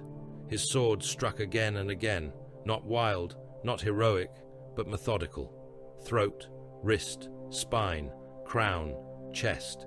Every blow severed a connection. Every cut stripped away another layer of stolen dead. Krail fought with limbs, teeth, psychic pressure, and the grief of worlds. Voss fought with doctrine. The Coffin King tried to drown him in consequence. Voss answered with the fact of the blade. At last, Krail opened fully, becoming a doorway of meat into the half-born sun. Inside him, Voss saw Carthax. Not the archive, not the accusation, the truth. Survivors in void shelters, children of the purge grown into priests, priests grown into cults, cults grown into the congregation, and beneath them something older, something that had not survived Carthax, but had learned to wear the idea of survival like a skin. The memory of the dead had not merely been carried forward, it had been occupied. Krail smiled through a ruined face. You cannot kill a grave. Voss drove the power sword through his mouth and out through the back of his skull. No, he said, but I can seal one. He triggered the sword's full disruption field. Krail came apart from within. The Avatar priest did not explode cleanly. He unfolded, peeled, burned, and collapsed in layers. Faces tore free from his flesh and vanished screaming into the shaft. Scripture strips ignited. Coffin nails melted. His ribs slammed shut, then burst outward. Black blood flooded the altar, thick with teeth and ash. The last thing to die was his smile, lingering inside the collapsing ruin of his mouth, until Voss stamped down and crushed it into the stone. The Coffin King was dead. The ossuary sun did not die with him. It recoiled. It screamed. It lost hierarchy, command, and priestly voice. But it remained half-born beneath the cathedral, chained now not to Krail, but to the deaths already counted. The moon shook. Far above, fleet augurs screamed warnings. Below, the mass graves of Vandire's Moor burned in Morn's mind like open mouths. Mordax Tertius answered. The surface of St. Baruch's reliquary answered. The fleet in low orbit answered. The capital world beneath the ritual ark answered through every corpse pile and every abandoned trench. Morn staggered to the altar throat, one hand pressed to his bleeding helm. The hierarchy is severed, he said. His voice was barely human. But the circuit remains. The moon, the fleet, and Mordax Tertius are linked through the death pattern. If we destroy the sun here, the release may consume everything in orbit. If we withdraw, it will stabilize and open the graves. If we strike Mordax Tertius and the moon together, the circuit may collapse before full manifestation. Kareth looked toward Voss. Rook stood beside him, wounded but upright. Mordane's Crozius smoked. Val sealed another gene casket. Around them, the veterans of the First Company held the nave against the remaining dead. Threx's voice came through the vox, distorted by distance and terror he refused to name. Chapter Master, what are you seeing? Voss looked down into the altar throat where the ossuary sun writhed, wounded but unborn, still large enough to turn a sub-sector into a gate of corpses. He had killed Krail. Now someone had to choose the scale of death. Krail was dead, and the war did not end. His body lay spread across the altar throat in a ruin of split scripture, black blood, melted coffin nails, and faces that still twitched beneath the skin after the soul driving them had been severed. The cathedral around him shook as if trying to reject the absence. Bone arches groaned, choir pipes burst, lungs wired into brass tubes collapsed in their jars and inflated again without air. The corpse soldiers kneeling along the nave began to beat their skulls against the floor in unison, not in grief, not in worship, but because the thing beneath the moon had lost its priest and was trying to teach every dead mouth how to scream for itself. The ossuary sun was collapsing into birth. Codicier Varro Morn saw it before the augurs gave it shape. He stood at the edge of the altar throat, blood darkening the seals beneath his psychic hood, one hand locked around his force stave, while the other trembled against the stone. Beneath him, inside the hollowed depths of St. Baruch's reliquary, the half-born demon engine convulsed. It had been made to rise through order, through measured death, through Krail's hierarchy of pain. Now the hierarchy had been cut away, and the thing that remained was too hungry to wait for completion. Its bone gears ground against one another. Its chains tightened across realities.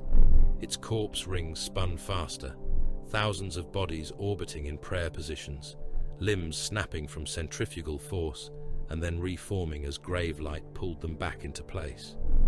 It reached through the death pattern, not with thought, but with appetite. Every mass grave in Van Dyer's Moor answered. The trenches of Mordax Primus, the collapsed pilgrim bridges of Mordax Tertius, the penal pits of Blackchain Reach, the forge moon charnel engines, the ash wastes where orcs and guardsmen lay cooked together in Promethean mud, every place where men had died abandoned, ordered, betrayed, or afraid. The dead began to become doors. Morn's voice entered the command channel as a rasp wrapped in static. The sun is no longer awaiting alignment, it is forcing alignment. Chapter Master Malrek Voss stood over the remains of the Coffin King. His armor was cracked, scorched, and slick with black blood. The skull mask of his helm bore a split across one cheek, and one red lens flickered with intermittent static. Around him, the Death Knights held the reliquary nave against the last of Krail's chosen guard. Storm bolters hammered, chains wards shrieked, thunder hammers broke corpse things against the bone floor. Apothecary Thane Val knelt under fire beside a fallen veteran, extracting gene seed, while the cathedral trembled around him. Inquisitor Militant Hale Threx's voice cut into the channel from the outer reliquary approach, carried through gunfire and the failing vox web. Options, Codicier. Give me options, not prophecy. Morn looked down into the impossible dawn beneath the moon. 3. The word cost him blood. If we retreat, the ossuary sun stabilizes within the death network. The mass graves open. 7 worlds become demon gates. Vox static crackled with distant screams from the guard surface assault. If we destroy St. Baruch's reliquary alone, the contained warp discharge consumes the moon and everything in near orbit. Fleet assets, troop barges, surviving navy vessels, Death Knight strike craft, all within the ritual arc. Threx's breathing was audible now. The 3rd. Morn shut his eyes, and in the darkness behind them saw Mordax Tertius burning again, not as it had burned before, but as it would burn if the pattern were cut. Synchronized purge, St. Baruch's reliquary and Mordax Tertius. Simultaneous death on both ritual hearts. Collapse the circuit through mass denial before the sun can root itself in the subsector's graves. Lord General Cordain Salk was on the channel. He had been listening from the command bunker on Mordax Tertius, where his remaining armies were still fighting in the outer manufacturum belts and ash plains, holding lines the Death Knights had made meaningless hours before. His voice came through low and stripped of all hope. Mordax Tertius still has loyal forces in the field. No one contradicted him. Hospitals, Salk said, field shrines, munitorum depots, regimental command posts, civilian districts not yet overrun, medici wards, refugee stacks. My men are still there. Voss answered before Threx could speak, before Salk could finish, before any mortal soul could mistake options for a debate. Execute the synchronized purge. Silence followed. Even the guns seemed far away for one heartbeat. Salk understood first, because he had been a commander too long to misunderstand a sentence of death. The remaining regiments on Mordax Tertius, the wounded in the aid stations, the artillery crews firing until their hands bled, the officers trying to restore order, the penal cohorts, the last faithful priests, the refugees still breathing behind barricades of corpses, all of them had just been assigned their final role in the salvation of Van Dyer's Moor. "You are sentencing my armies," Salk said. Voss stepped away from Krail's corpse. "Your armies were sentenced when the enemy made them part of the right. There is time to warn them. No. There is time to pull some back. No. Emperor curse you, there is time for something. There is time for obedience." Threx broke in, fury sharpening every word. "Chapter Master, I demand operational control be transferred under inquisitorial authority until this decision can be verified." Voss looked toward the altar throat, where the light of the unborn sun painted his emerald armor in grave gold. "Denied. You cannot deny the Holy Ordos. I can deny a dead man." Threx did not answer, perhaps because he heard the truth in it. The Death Knights executed the final operation with the same discipline with which they had begun the war. There was no triumph in the orders, no grand proclamation of victory, no attempt to soothe the allies they were about to betray by silence. The chapter command net became a lattice of cold instruction. Fleet assets moved into firing positions. The Sepulchre of Oaths rotated her prow toward St. Baruch's reliquary, while her escorts formed overlapping lance arcs. Torpedo bays unlocked their inner seals. Cyclonic warheads were brought from sacred vaults by tech marines and battle serfs who chanted maintenance litanies with faces pale behind rebreathers. In low orbit over Mordax Tertius, surviving Imperial Navy vessels received false repositioning orders and corridor correction codes that drew them clear of the first strike angle, but not far enough to understand why. Some captains protested, some obeyed, some were already too damaged to move. The Death Knights did not explain. Explanation was delay, and delay was treason against necessity. On the Moon, surviving companies withdrew not with haste, but with selection. Gene seed first, relics next, command data, captured archives, psychic records, fallen helms where recoverable, living brothers by operational value, and extraction proximity. Mortal allies were not entered into the priority ledger unless they carried material required for mission completion. Apothecary Val moved through the reliquary nave like a priest of biological continuity. Around him, the cathedral died in convulsions. The floor split. Corpse soldiers crawled from cracks. Choir organs burst. Still he harvested. He sealed progenoids in stasis capsules, while bolt rounds cracked overhead and the air filled with powdered bone. A dying veteran gripped his wrist and tried to speak. Val leaned close enough to hear. The brother said only one word. "Recovered?" Val held up the sealed gene casket. "Recovered." The veteran released him and died without further ceremony. Sergeant Damar Rook received the order for the last extraction from the inner reliquary, while the evacuation beacons began cycling down. His kill team had been reduced to 3 combat-effective brothers. Brother Taven limped with a cracked knee actuator. Brother Halvorn's left arm hung useless after a chain blade had chewed through the pauldron joint. Brother Call carried the extracted archive rods from the bone cogitators, each one marked with sealed command runes. Rook's own armor was scarred across the chest and shoulder, his helm display flickering at the edges where psychic interference bit into machine sight. Captain Kareth's voice entered his vox. "Rook, you will secure the eastern bulkhead line and lead final withdrawal to extraction point Sepulchre Black. Confirmed. No mortal elements beyond the bulkheads are to be admitted." Rook paused. Through the walls, he could hear them. Guardsmen.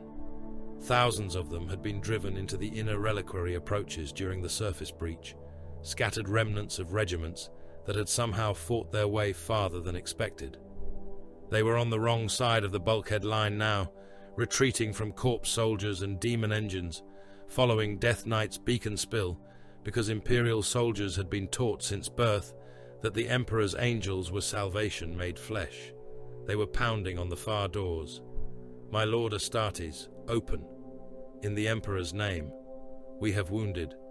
Please, we held the causeway. Open the gate." Rook stood before the control shrine. His gauntlet hovered over the rune. Brother Halvorn looked at him but said nothing. The pounding grew louder. Last fire snapped on the other side. Men screamed. Something heavy struck the doors from beyond them, not human, not Imperial. The guardsmen kept pleading anyway, voices overlapping into one terrified animal noise.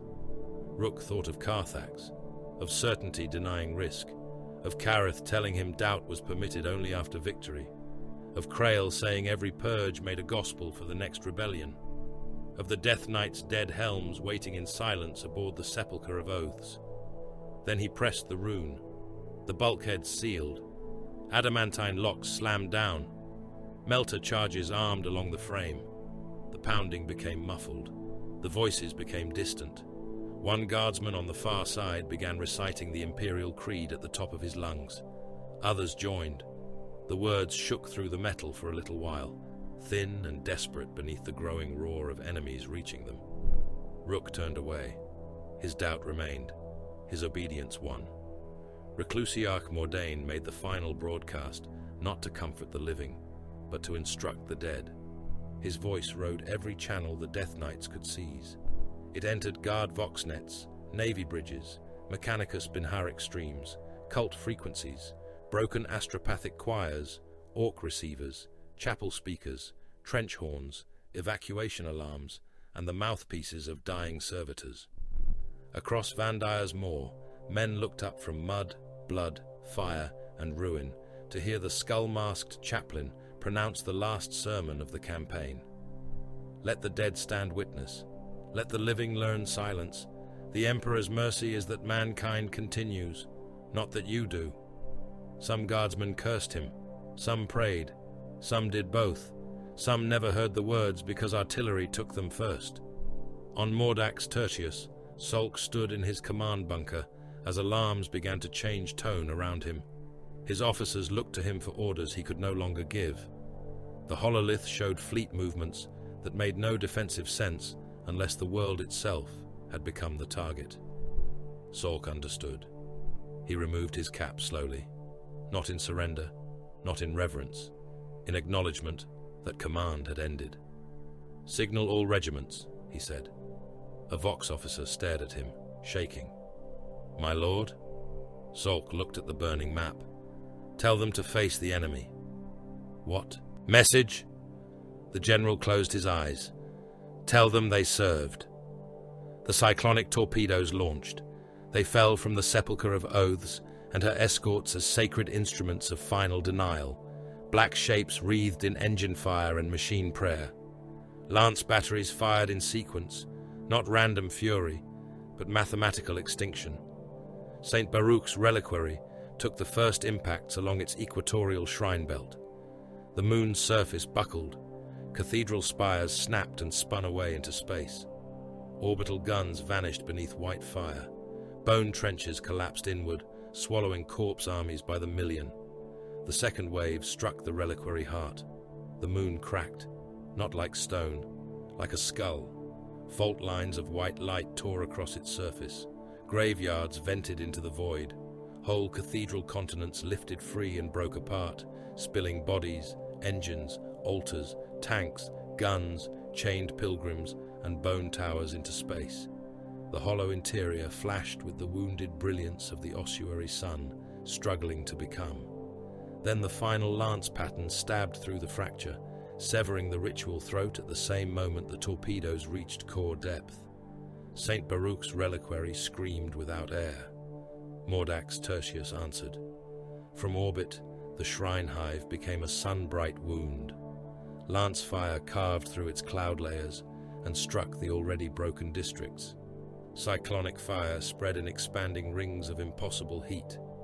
Hive towers vaporized from crown to foundation, their billions of windows flashing once before vanishing into incandescent dust. Chapel spires folded into molten light. Manufactorum stacks burst open and poured rivers of fire across streets packed with the trapped and the damned. Oceans boiled along the continental shelves, steam columns rising high enough to punch through storm systems. Cooling seas, sewage basins, corpse slurry reservoirs, and poison lakes became vapor in the same breath. Trench lines disappeared, cathedrals disappeared, cult pits disappeared, hospitals disappeared, barracks disappeared, corpse starch mills disappeared, refugee districts disappeared. The faithful, the corrupted, the wounded, the brave, the infected, the innocent, the condemned, the soldier, the priest, the child, the deserter, the officer, the slave, the pilgrim, the murderer, the loyal, and the damned vanished together beneath the Emperor's mercy, as interpreted by the Death Knights.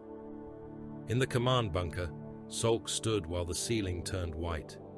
He had time to hear his Vox officer begin the creed. Then, Mordax Tertius became light. The ossuary sun failed to be born. Its scream passed through the warp as a wound being cauterized.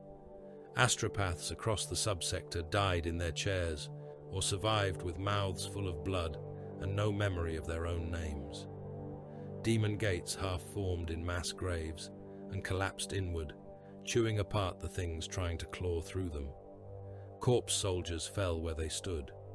Grave mouth sigils burned from flesh and stone. The resentment of the butchered rose found no stable road and broke against the synchronized annihilation of its anchors. For a moment, every dead Vox in Vandire's Moor carried one sound. Not words, not prayer. A vast denied hunger, guttering out. Then silence returned, and silence was victory. The subsector survived. Not whole, not clean, not worthy of song. 7 worlds remained within Imperial reach, though several would starve, burn, riot, or require generations of purgation before tithe could resume. The capital was gone. St. Baruch's reliquary was gone. Billions of Imperial lives were gone with them. Nearly every witness capable of proving what had happened had died in trenches, ships, bunkers, shrine roads, sealed bulkheads, or the sudden light over Mordax Tertius. The records came later. They always did. Administratum clerks arrived with guarded eyes and sealed orders. Munitorum casualty ledgers were opened, amended, disputed, lost, recovered, sealed, and reassigned. The campaign was listed as a victory against heresy in the Vandire's Moor subsector. Cardinal Renegade Vorst Krael was declared destroyed by combined Imperial effort. St. Baruch's reliquary was recorded as lost to catastrophic enemy detonation during loyal assault operations. Mordax Tertius was classified as irrecoverable following heretic contamination and strategic denial. Casualty figures remained pending verification. They would remain pending until the parchment rotted. Lord General Cordain Solk was marked slain in the line of duty. Inquisitor militant Hale Threx survived only long enough to transmit a sealed accusation toward the Ordos. The message passed through 3 astropathic relays, 2 of which later suffered unexplained failure. Whether the full record reached anyone with the authority, courage, and lifespan to read it was not entered into any ledger available to mortal inquiry. The Death Knight's role became a single notation sealed beneath cipher. Adeptus Astartes intervention confirmed. Chapter designation restricted. Operational details unavailable. Their chapter master remained unknown. Their homeworld remained unknown. Their origin remained unknown. Their number remained uncertain. Their sigil appeared once, in the margin of a burned astropathic recovery file, drawn by a scribe whose hand had shaken badly enough to smear the ink. A white skull, a black cross. Then even that was sealed. The Death Knight's fleet left Van Dyer's Moor without celebration. No triumphal hymns sounded through the sepulchre of oaths. No victory banners were raised. No mortal prisoners were paraded. No remembrancers wrote of courage beneath falling fire. The strike cruiser and her surviving escorts moved away from the dead moon's debris field and the glowing scar where Mordax Tertius had been. Behind them, the subsector burned more quietly. Ahead, the warp waited with all its teeth. In the Reclusiam, the helms of the fallen were added to the walls. Venerable Brother Arcturos received no helm, for his sarcophagus had become part of the breach he sealed, but an empty iron spike was placed for him beneath the names of wars no record admitted. Brother Cauldron, Brother Severian, Brother Othek, Brother Marvek. Others followed. Their helms were cleaned, sealed, and set into place with the eye lenses dark. Reclusiarch Mordain spoke the rites in a voice that made mourning sound like ammunition being counted. The dead did not comfort the living. They watched. Sergeant Damar Rook stood among the gathered battle brothers, his armor repaired only enough to maintain pressure and dignity.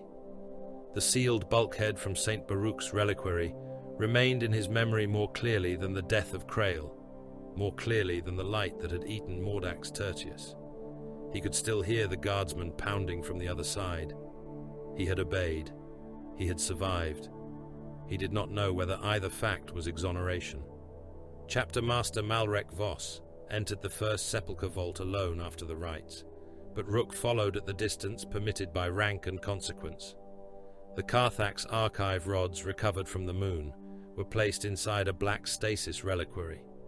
The records of Crail, the ossuary sun, the stolen purge pattern, the survivors, or the thing that had worn their memory, all of it passed behind seals of adamantine, gene lock, command cipher, and oath ward. The archive closed. Another truth joined the dead. Rook remained at the threshold, while Voss set his gauntlet against the final seal. "My lord," Rook said. Voss did not turn. "Speak. Will the Imperium remember?" The chapter master stood before the sealed archive of Carthax, with the dead of Van Dyer's Moor newly added to its silence. For a time, only the low hum of the vault answered.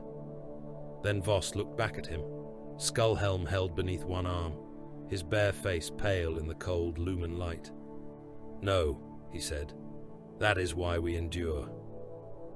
The sepulchre of oaths entered the warp before the next false dawn. Behind it, Van Dyer's Moor lived, and only the dead knew the price.